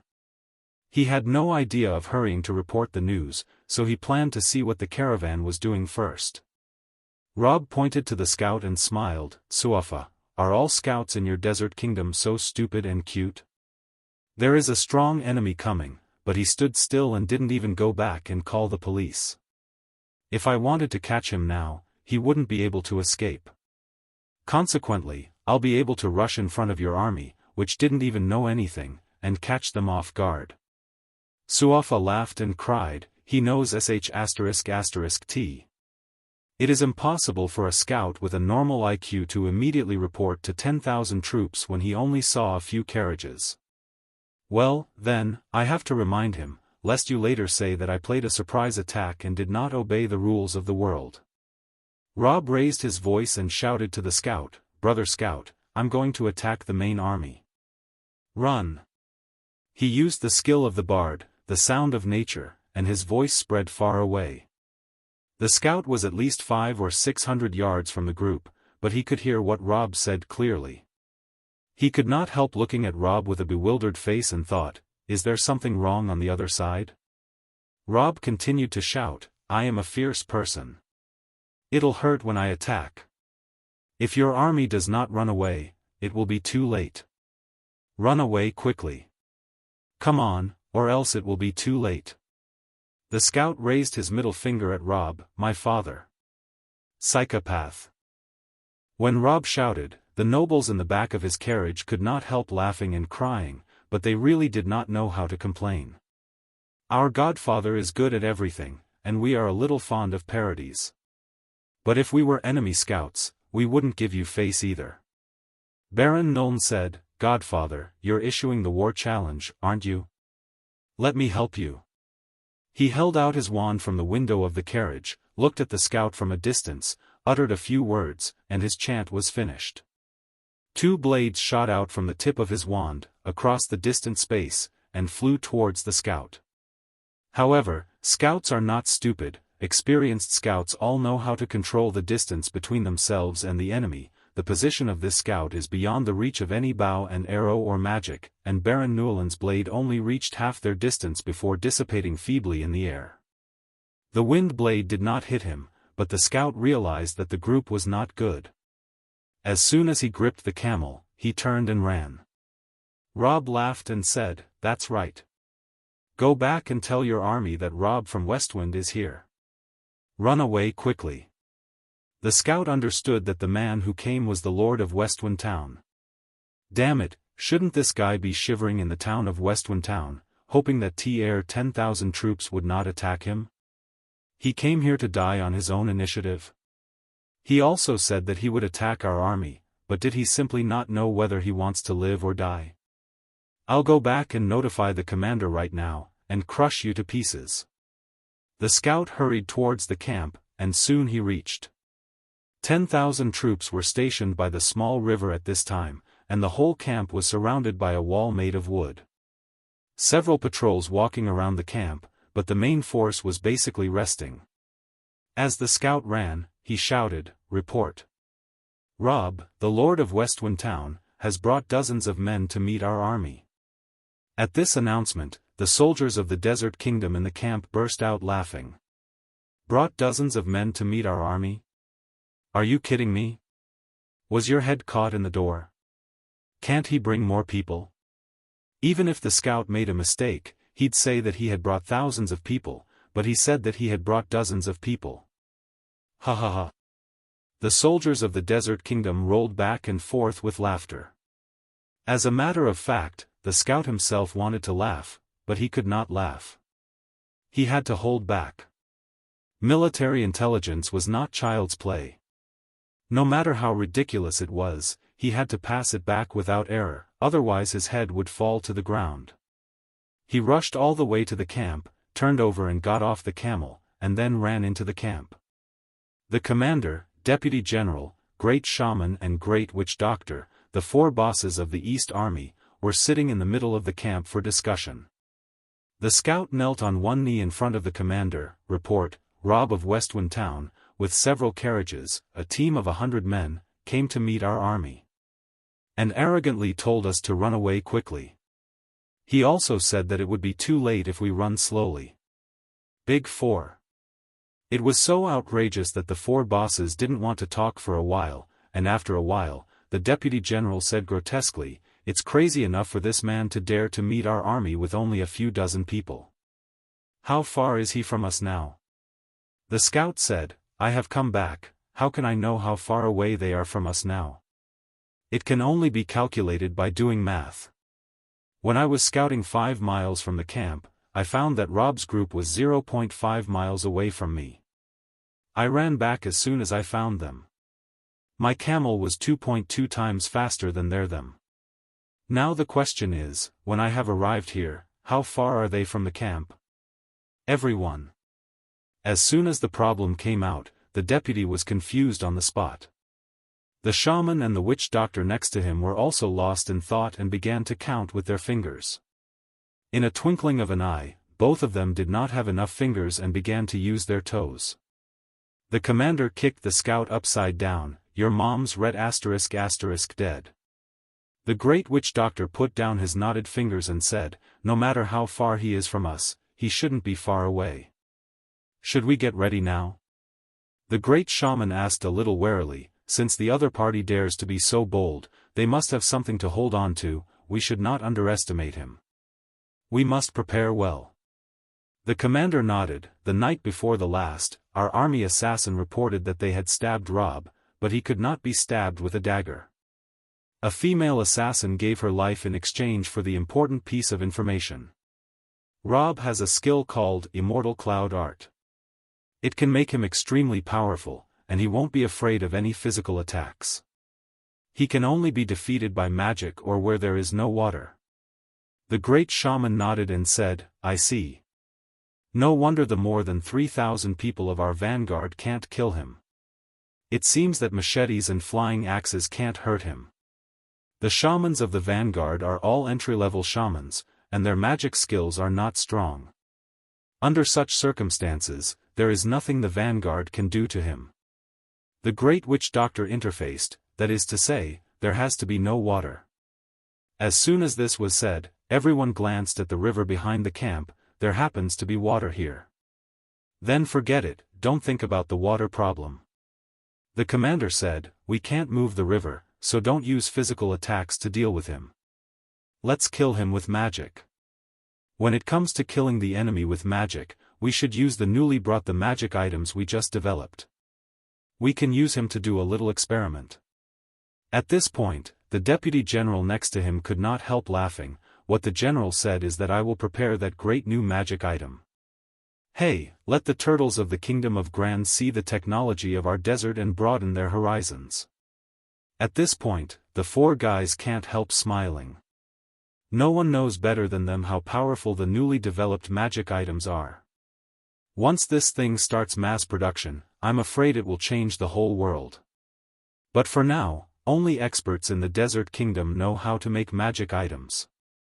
Let this battle be the first battle for our new magic items to enter the stage of history. The commander laughed and said, "Let everyone be afraid of our amazing technology, ha ha ha. Let's shock the world. Let Norma and Gran no longer dare to underestimate our Desert Kingdom. For Huang Sha. For Huang Sha." The whistle sounded in the camp of the army in the Desert Kingdom, which was the sound of the coming battle. The whole camp was instantly alive, and all the soldiers moved. However, a message was constantly sent among the soldiers: only a few dozen men are coming from the other side. They shouldn't be able to withstand a single bow. The commander is preparing the secret weapon. The convoy of Rob and his party stopped far in front of the enemy camp. About 200 steps away from the enemy. This distance is beyond the reach of bow and arrow and magic, and it is an excellent place to go watch, chat, and brag. Baron Newland waved, and a group of private soldiers with the blessing of the King Matra, the assassin leader, several assassins, and reform through labor prisoners out of the carriages. The assassin leader saw the East Army in front of him and immediately shouted, "How dare you really come here? Ha ha ha. You are really going beyond your reach. With only these people, you dare to challenge the main army of the Great Desert Kingdom? They are too much for you." Another prickly reform through labor convict also said, "You are dead this time. Huh, did you bring us here to show us how you'll die?" A private soldier came forward and tried to beat the two guys who were talking nonsense. But Baron Newland gracefully stopped his man and said with a smile, "There's no need to hit them. That would be ungentlemanly. Let them say whatever they like, and in a moment, Godfather will make them hit themselves in the face." At that moment Rob jumped out of his comfortable carriage, and Suafa followed him. Without Rob talking, Suafa consciously walked up to the captain of the assassins and stood still, leaving herself surrounded by private soldiers. Rob looked at her with a smile, "Very good. That's right. Those who don't cause trouble to others are good people. If you get out of the carriage and run for your life in the direction of the camp, it will be very boring." Suafa bit her lower lip and said, "I know I can't run away. There's no need to humiliate myself." Rob applauded, "If only your boss was so sensible. I heard that he not only tried to escape, but also insulted the prison guard last night. As a result, he was put on a third-gear ceiling fan, followed by fourth-gear ceiling fan. Like, why bother? Assassin leader. You are right here. Don't move. I'll drive the army of the Desert Kingdom away." With that, Rob smiled and walked over to the army camp. The nobles who came watch immediately took out small stools and small tables from their carriages, laid out a pile of potato chips and Coca-Cola. Baron Newland even prepared cakes and tofu pudding. In a gentlemanly manner, he waved to Rob's coachman and said with a smile, "You don't seem to have brought anything. Go to the next table and sit and talk with my guards." The coach was greatly moved. This is a real noble. He is so elegant. Baron Newland finally managed to show his elegance. He couldn't help feeling that he had not been noble since he entered Westwind Town. In Westwind Town, you can't pretend to be great by showing that you have money and status. You can only show your gentlemanly demeanor by being kind to ordinary townspeople. How difficult it is. Several young nobles and Baron Newland sat at a table, next to the coach and a few guards, and behind them were a group of private soldiers escorting several reform through labor prisoners. Everyone watched Rob walk slowly towards the army of the Desert Kingdom. The captain of the assassins could not help saying in a low voice, "This man is really bold. It is good for us if he dies like this. As soon as he dies, Westwind Town will be over and we will be saved." A shaman next to him whispered, "Now it's up to him to die. I'll tell you secretly that he'll probably die from magic items, hee hee." The great shaman brought a magic item this time, which is said to be very powerful. The assassin leader said, "Oh, oh. What is this good thing?" "I don't know." Shaman shook his head and said, "I am too humble to know such a secret, but I am sure it is a very great magic item, because when the great shaman mentioned it, he was full of confidence. I heard him slip his tongue and say something like, infinitely powerful. Oh, oh, oh." Several others were excited. "Great, as long as they kill this guy, Westwind Town will be finished."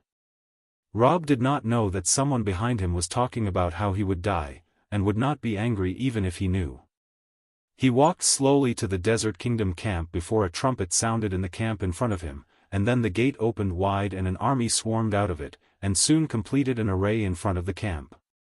At a glance, a large number of Mamluk, a large number of machete warriors, as well as many warriors, berserkers and other physical professions, formed a huge army in front.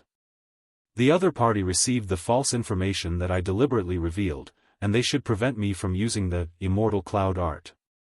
It is impossible that they're just sending physical classes. If they deliberately put so many physical classes out, it must be that the magic classes are secretly engaged in some kind of plot. But Rob does not care, let them do their thing. There is no need to be nervous. Using sound of nature, he laughed loudly at the front and said, "Hello, guests from the Desert Kingdom. My name is Rob. I am currently a priest in Westwind Town. You can call me Father or you can call me Godfather. When I come here, there is only one word I need to use to advise you, that is, where you come from, go back. Don't mess around, so we can still be good friends." On the wall of the Desert Kingdom, the commander in heavy armor showed his head, holding a magic item like a loudspeaker. "Who wants to be friends with you? Let me just ask you, are you here to die? It's not good to die easily." "I didn't even say I was going to kill you," Rob said with a smile. "As soon as you open your mouth, you just want to kill me. This is too discordant. Come on, I'll give you a chance to say it again. Put it better." "Humph." The commander snorted angrily and looked back behind the wall. It turned out that with the help of the wall to cover the view, a large group of shamans were energizing a magic item that looked like a jar. Obviously, this is a large magic container that can store a lot of magic in it. However, its shape is much larger than Rob's magic container, which is the size of a teapot. The magic of the several shamans cannot fill the magic container at all. It took a large group of shamans to work together to transfer all their lightning magic to fill it up. By this time, the charging was coming to an end, and the huge magic container was already full of the shaman's lightning magic, which was almost overflowing. Through its thick shell, you could hear the sound of thunder and lightning. "Report, charging is complete." A shaman wiped the sweat on his forehead. The commander nodded, "Well done, continue to the second one. There must be some means this guy used to defeat the 3,000 men. In case our magic props fail to hit the first blow, or fail to kill him, we should fill an extra magic container as a backup." "Yes, sir." The shamans continued to work. Just now the magic container had absorbed the magic of dozens of shamans, so they had to put on another batch of shamans to continue to fill the second magic container with magic. The commander turned outside, waved to the deputy general who commanded the physical army, and shouted, "Try your opponent and see if he can really avoid all physical attacks." The deputy general nodded, and he was riding on a camel, followed by 500 elite Mamluk. He raised his machete high and shouted, "Team 1, come with me. Let's ride to Rob, get into axe-hitting range, throw axes, and step back immediately, whether hit or not." "Yes." The Mamluks replaced roared. "Go." The deputy general led his camel and rushed out, followed by 500 elite Mamluk. 500 men charged together, and it was quite a lot of momentum, especially since their target is only one person. The scene surprised the little nobles who watched the game, but they immediately thought that it was no problem for Godfather to fight 3,000 people. There was nothing to be afraid of. Baron Newland deliberately picked up a piece of cake with slow movement and sent it to his mouth. He did it smoothly, which shows his elegance and calmness. He smiled at the enemy army in front. His state of mind is calm, full of noble style. "You scum, don't you want to come to worship me?" Even with the 500 men charging, Rob continued to walk slowly. As he walked, he said with sound of nature, "Listen, retreat immediately, or it will be too late to escape."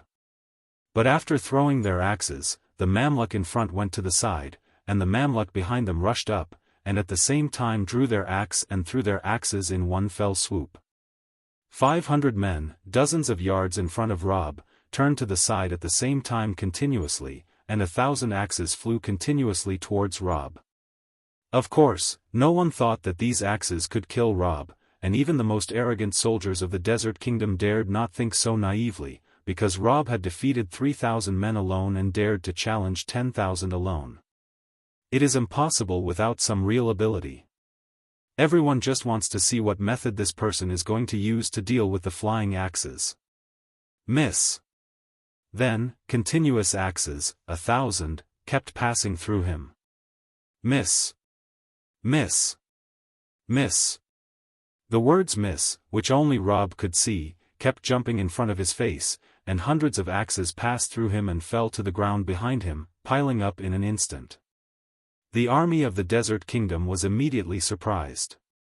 Although they had long heard that Immortal Cloud Art could avoid all physical attacks, they still felt shocked when they saw it with their own eyes.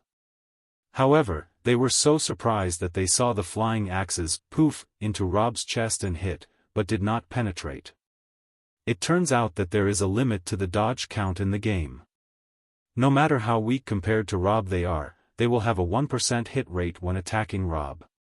When 1,000 flying axes are thrown, there will always be 1 or 2 lucky guys who can hit Rob with a 1% hit rate. This is like 1,000 players playing games, although most of them are from the west, there are always those from the east. This axe should have come from a Eastern Mamluk. The army of the Desert Kingdom immediately let out a burst of cheers, and even the commander on the wall nodded with relief and said with a smile, "It turns out that you don't have to kill him where there is no water, as long as the frequency of attack is high enough. Someone can hit him." When the leader of the assassins who was escorted to watch the game saw this, he could not help squinting at the female assassin Suafa next to him and whispered, "He can be hit." Suafa said with a bitter face, "It seems that my face is too dark. If I am as lucky as this Mamluk, I could have successfully wiped his neck." By this time, the people of the Desert Kingdom had found that there was something wrong with the axe. It had not cut into Rob's chest at all and was blocked by his skin. Although it seemed to hurt a moment ago, it was easily bounced back by Rob's chest. HP 1. This guy has the stone skin. A shaman shouted, "No mistake, it must be stone skin." A soldier shouted, "I think it may be the skill of our soldiers, shield wall." General said angrily, "Shut up, that is not important, we just need to know that physical attacks are very difficult to hit him, even if hit is also difficult to hurt him. This is enough, what magic? Is it that necessary to argue? It is true that this man cannot be defeated with a physical attack, and it seems that the information returned by the assassin in exchange for his life is true." As soon as he had finished saying this, the great witch doctor leaned up from behind and whispered, "Look at how many people are standing behind Rob watching the game. Isn't that our assassin Suafa? She is obviously not dead, so the claim that she traded her life for information is wrong. The first attack is over, and the people of the Desert Kingdom are sure of at least one thing, that is, Rob cannot be defeated with physical attack-based soldiers, so there is no need for the rest of the physical-based soldiers to go up and humiliate themselves." The 500 Mamluks turned their camels and returned to camp. Rob, on the other hand, walked slowly forward with a relaxed expression on his face. He can charge and wipe out the enemy in an instant, but that's no fun. Because he found that the enemy seemed to be engaging in some sort of plot. Instead of having no fun, he might as well take a look at what the enemy was planning. Rob's intuition is telling him that what the enemy is doing should be interesting. The commander of the Desert Kingdom looked behind the wall. The charging of the second magic container was coming to an end. 2 magic containers the size of wardrobes were placed side by side, both filled with lightning magic. The commander was overjoyed in his heart and said loudly, "Connect the magic container that has been charged to the magic item. Get ready to release it." "Yes, sir." The shamans took action immediately. As he walked, Rob was watching the enemy's movement, and he soon noticed that a plank had been removed from the enemy's wall, revealing a small hole. A black, cylindrical tube stretched out of the small hole and pointed at him from a distance. "Oh, a gun barrel? Rob, does this plane already have cannon technology?" "It's not impossible. In many games of sword and magic, there were gunpowder, cannons, and even naval guns. But didn't the enemy just confirm that it is difficult to hit him with a physical attack? The cannonball should go through me just like the previous batch of weapons. Moreover, even if there is a cannon these days, it should only be at the level of a shotgun. As soon as the shell is unloaded, it will fly at random, and the hit rate is extremely low. It can only be used to hit some large targets, and it is almost impossible to hit people with perfect accuracy. What are they trying to do when they put a cannon on me at this time?" But it didn't matter. Rob was not afraid. He just wanted to see a lively scene, so he pretended not to see it when he saw that the gun barrel was maliciously aimed at him. Behind the wall, several shamans carrying the magic containers the size of wardrobes went to the back of the gun barrel and connected the huge magic container to the gun barrel. The great shaman said with a smile, "Now this bastard who dares to underestimate our army because he is not afraid of physical attack will taste Thor's roar." The latest magic item of the Desert Kingdom. The magic cannon, Thor's roar. Prepare to launch. Countdown before launch. 10, 9. With the voice of the great shaman, all the shamans, witch doctors, and the commander who saw all this on the wall are all excited now. This latest magic item has been tested and fired twice in the middle of the desert after being studied and made. Its power can only be described as earth-shattering. And now, it will be used in actual combat for the first time. The whole kingdom of Gran will be shocked by this cannon. 3, 2, 1, launch. The commander waved his high hand and said, "Fire." The great shaman also repeated, "Fire." Bang! Thor's roar has launched. The magic of the wardrobe-sized magic container, which has just been filled with the magic of dozens of shamans, was blended together, and then released in an instant into the barrel. The barrel is engraved with countless runes that increase magic, and every time the magic of lightning flowed in the barrel, a circle of runes lit up, constantly increasing the magic inside the barrel. By the time lightning magic came out of the 3-yard barrel, its power had been tripled. The magic of dozens of shamans has been turned into something great, and its power is now equivalent to that of hundreds of shamans at the same time, which can only be possessed by large-scale magic at the strategic grade. In order to launch such magic, it is necessary for the magician to stand in a magic array, connect their magic with the magic array, and then chant the spell and cast it, which is prone to mistakes. But the Desert Kingdom skillfully used a magic container to collect the magic of dozens of shamans, fused them together, and then increased it by drawing runes on the barrel, and finally cast it like Thor's roar. This kind of play can also be regarded as setting a precedent for the Fengma continent. It's a really great, revolutionary invention. Lightning, 5 yards in diameter, flew across the sky and went straight at Rob. It was a terrifying shot, and when the lightning was flying in mid-air, it made the sound of thunder, and even the space seemed to be torn to pieces by it. The terrifying light made people blind.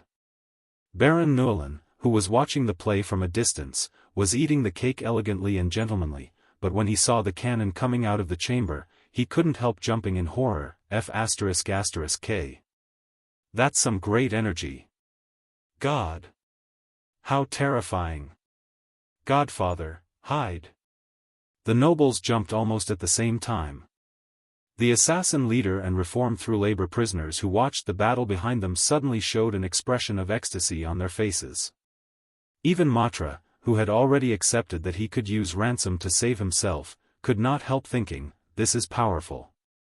If this kills Rob, I will not have to wait for the ransom and the scum soldiers around us will lose the blessing of the king Rob gave them. I can kill them with 3 punches and 2 strokes, and the wind magician Newlin over there will be dealt by the assassin leader. Even the female assassin Suafa could not help thinking to herself, this shot will probably kill him. As long as he is dead, my delicate body has not been seen by a man, and I am still innocent. Although he really doesn't seem to be a bad guy, there is no good or bad in war. Rob did not hide at all. He stood where he was, watching the lightning rush towards him. He had no intention of moving his feet. Out of caution, Rob did not bother trying to block it just like this. The moment he saw the cannon fire, he gave himself buff that increased magical resistance, and then waited to see if it could hurt him. The 5-yard lightning struck Rob with a thunderous roar. It was a real attack, and for a moment the earth shook. Lightning shone everywhere, there were sparks everywhere, and the place where Rob stood was shrouded in thunder. A huge pillar of light enveloped Rob, and all everyone saw was a white and bright light. By the time the electric light dissipated, Rob had disappeared without a trace, and all they could see was a deep pit, which was bottomless and dark underneath, and they did not know how many meters deep it was. Where's Godfather? Baron Nolan panicked, and the other little nobles were startled. Did his bones disappear from the attack? Oh, my God! Not even ash. The nobles were so frightened that several people were already preparing to oil the soles of their feet. And on the other side. Wow, was he killed? Is he really dead? The army of the Desert Kingdom suddenly cheered, Huang Sha. Thor's roar is strong. My Desert Kingdom has such magic items. We're destined to be invincible. No one can bear the Thor's roar in Gran and Norma. Even a heroic lord who can defeat 3,000 men of our army alone couldn't bear it. If we attack Bright Road, point this cannon at the Queen of West Gran, kill her with 1 shot, and then at Mandra, and kill him, too, then we can rule the kingdom of Gran. The soldiers cheered loudly. Some even took off their helmets and threw them into the sky. For these ordinary soldiers, it is really a matter of joy and pride to see that their motherland has powerful weapons. At this moment, victory seems to be beckoning to their side. Matra was so pleased that he immediately winked at the captain of the assassins beside him. The captain of the assassins understood and nodded back to him. The 2 men thought the same thing, and now that Rob is dead, his blessing of the king given to the soldiers will naturally fail, that is to say, the soldiers guarding them have now become very weak ordinary scum soldiers. With the skills of Matra and the assassin leader, isn't it easy to beat dozens of scum soldiers? The 2 quietly made a gesture, next to the several reform through labor criminals, as well as the female assassin Suafa. They all received the signal, and everyone got ready together. Do it! Matra gave a loud cry, gathered strength and hit the person next to him hard. At the same time, the captain of the assassins made a gentle leap and cut it hard into the guard's neck with his palm-shaped a knife. The several reform through labor criminals and Suafa moved a little slower than the 2, but at about the same time, they attacked the private soldiers around them. In their view, it is impossible for people their strength be caught, so it is certain that they can knock down all the private soldiers in an instant and be freed.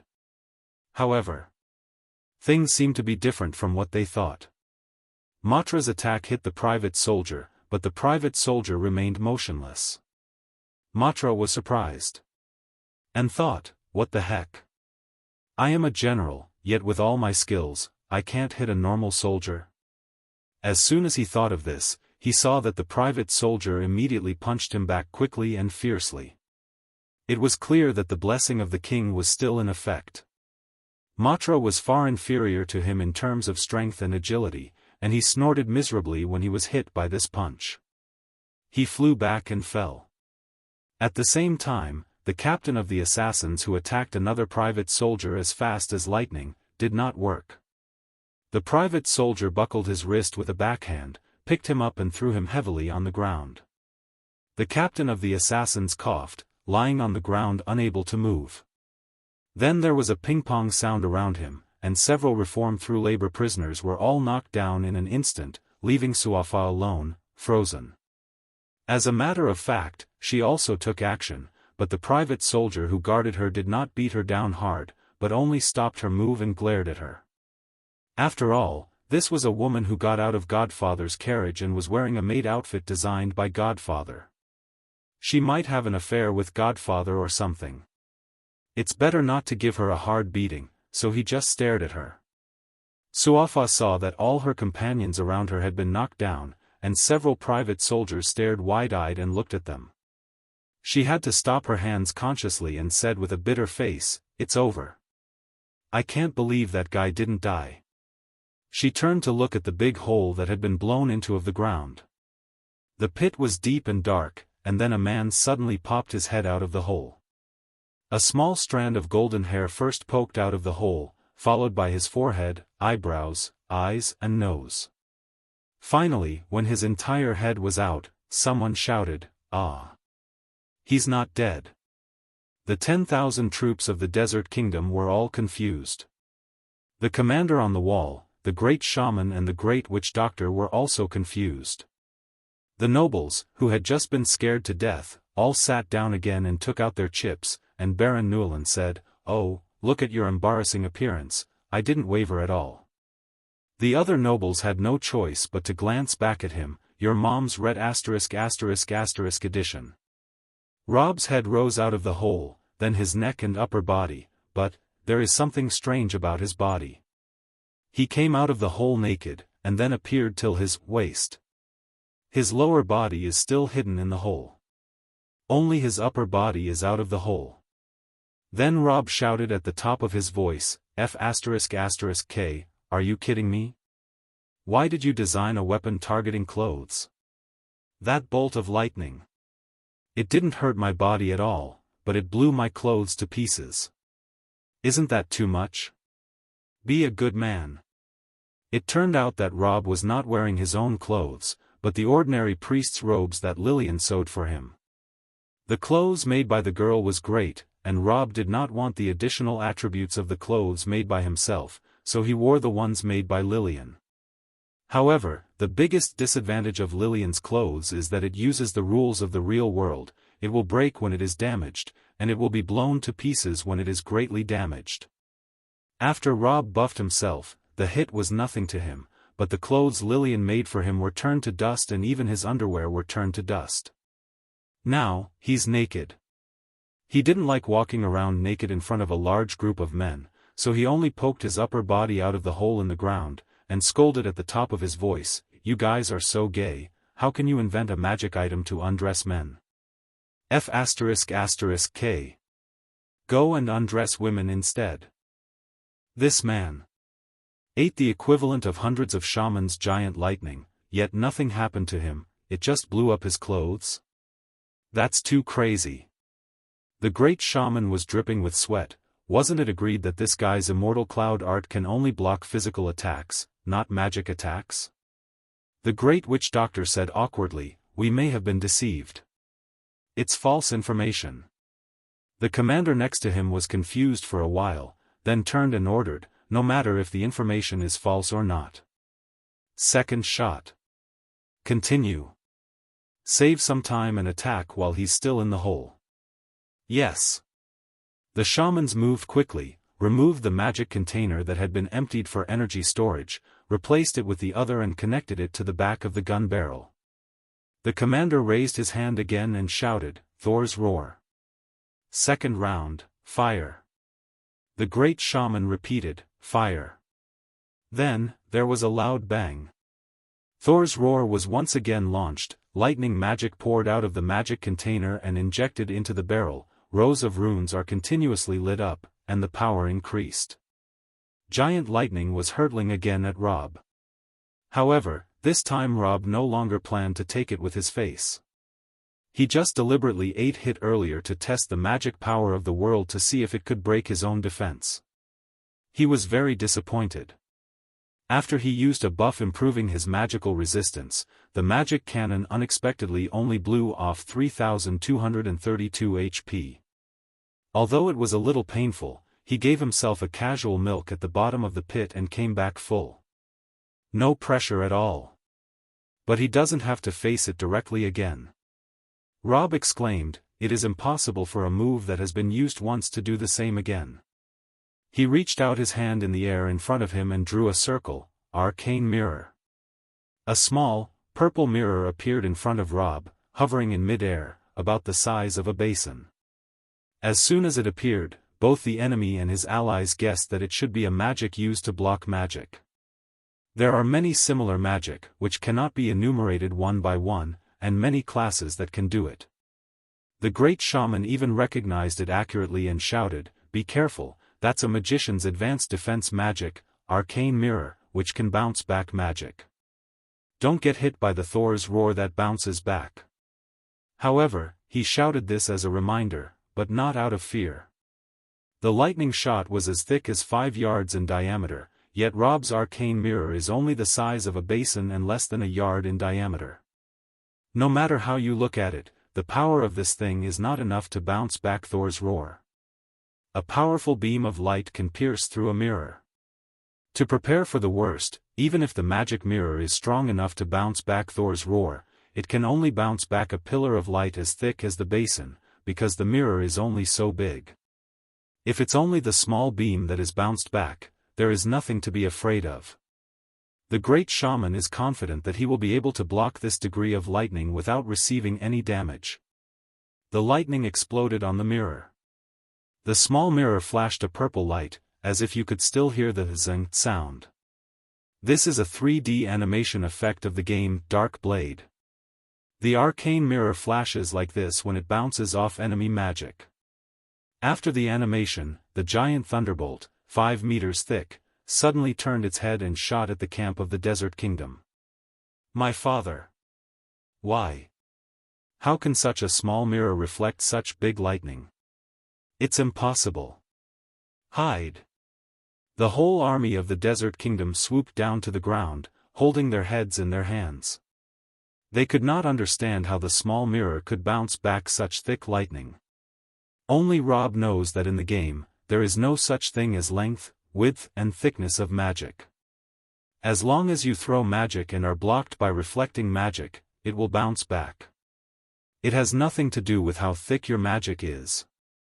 Therefore, even the thin side of the arcane mirror in the game can block the huge magic laser shot by a boss, as long as you cast it at the right time. The rules in this game are so unthinkable that no one can understand them in reality. But Rob didn't bother to care whether they understood it or not. And, it was over. The terrifying lightning headed towards the big camp of the Desert Kingdom, and the soldiers in the front row did not even think before laying on the ground and hugging their heads for defense, while the commander, the great shaman and the great witch doctor on the wall, almost without even thinking, jumped from the wall. The shaman and witch doctors behind the wall also threw themselves to the ground, hugged their heads and rolled away. And boom! The lightning struck the wall, exactly where the gun barrel was protruding. For a moment, lightning flashed, sand and stones flew, and wood debris flew all over the sky. In the first place, the wall was temporarily nailed to the ground with logs, and the wall itself was less than 3 yards high. How tragic it was when it was hit by the powerful cannon. In an instant, a huge hole was made in the wall, and even the ground was dug into a huge groove. The lightning continued to fly, sweeping everything that it had passed, and even the tent was blown to pieces. Then it broke through the back wall of the camp and rushed out to who knows how far. The whole army of the Desert Kingdom, together with the commander, the deputy general, the great shaman, and the great witch doctor, were frightened by this shot and fortunately dodged it. If they were hit directly in the face, they would be doomed in an instant, and there would be no remains of them left. They would become the kind that cannot be resurrected. Together they turned to look at Rob, who had hidden his lower body in the pit and refused to come out, with a look of fear on their face. "Who is this? How can he use such a small mirror to reflect the Thor's roar? How? How on earth did he do it? My father, this is unreasonable. How on earth are we going to kill him? Huang Sha. It's a monster, a monster. Rob is very unhappy. He is still standing naked in the hole and cannot go out.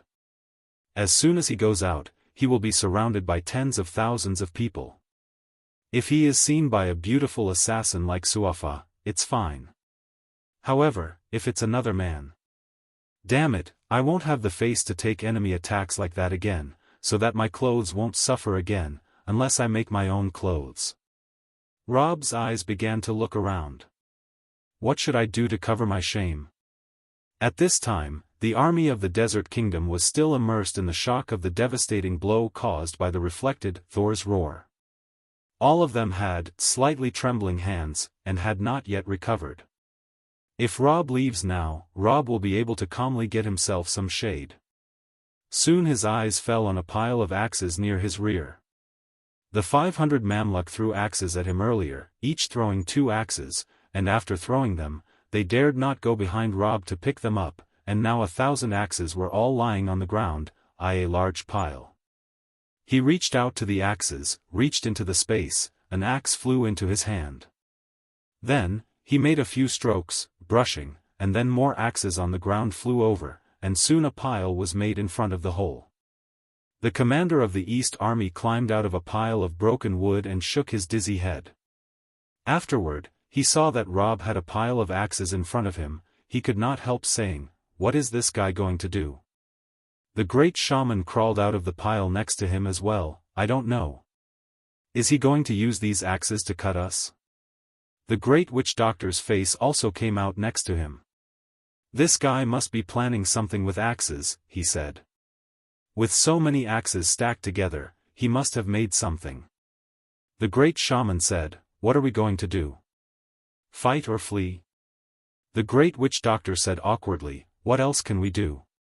Physical attacks can't hurt him, and Thor's roar is useless. How can we defeat such a man who can't be hurt at all? There's still a way." The commander patted the dust on his armor, then took a strange flute from his arms, clenched his teeth and said, "We still have this." When the great shaman and the great witch doctor saw this, they couldn't help being overjoyed. "This is an artifact. The Sphinx flute. Ah, with this, we have nothing to fear." "No, this is not the real Sphinx flute, but a replica of it. It can only be used to summon the Sphinx, the guardian of the desert." The commander said in a hoarse voice, "The final goal of our East Army is Bright Road, and to fight Her Majesty Elizabeth VII of West Gran. Elizabeth VII has countless capable men who are not easy to beat. So, before going out to battle, the Pharaoh gave me this flute. In case of great emergency, I can use this replica to summon the Sphinx to deal an overwhelming and devastating blow to the enemy." The great shaman and the great witch doctor said happily, "Yes, it is the time to use this. This guy named Rob is definitely the most powerful hero in West Gran. There won't be another one better than him. As long as we kill this guy, West Gran will not be able to stop our attack." "Right." The commander-in-chief gritted his teeth. "Watch what that guy is doing outside. I'm going to summon the Sphinx now. Buy me some time." The great shaman and the great witch doctor looked out through the hole in the wall, and then looked back strangely and said, "General, Rob hasn't come out of the pit yet. He's grabbing the axes one by one, and then pulling out the wooden handle, leaving only the iron part of the axe."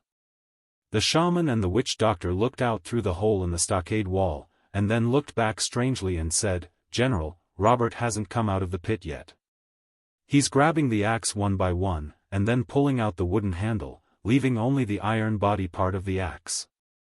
After hearing this, the commander was a little confused. "What are you doing?" "Great shaman, I don't know." "Forget it, it doesn't matter. Since he's going crazy, I'll take the opportunity to summon the Sphinx." The commander picked up the flute, put it to his lips, and blew the old desert ballad. At this time, Rob was still taking the wooden handle of the axes, one after another, taking a dozen in a row, and then he got a little annoyed. Then, He simply used fire magic, and with a loud bang, there was a large pile of iron axe heads piled on the ground. All of them were burned off and turned into a pile of axe heads. Hey, this is like a pile of iron ingots. I can start making armor with this. Rob was about to start making armor when suddenly he heard a strange flute from the Desert Kingdom camp in front of him.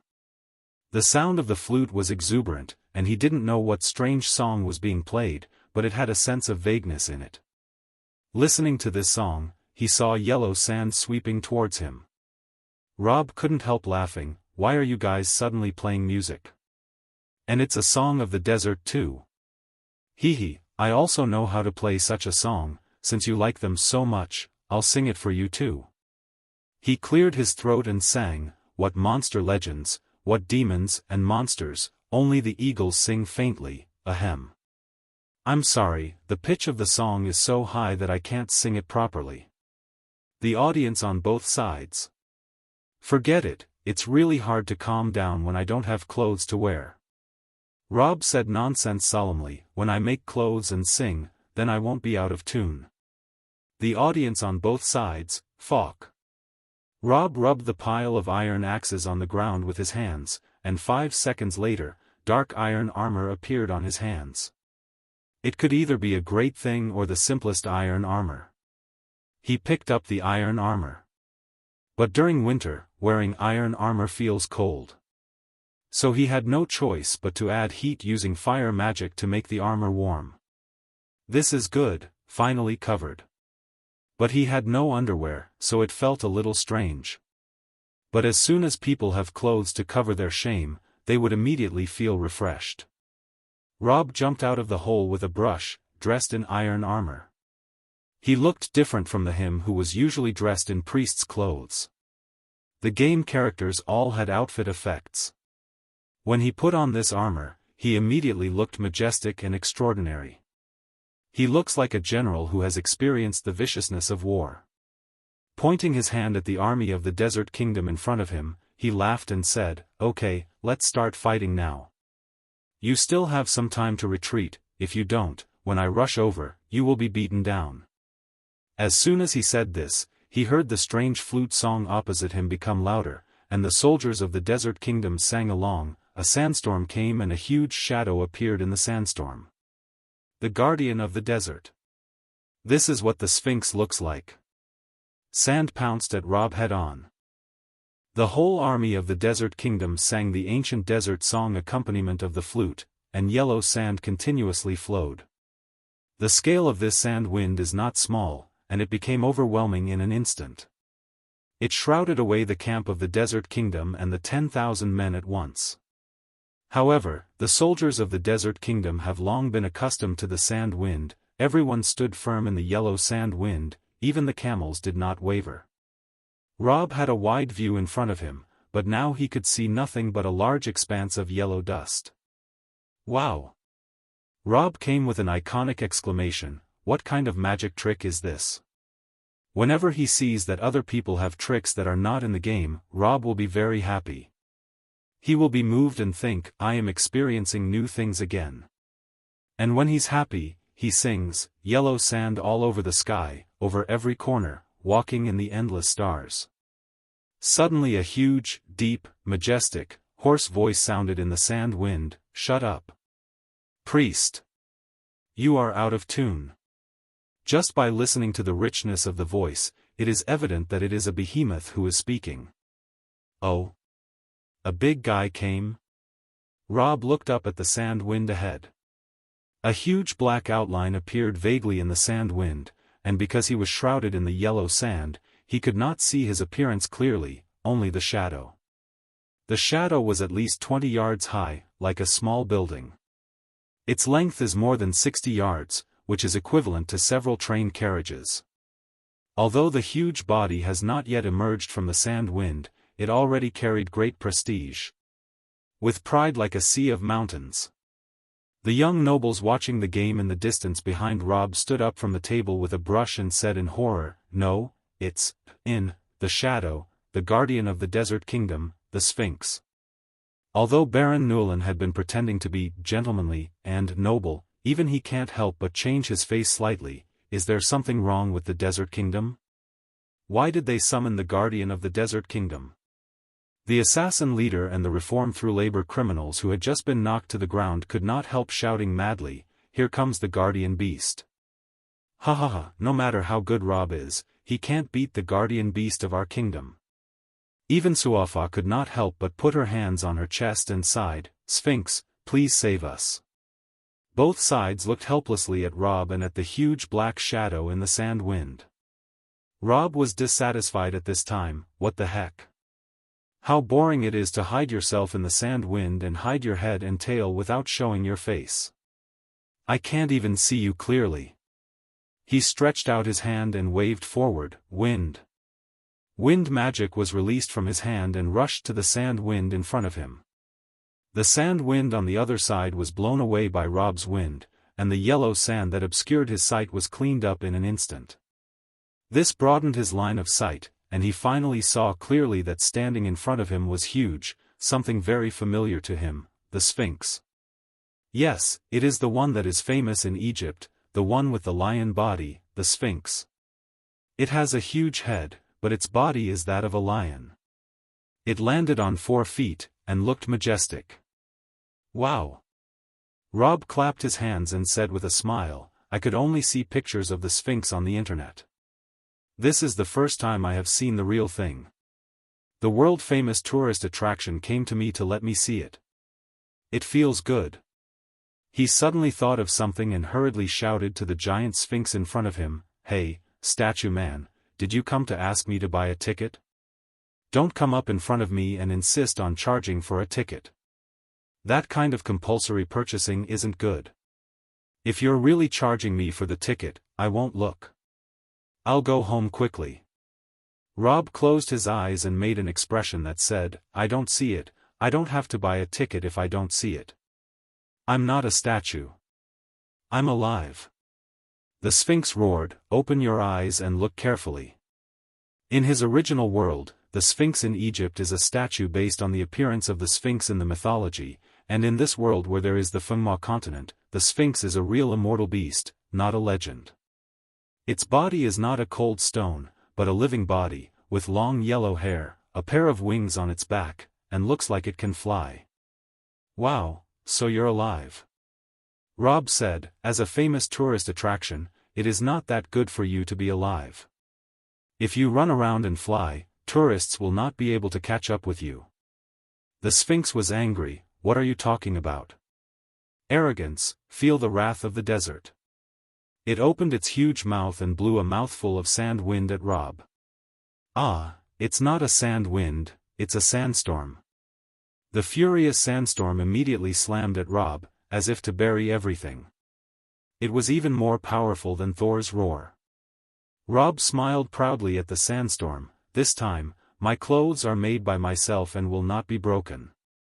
Ha ha ha, let the sandstorm come more violently. The wind blew through Rob like a blade, and a vast amount of sand fell on him, but Rob stood motionless and let the wind blow on him. With a crash, the sandstorm passed. Rob looked at his status. He lost 8,232 points HP. It fell quite a lot, almost 10,000. He still had the buff with improved magical resistance, yet lost so much HP instantly. This guy is not weak.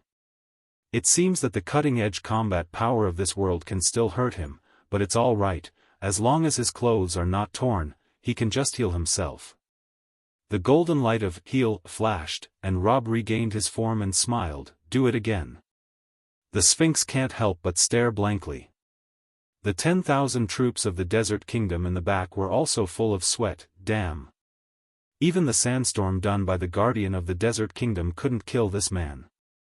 Who on earth is this guy? The Sphinx raised his giant foot and stepped on Rob. Rob, according to the damage caused by a sandstorm just now, has already seen that if this thing is put into the game, it is at least the degree of a large boss worth level 100, it is not weak. So he'll get a little more serious. Seeing the Sphinx's big foot step down, Rob smiled. Magician's magic, flash. Then, his body flashed and disappeared without a trace. The Sphinx stepped on the place where Rob had just stood, and the earth trembled with a bang.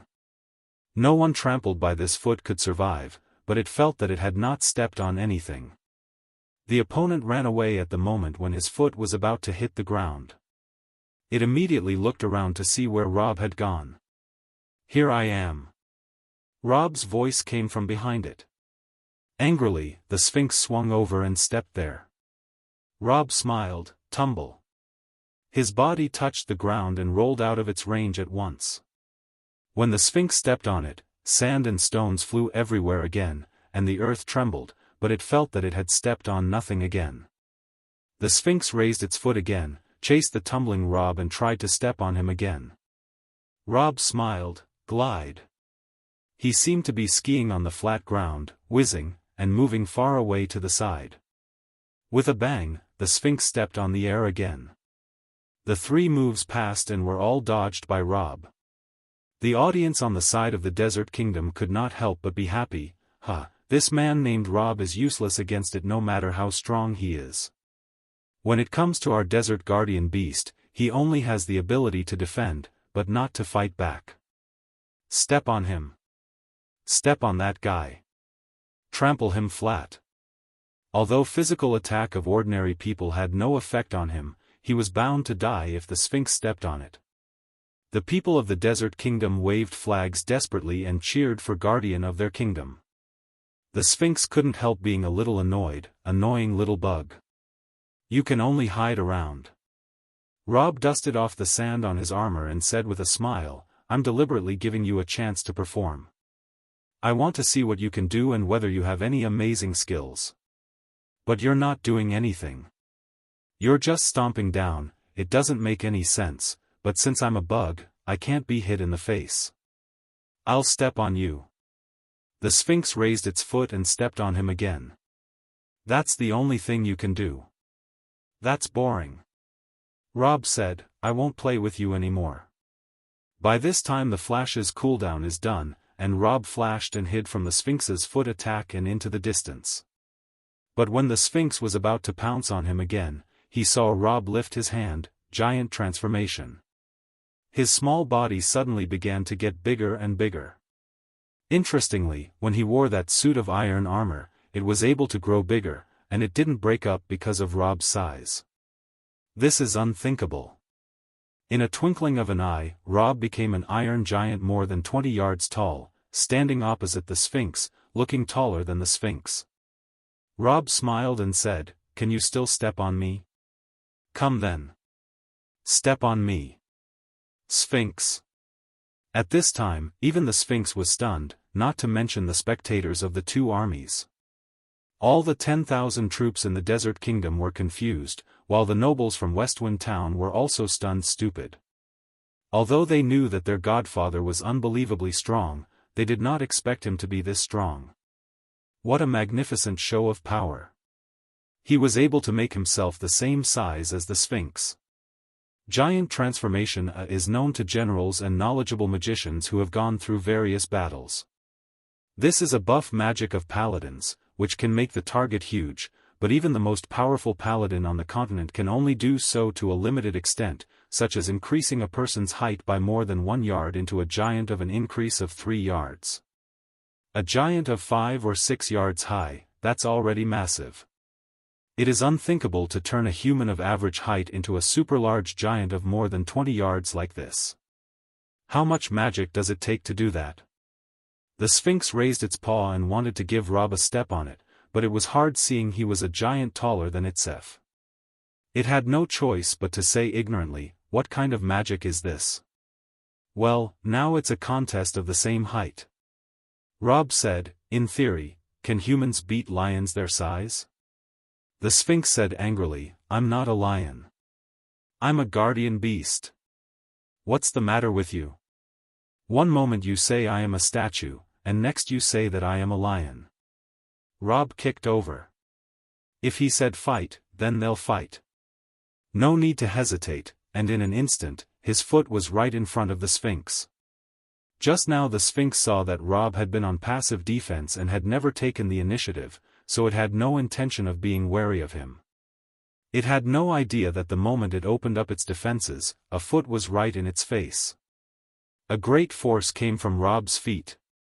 Even the immortal guardian beast could not bear it. It gave a scream and flew back.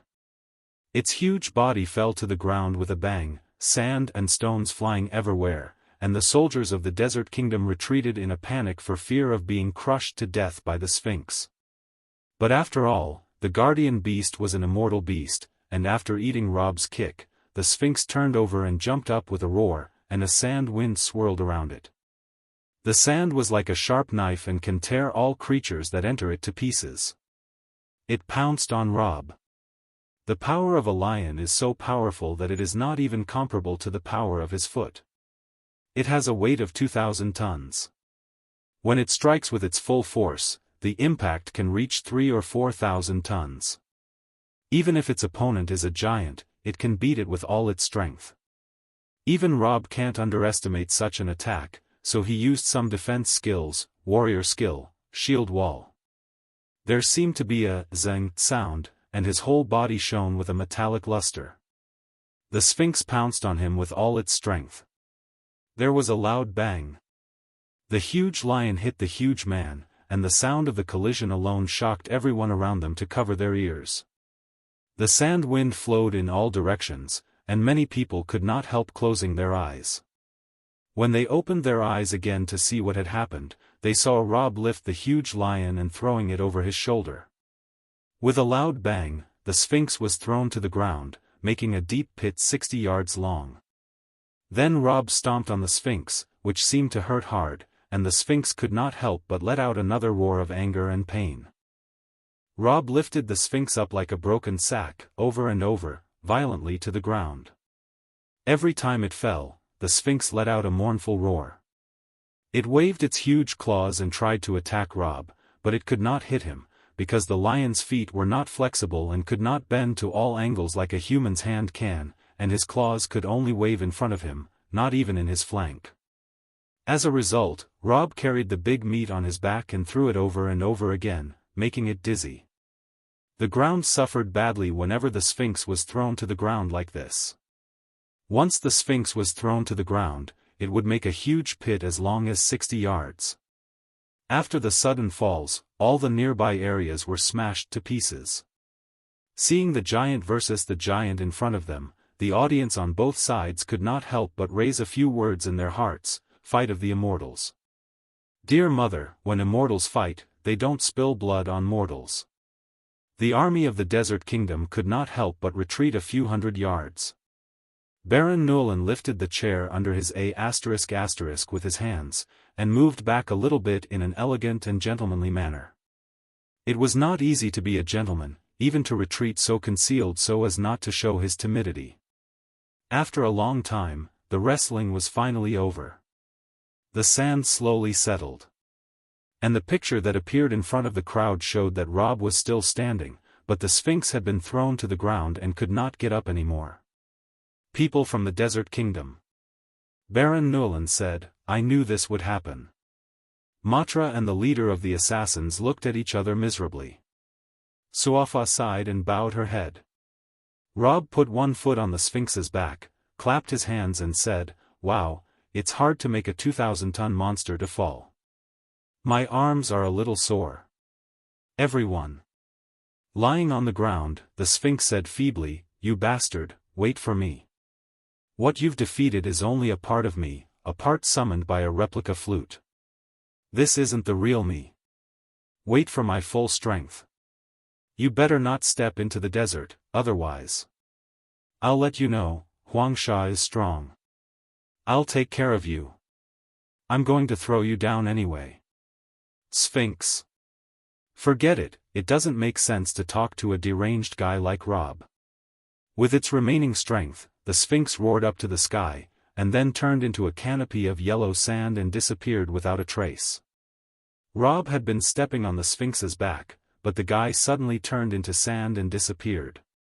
Rob's foot sank and almost lost his footing, and he couldn't help laughing and scolding, he had to cheat me when he disappeared. He was really an unfastidious monster. It's a good thing I stood steady, otherwise I would have lost face if I fell in front of so many people. He smiled at the army of the desert kingdom in front of him and said, "Well then, I'll continue to clean you up. Now I just want to ask, do you want to be roasted or fried?" With that, he stuck out his tongue, licked his lips, and smiled maliciously at the army of the desert kingdom. He. Who can fight a giant who says such a thing to them? The whole army of the desert kingdom could not help shuddering. The commander shook the flute in his hand and thought, "Can I call the Sphinx again?" However, as soon as he thought of this, the flute in his hand turned into a canopy of sand, and as soon as the wind blew, it disappeared without a trace.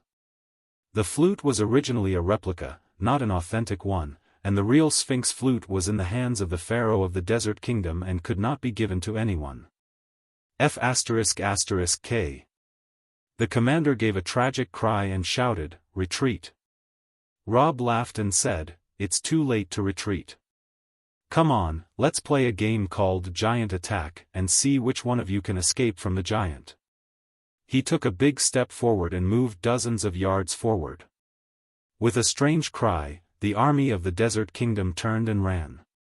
Your mom is a ghost if she doesn't run. Even the guardian beast of the desert was thrown to the ground like sacks. They had no need to play at all here.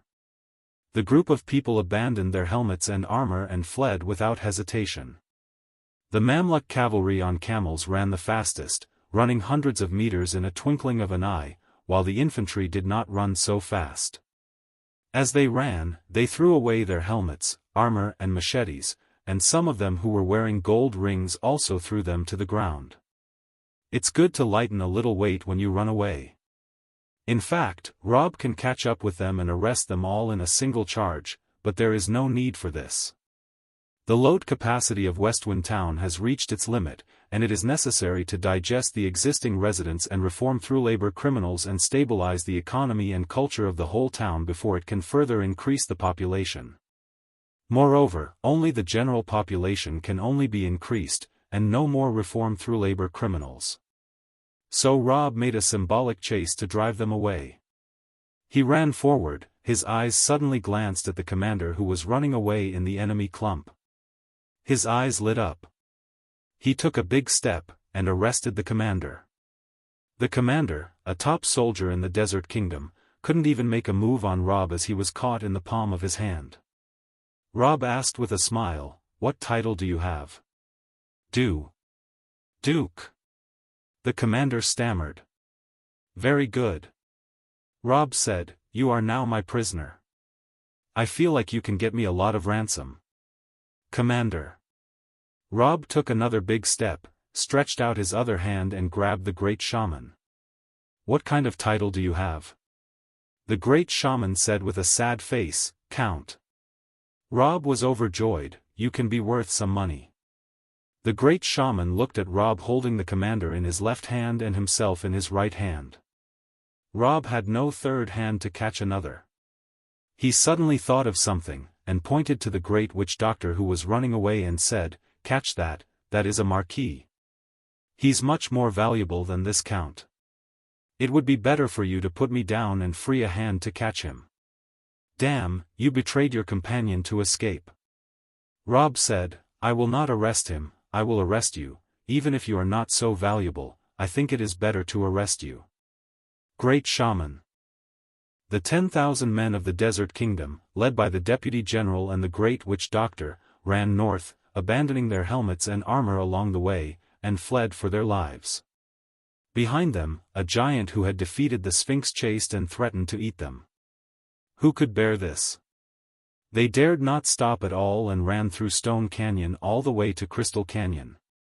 Crystal Canyon was originally intended not to be returned to West Gran, but now there is no need to occupy the enemy territory. Their lives are at stake here. The 10,000 men rushed back to the desert as soon as possible, never daring to leave the place covered by yellow sand again. Of course, Rob did not chase them all the way. He had the great shaman who betrayed his companion and the most valuable Duke commander. He got 2 nobles at once and was very happy. These 2 men, like Matra, can be used not only for labor, but also in exchange for ransom. A large amount of income is already beckoning to Rob. While shaking the ground, Rob walked back to his side of the audience.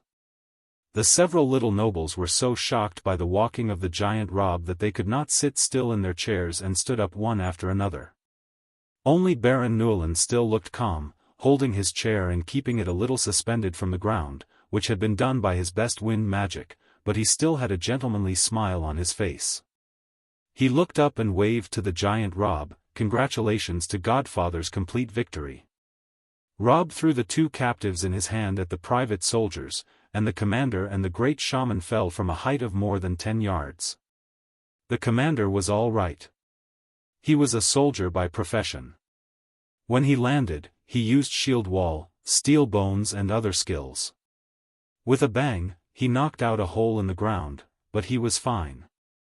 But the great shaman couldn't do the same. He can only give himself stone skin. He fell to the ground, and poof, concussion. The two men got up and wanted to run, but when they looked at the giant Rob next to them, they were so frightened that they had to give up the idea of escape for a while. The commander's eyes immediately turned to the group of private soldiers next to him, thinking that he could knock down a few private soldiers and run away while the boss was not paying attention. At this time, a hand next to him reached out and patted him on the shoulder. It was Matra. He said with a bitter face, "Commander, don't think about escaping from these guys. They are carrying Rob's blessing of the king. I can't beat any of them. Although you are much better than me, you will be defeated if you face two private soldiers." What? The commander was shocked. The leader of the assassins next to him shrugged and said, "This is true. Commander, endure for now." Commander. Rob got rid of the giant spell, returned to normal from the huge form more than 20 yards high, stood beside several nobles and said with a smile, "Well, now, the greatest threat to our Westwind town has been lifted, let's go home." A little nobleman glanced at Rob's armor and said with a strange expression, "Godfather, what's wrong with this iron armor on you? Why does the armor get bigger when you used a transformation spell, and when you shrunk, it also shrunk? Wouldn't it burst?" This armor is made by Rob with the production skills of the game, so it naturally enjoys the rules of the game. No matter whether the person wearing it is fat or thin, tall or short, large or small, it can change with him. However, Rob could not tell others that, so he had to smile and say, "Because my armor changes with me." Is that so? The little noble seemed to understand very well, but he could not understand it, so he simply did not understand it. Rob smiled and said to the nobles, "Now that I have defeated the main force of the Desert Kingdom, you can stop thinking about it. I know that several of you have prepared factories, but have not opened them on purpose waiting for me to deal with the Desert Kingdom. But now, you've seen it." The nobles were bluntly pointed and exposed out by Godfather, a little embarrassed, but they also knew that Godfather was a very reasonable person and would not fall out with others because of such a thing. His way of solving problems is completely different from what nobles used to see in their lords. In the past, lords used to deal with problems by bullying or seducing you with small interests. But Godfather neither intimidates nor seduces, he guides. He will help you solve the biggest problem, and then help you come up with an idea that can make money. Study for yourself whether it is profitable to do so. If you think it is feasible, just follow him. If you do not understand, Godfather will not force you, at most say you're scum, and then forget it. It's pleasant to get along with such lords, and it isn't as tiring as dealing with the old lords. Almost at the same time, the nobles bowed and said, "Godfather, don't worry. After we go back, we will try our best to promote the production of the factory and never dawdle again." "Ha ha ha, just don't dawdle again." Rob smiled at the coach next to him and said, "Let's go back to Westwind Town." The coach, an ordinary townsman, was lucky enough to come to see a big play with the nobles this time. He was already so excited that he was overwhelmed by the strength of Rob. Now when Rob called to him, he rushed over like a licking dog and said, "All right, I'll go and prepare the car for Godfather immediately." Rob got in the carriage. The nobles also got on. The private soldiers led the prisoners into several other carriages. The sharpest of them was the leader of the assassins, but now he looked like an eggplant beaten by the frost. He was absent-minded, listless and speechless. Suafa wanted to follow the assassin leader into the carriage, but she was blocked by a private soldier and was pointed to Rob's cart. "Woman, go to Godfather's carriage." Suafa froze, sighed, and walked towards Rob's cart. Just after 2 steps, she heard the private soldier behind her smile to another private soldier and said, "This woman has no consciousness at all and wants to get on another carriage?" "Yes." Another private soldier smiled and said, "Does she not want to be Godfather's toy anymore?" "I don't know how many women want to be Godfather's toy." "Ha ha ha. That's for sure." "The female assassin was rude, so I think she will be played badly tonight." "Ha ha ha. The private soldiers are uneducated ruffians, and their words were bad enough." Suafa was so hurt by these words that she took 2 steps forward, with 2 lines of clear tears in her eyes. The carriage drove towards Westwind town, and the nobles and private soldiers in the other carriages were laughing all the way. The carriage coach who drove Rob even sang cheerful folk songs. No wonder they are happy to have won such a big victory. However, as opposed to their joy, the prisoners had a sad atmosphere. In the carriage carrying the prisoners, the atmosphere was so strange that the captain of the assassins stopped talking, and so did assassins. Their spiritual support has been broken, so there is a sense of confusion and loss, and even feel that their life has lost its direction. In a low voice, Matra comforted the commander and told him to put up with it for a while. He could eat fruits secretly in prison, waiting patiently for the people of his kingdom to redeem them with money. In another carriage, Suafa looked at Rob with a pair of clear eyes, which were beautiful, but full of tears, which made her beautiful eyes look a little sad.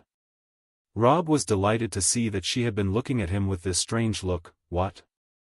There's nothing to love about life?" Suafa unexpectedly replied, "I thought it would be good to be with you for the time being and wait for the East Army to save me, but now that no one can save me, my hope is gone. Now I just want to die immediately." Rob said, "Hey, I told you last time, I just want you to reform through labor, and I won't do anything to you. Why do you have to die? If I want to insult you or something, I can understand that you have to die in order to protect your chastity, but you want to die because of nothing, isn't it reasonable?" Suafa bit his lower lip and said, "Although you didn't do anything to me, other people didn't see me that way. You didn't hear what those private soldiers thought of me. I can imagine that everyone in Westwind town thinks of me that way, so do my captain and the other prisoners of war. They all think that I am your toy now, and that I am attacked by you every night. They think I'm a woman who shamelessly sells her body to survive. If I really come out of your chapel after 3 years of labor, everyone will think that I am a broken shoe that you have played with for 3 years, both physically and mentally." Her whole body trembled slightly, and her blue and white maid costume trembled with her. Rob's words spoiled the atmosphere. "Don't try to change it to 3 years.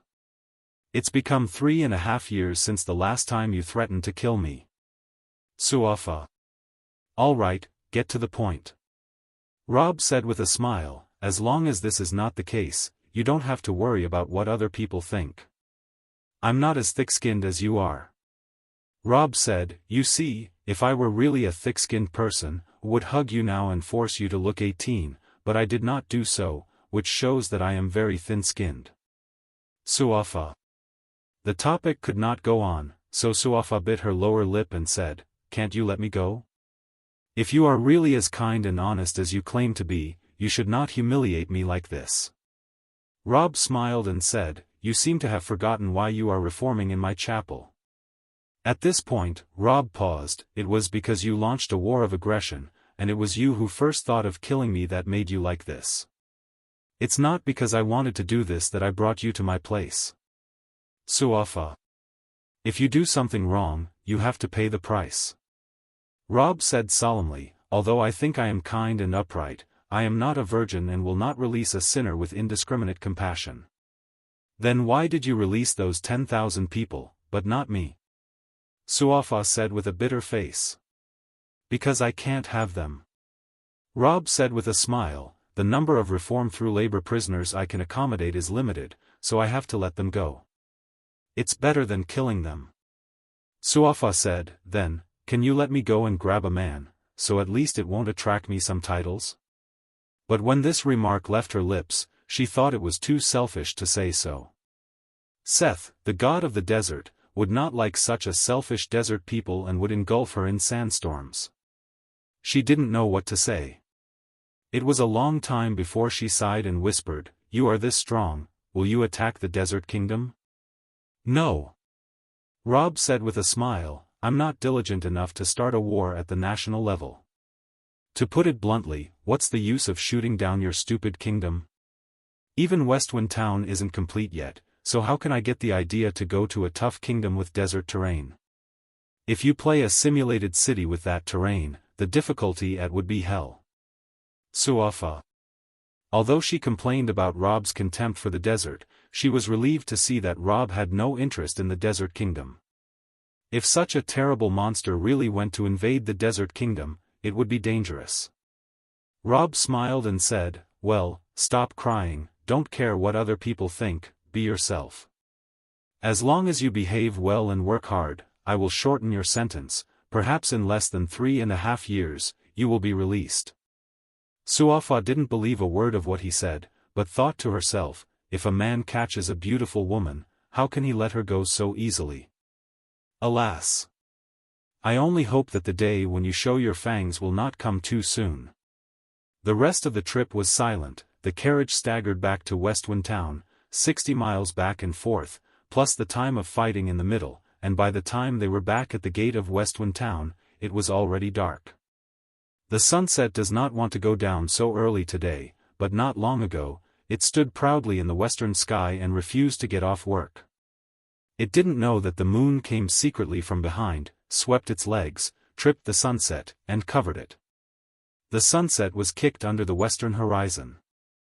So when the carriage returned to the chapel door, it was dark and the moon hung triumphantly in the sky.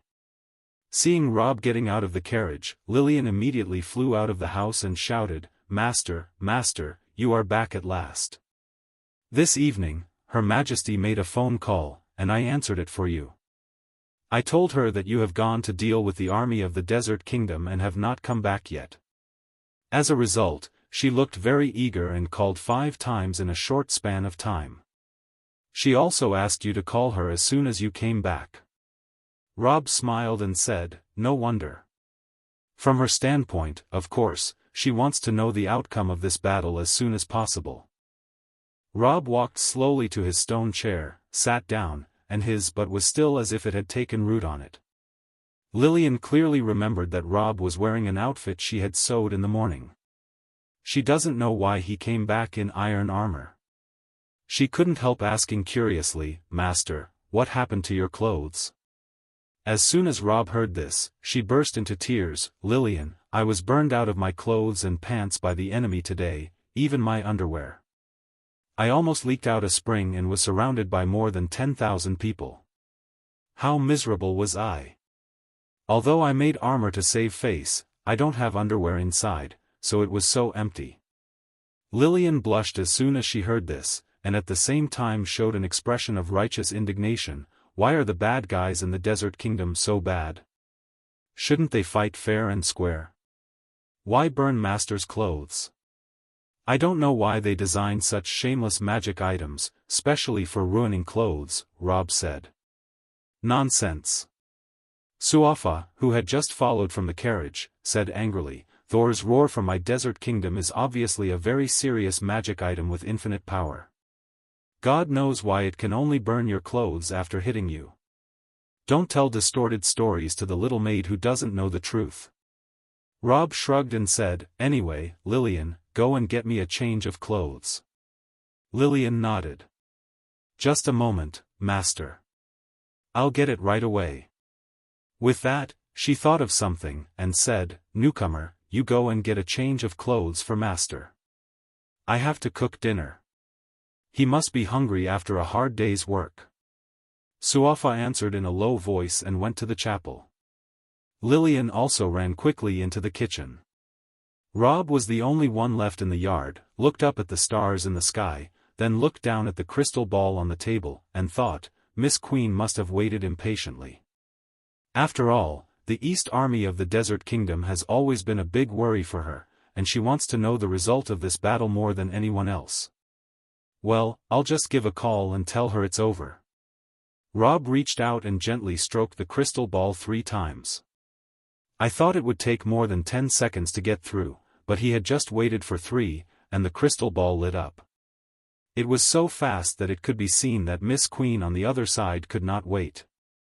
Interestingly, however, the Queen, who appeared in the crystal ball, looked calm and spoke in a calm tone, full of royal dignity. Mr. Rob, I don't know why you called me in the middle of the night. Rob laughed out loud. Don't pretend to be normal. Why bother? If you growled at the crystal ball and told me to tell you the result of the battle immediately, I wouldn't laugh at you. Oh, if you say so. The Queen finished saying this with a very calm expression, and then instantly changed her face, looking so eager that her face was so close to the crystal ball that she looked as if her head was about to get into the crystal ball, and roared, Come on, what's the result of the battle? Has the East Army been driven away? After shouting, she immediately changed her face back, returned to normal, and calmly said, Did you think I would act like that? I won't. When I saw you sitting in front of the crystal ball, I already knew you were triumphant. Smart women are really not cute.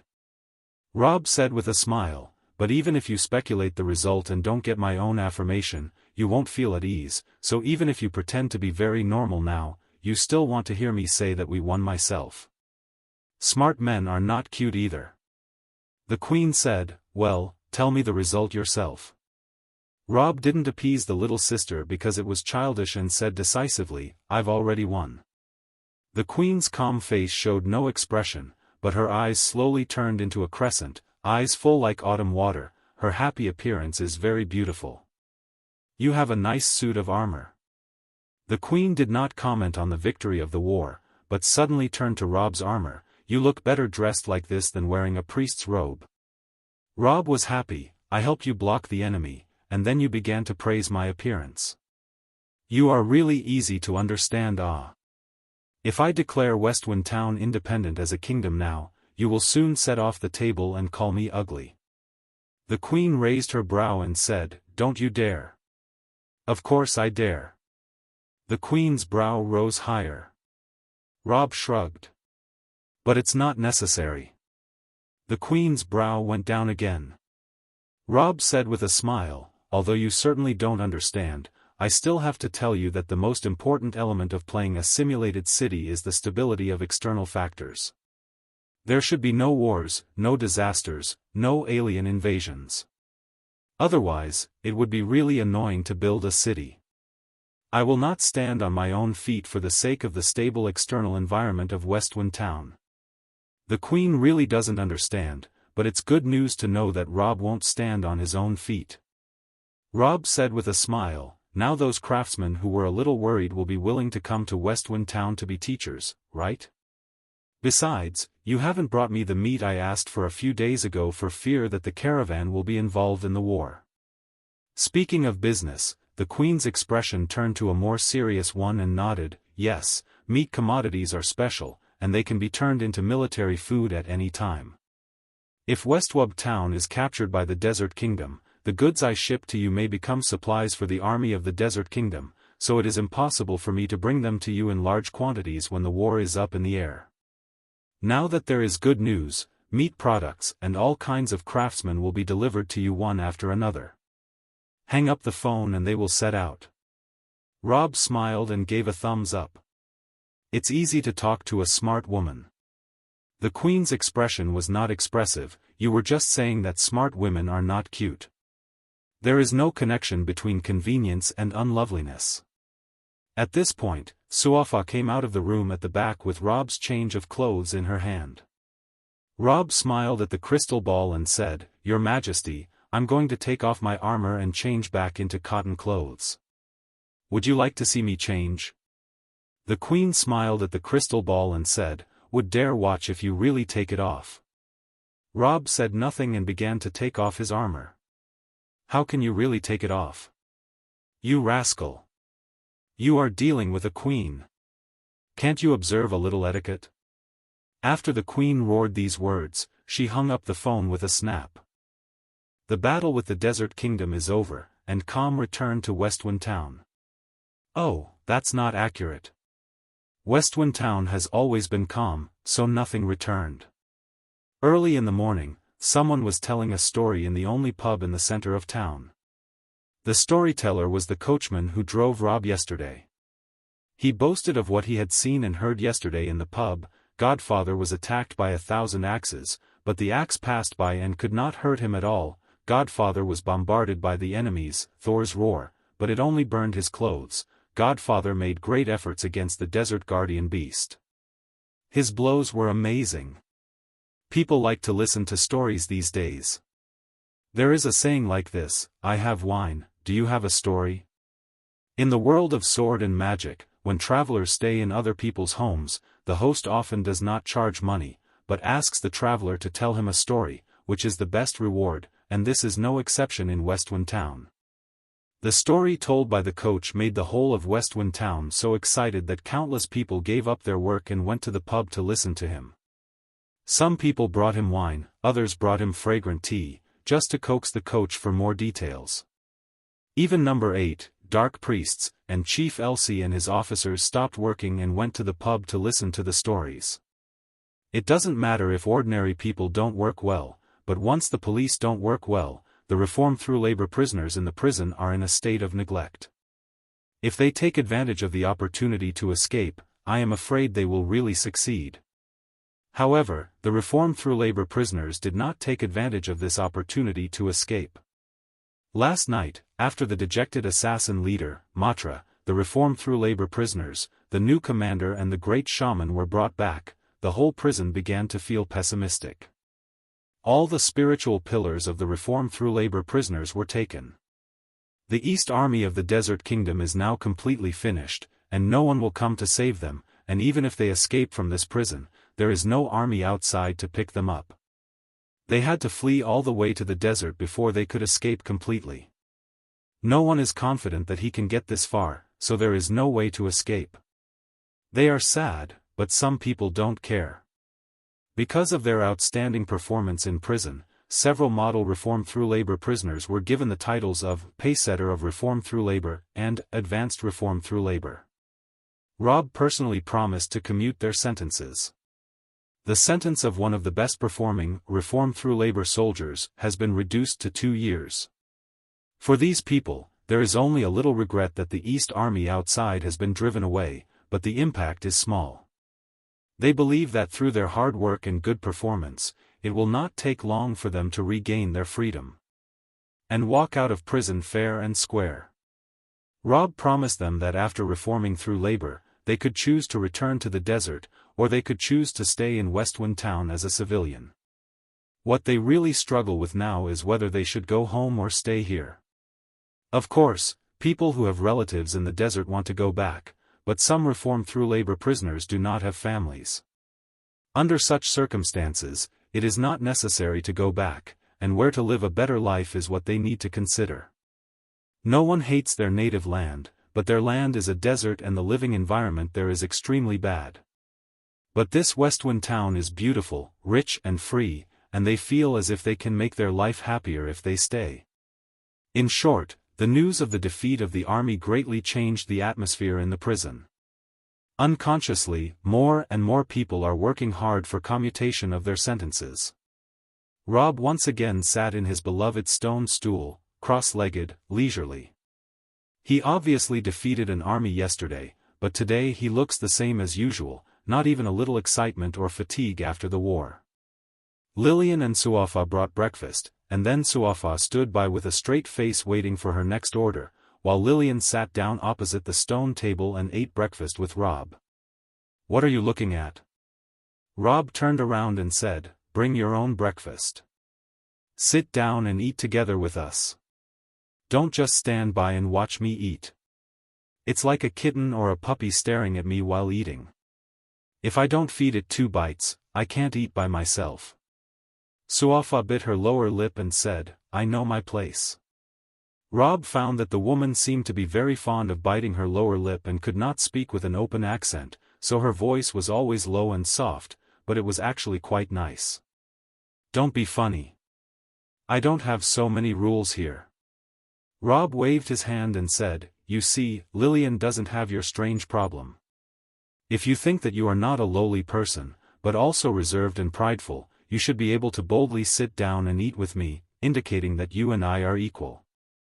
Suafa bit her lower lip and whispered, You won't take the opportunity to say that I'm not following the rules and give me an extra sentence? Rob was happy. Do I need an excuse to increase your sentence? All you have to do is to be rude, and I can forcefully add 100 years to your sentence, and what can you do with me? If you think about it, that seems to be true. So Suafa decided to show her unyielding determination to be on an equal footing with the enemy. Although the battle had been lost, she could not lose in terms of momentum. She returned to the kitchen to get her breakfast and sat down at the stone table, where the 3 formed an equilateral triangle, keeping a very delicate distance. Rob watched Suafa eat with interest. One of the great advantages of this woman was that she looked very good. Although she ate only a piece of bread and a glass of milk, she seemed to be facing the most delicious food in the world. Every mouthful she took made her very happy and satisfied. Emotions are contagious, and if the person you eat with is enjoying the food, you will also feel that it tastes good. Great!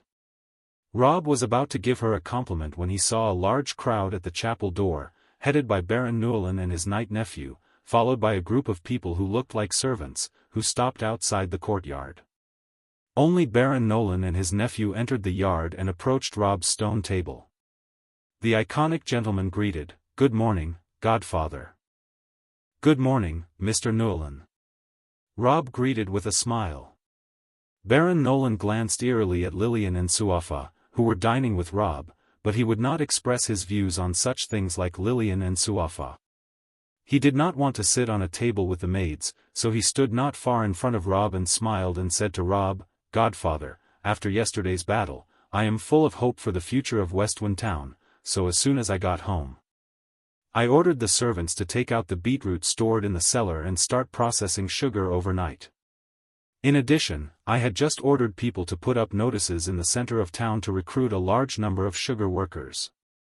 Rob was delighted to know that he had come to declare that he was going to do it. Really? Is the sugar factory finally going to be in full operation? This is good. Good luck on making money. Baron Newland smiled and said, It's all thanks to the grace of Godfather. There is another thing I want to report to you.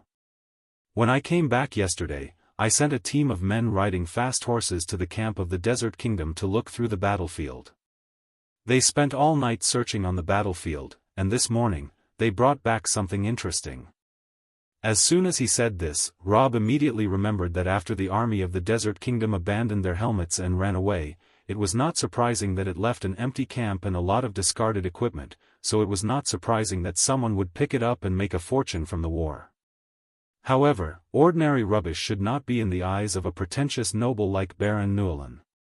Rob asked curiously, Dear, what treasure did you find there? The title, Dear, made Baron Newlin a little flattered that he was so affectionately called by Godfather. How much he valued him, moved him, and he hurriedly said, We found some fragments in the enemy camp. Fragments? Rob understood in an instant, fragments of Thor's roar? Yes. Baron Newlin said with a smile, At that time, Godfather blocked an attack from it and returned it to where it came from. Because of that, Thor's roar was blown to pieces and scattered among the ruins. The people I sent picked up a few pieces in the ruins, but unfortunately, they didn't get all of them, so it could not be put together again, but I think you should be interested in these fragments. Rob said, Interested, I am very interested in all the magic item, take it out and let me have a look. Baron Newlin winked at his nephew next to him, and his nephew immediately strode out of the chapel yard, where the group of servants were waiting.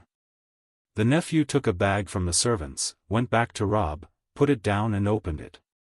A large mess of fragments appeared, ranging from large to small, the size of roof tiles, the small ones the size of nail patches. It was basically a large bag of broken pieces.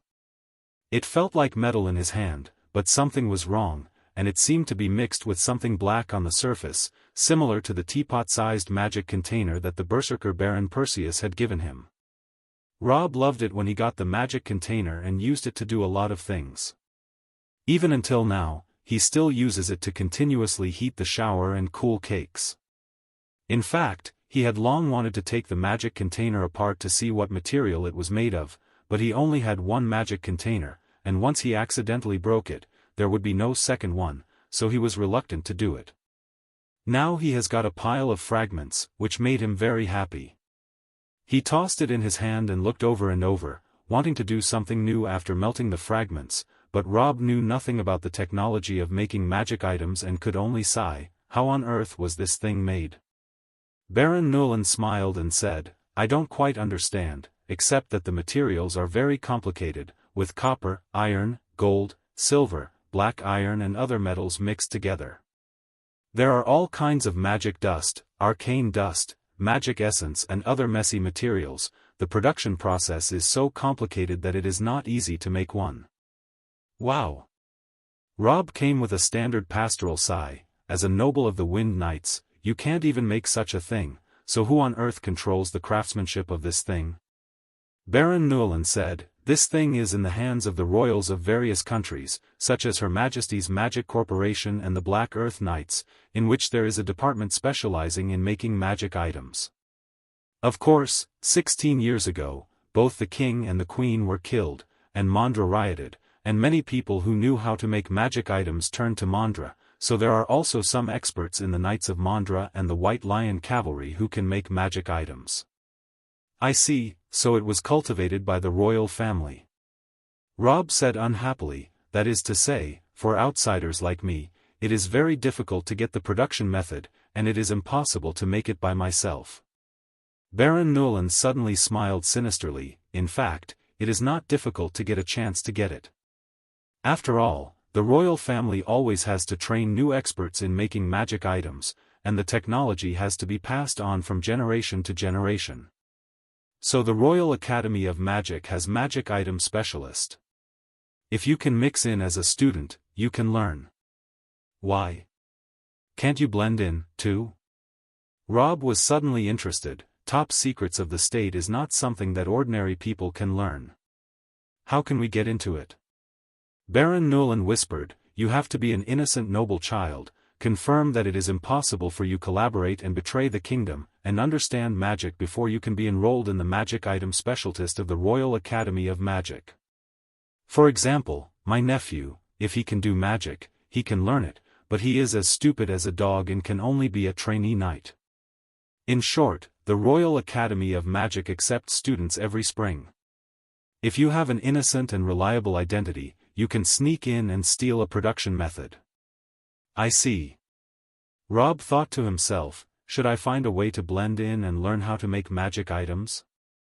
Dark Blade didn't have it, so it's interesting. When I learn it, I will produce magic energy refrigerator, stove, cannon, wind ceiling fan. It seems to have been mixed in with a strange thing, but it doesn't matter. Rob was thinking of this when a woman's voice sounded in the distance, Dear Rob, I'm back. This prefix is getting weird. There is only one person in the world who dares to speak to himself in this invisible tone. Rob knew without even turning his head that it must be the red-haired magician, Shiwalu. Sure enough, a fragrant wind came from behind and her jade arm was wrapped around Rob's neck, her chin was on Rob's shoulder, and her pink face almost rubbed his face, but she deliberately did not rub it up at such a little distance. Such an insane way of flirting. Shiwalu whispered in Rob's ear, Did you miss me? Rob dreamed of Shiwalu a few days ago, of course, but he couldn't recognize her at such a time. He smiled and said, Of course not. What do I want you to do? Hee. You really don't want to admit it. I really don't have anything to admit, Rob said. Even if the duck is dead, the mouth is hard and must not be soft. Shualu saw that he did not give up yet, but there was nothing she could do about it. Anyway, she hung her hands around his neck. Gorda and Jike came up from behind, went to Baron Newlin and saluted with a smile. "Baron, we have perfectly accomplished the task you have entrusted to us." Gorda took out a parchment map with several red lines on it. "We have explored the trade routes on these red lines," he said with a smile. "We have already explored these red lines to ensure that there are no obstacles and there are no powerful monsters in the way." Rob leaned over and looked at the map taken out by Gorda. With the town of Westwind as the center, several red lines extended to the south, southwest and southeast, leading to several cities and noble castles. The red lines indicate that the trade routes in these places are clear. Gorda said with a smile, "There are 2 roads where monsters live together, so it took us a lot of effort to clean them up. You see, I also got a totem of the ogre shaman." He took out rag from his pocket with a strange pattern. It was used as a sacrifice by the shaman. It looked strange. Baron Newlin couldn't help being overjoyed. "That would be great, ha ha ha. As soon as I decided to start making a lot of sugar, there came the news that the trade road was safe now. It is really blessed that nothing can stop me from making money. I will let my nephew send the reward of the 3 of you later." The 3 adventurers laughed. They came out to take risks mainly to experience the thrill of adventure. Of course, it is also important to make money. Baron Newlin then took his leave. But the 3 adventurers stayed, and as long as they were in Westwind Town, they often stayed in Rob's chapel, chatting with Rob, eating and drinking with him. Especially Shualu, she has nothing to do and wants to trick Rob into marrying her, and then blow whispers in her husband's ear, and bring him for adventures. She smiled while hanging on Rob's neck and said, "The magic training book you gave me last time was amazing. Now I can cast wine magic at will. With the robe you gave me, the magic can go on and on. The power is indescribable." This time we ran into a team of more than 20 ogres, which would have been very hard before, but this time, I swung the wind blades and the ogres were wiped out in an instant. Gorda and Jike haven't even done much yet. Rob smiled and said, "Oh, as long as it helped. Do you have any other training books?" Shualu was said, "I need an Earth Series 1, or a training book on water magic, or even fire. People like the feeling of putting magic in this way. If you give me another one, I will marry you. You can do whatever you want to my jade body." Rob said angrily, "Then I can't give you a single one. I don't want you to marry me." After that, he added, "Be careful when you speak, don't taint my Lillian. You see, she's blushing. Cut. Be prudent, your hand is quietly on my waist again, don't think I haven't noticed." Rob. Shualu suddenly changed the subject, pointed to Suafa and said, "Who is this? A new maid? But her eyes are sharp. She doesn't seem to have been sold by traffickers." Rob said with a smile, "She's an assassin from the Desert Kingdom. After the vanguard army retreated, you went out to complete a task. That's when the assassin came. As you can see, she failed, and now I've arrested her to reform through labor."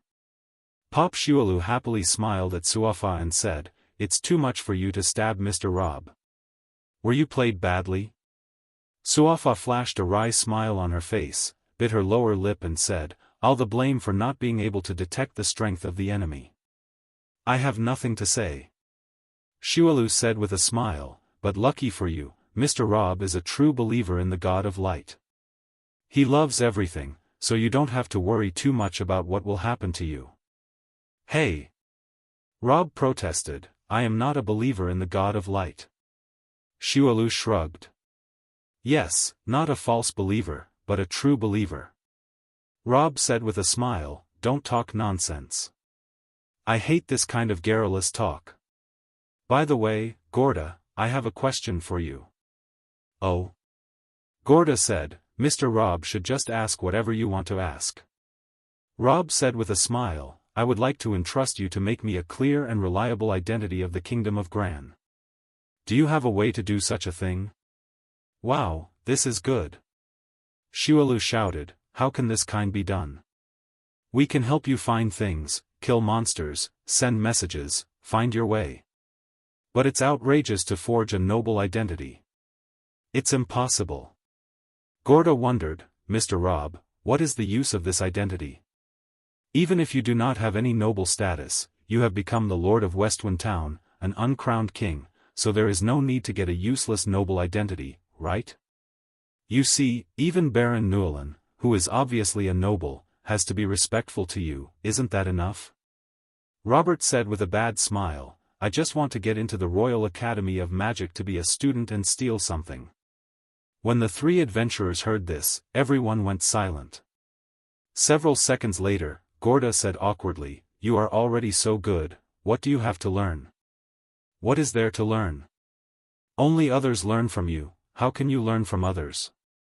Shualu also said, yes, magic, combat skills, tailor, blacksmith, leather, you are proficient in almost everything. What else is there for you to learn? Rob pointed to a pile of fragments of Thor's roar brought by Baron Newlyn and sighed, I don't know how to make magic items. I really want to learn how to make them. I feel like I can make a lot of things as long as I figure it out. I see. The adventurer trio understood that, in a nutshell, Mr. Rob was too lazy. It turned out that no matter how lazy he was, he wants to do stuff to be lazier. Gorda rolled his eyes several times and said with a smile, Mr. Rob, we are not good at forging identities for others, but there is someone here who should know how. Oh. As soon as Rob was thought about it, he immediately thought of someone. He turned his head and looked at Suafa. Suafa is an elite assassin. Rob also maxed the assassin class in the game. When it comes to fighting, Rob can hang a bunch of people by himself. However, the assassin in the game also has some shortcomings compared with real assassins like Suafa, that is, miscellaneous studies. The so-called miscellaneous studies here means that in addition to unlocking fighting skills, assassins also have a variety of strange and fancy skills. One of those skills is called forgery, which is almost one of the most necessary skills for real-world assassins, because real-world assassins often work part-time as spies and are trained in forgery from an early age. But Rob doesn't know such a thing, because no game will design such an ability for an assassin, there is no scene where it can be used, and Darkblade is no exception. Rob said with great delight, Suafa. You can forge documents, right? Suafa bit her lower lip and said, yes. Ha ha ha, that's great. Rob said, hurry up, give me some noble identity. One I could tell others without inciting doubt, an innocent noble family from the kingdom of Gran would be best. Suafa said, I refuse.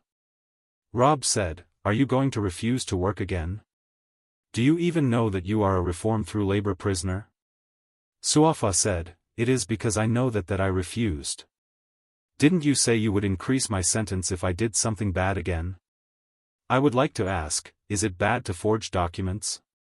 If it is, after I have helped you, you say, you have committed the crime of forgery, and then give me an additional sentence of 10 to 8 years? It is already very dangerous to stay with you for 3.5 years, and if I add another 10 or 8 years, I will go crazy, so I refuse. Rob. That is difficult to answer. Forgery is a bad thing, but if he admits it, she has reason to refuse. If he does not admit that it is a bad thing, he is trampling on the law. Rob stiffened. Plop. Shualu fell to the ground laughing and rolling everywhere. Gorda and Jike almost couldn't help laughing. This doesn't make any sense, Rob thought bitterly. What am I supposed to do? Mom, I blame myself for always pretending to be a reasonable good man, but now I've been caught, right? Forget it, it's no fun to be reasonable all the time. It's too easy to be played with. When it's time to play, it's better to be frank. Robert changed his face and assumed an overbearing and unreasonable look and said, I tell you, this Westwind town is currently in a state of dominion, and the laws of any kingdom are invalid here.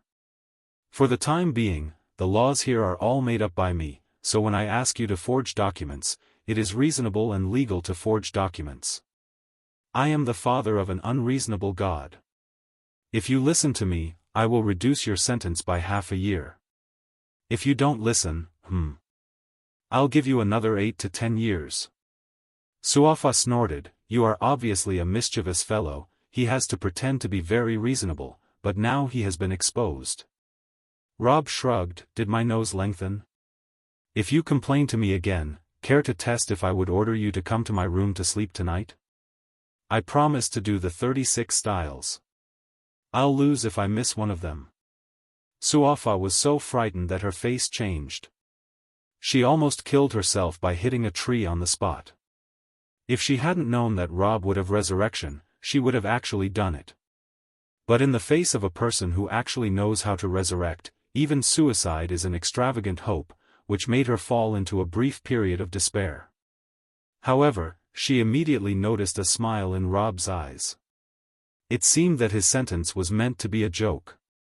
If this man is really going to do something to you, he will not say, care to test if I would actually do it. Instead, he would immediately do it. She breathed a sigh of relief, bit her lower lip and said, give me a long roll of parchment, pen, old coal dust, precious gems, lacquer. Let me try to make a false identity. Lillian quickly brought what she wanted, and then everyone gathered in a circle to see how Suafa was going to forge the documents. Suafa raised his elbow and thought about it carefully before saying, the Kingdom of Gran used to have many famous families with long histories, which is known to everyone as the absolute mainstay of the Kingdom of Gran. If you pretend to be a member of such a family, it's easy to get into the magic item specialists of the school. At this point, she paused and added, but if you pretend to be a member of a now active family, it'll be easy to see through, so you should pretend to be a fallen noble. It's better to be the kind that has disappeared a war. Rob didn't know the history of the Kingdom of Gran and had to ask, do you have any good families to choose from? Suafa said, our assassin team of the Desert Kingdom specially studied this question before going to the Kingdom of Gran. If we want to sneak into Bright Road in disguise, what identity should we use? So, I know an excellent one for this, the Smith family. As soon as the family name was said, Gorda was delighted, the Smith family of the Wind Knights? This is indeed a famous family. John Rowland Smith, the master of the family, was once a famous wind magician in the Kingdom of Glen. Unfortunately, in the year of the Black Dragon's flight, he and his wife faced the Black Dragon and died in the Black Earth Tower. That's right. Suafa continued, according to the information spied by our spies, the Smith family was in the Black Earth Tower at that time. Not only did the head of the family die so miserably, but because of the attack of the Black Dragon, the Black Earth Tower was knocked down. When it fell, it happened to fall on the Smith family's manor. Hearing this, everyone could not help sweating. They were exterminated? That's right, they were exterminated. Suafa shrugged and said, due to the downfall of the Smith family, the strength of the wind magicians was greatly damaged, and the wind magicians could no longer fight the thunder magicians, so the wind knights were squeezed out of the center of power, and many wind magicians went to the border to be happy country noblemen. So the wind tower was renamed the Thunder Tower. Rob could not help thinking of Baron Newlin, whose estate on the border of Crystal Canyon was presumably excluded from the center of power 16 years ago. Suafa said, now I will forge a set of the Smith family tree, family emblem, seal. With these things, you can pretend to be an orphan of the Smith family. Suafa used the parchment on the stone table, picked up the pen, stained it with some ink, and then focused and wrote on the parchment with very careful movements. She wrote the genealogy of the Smith family.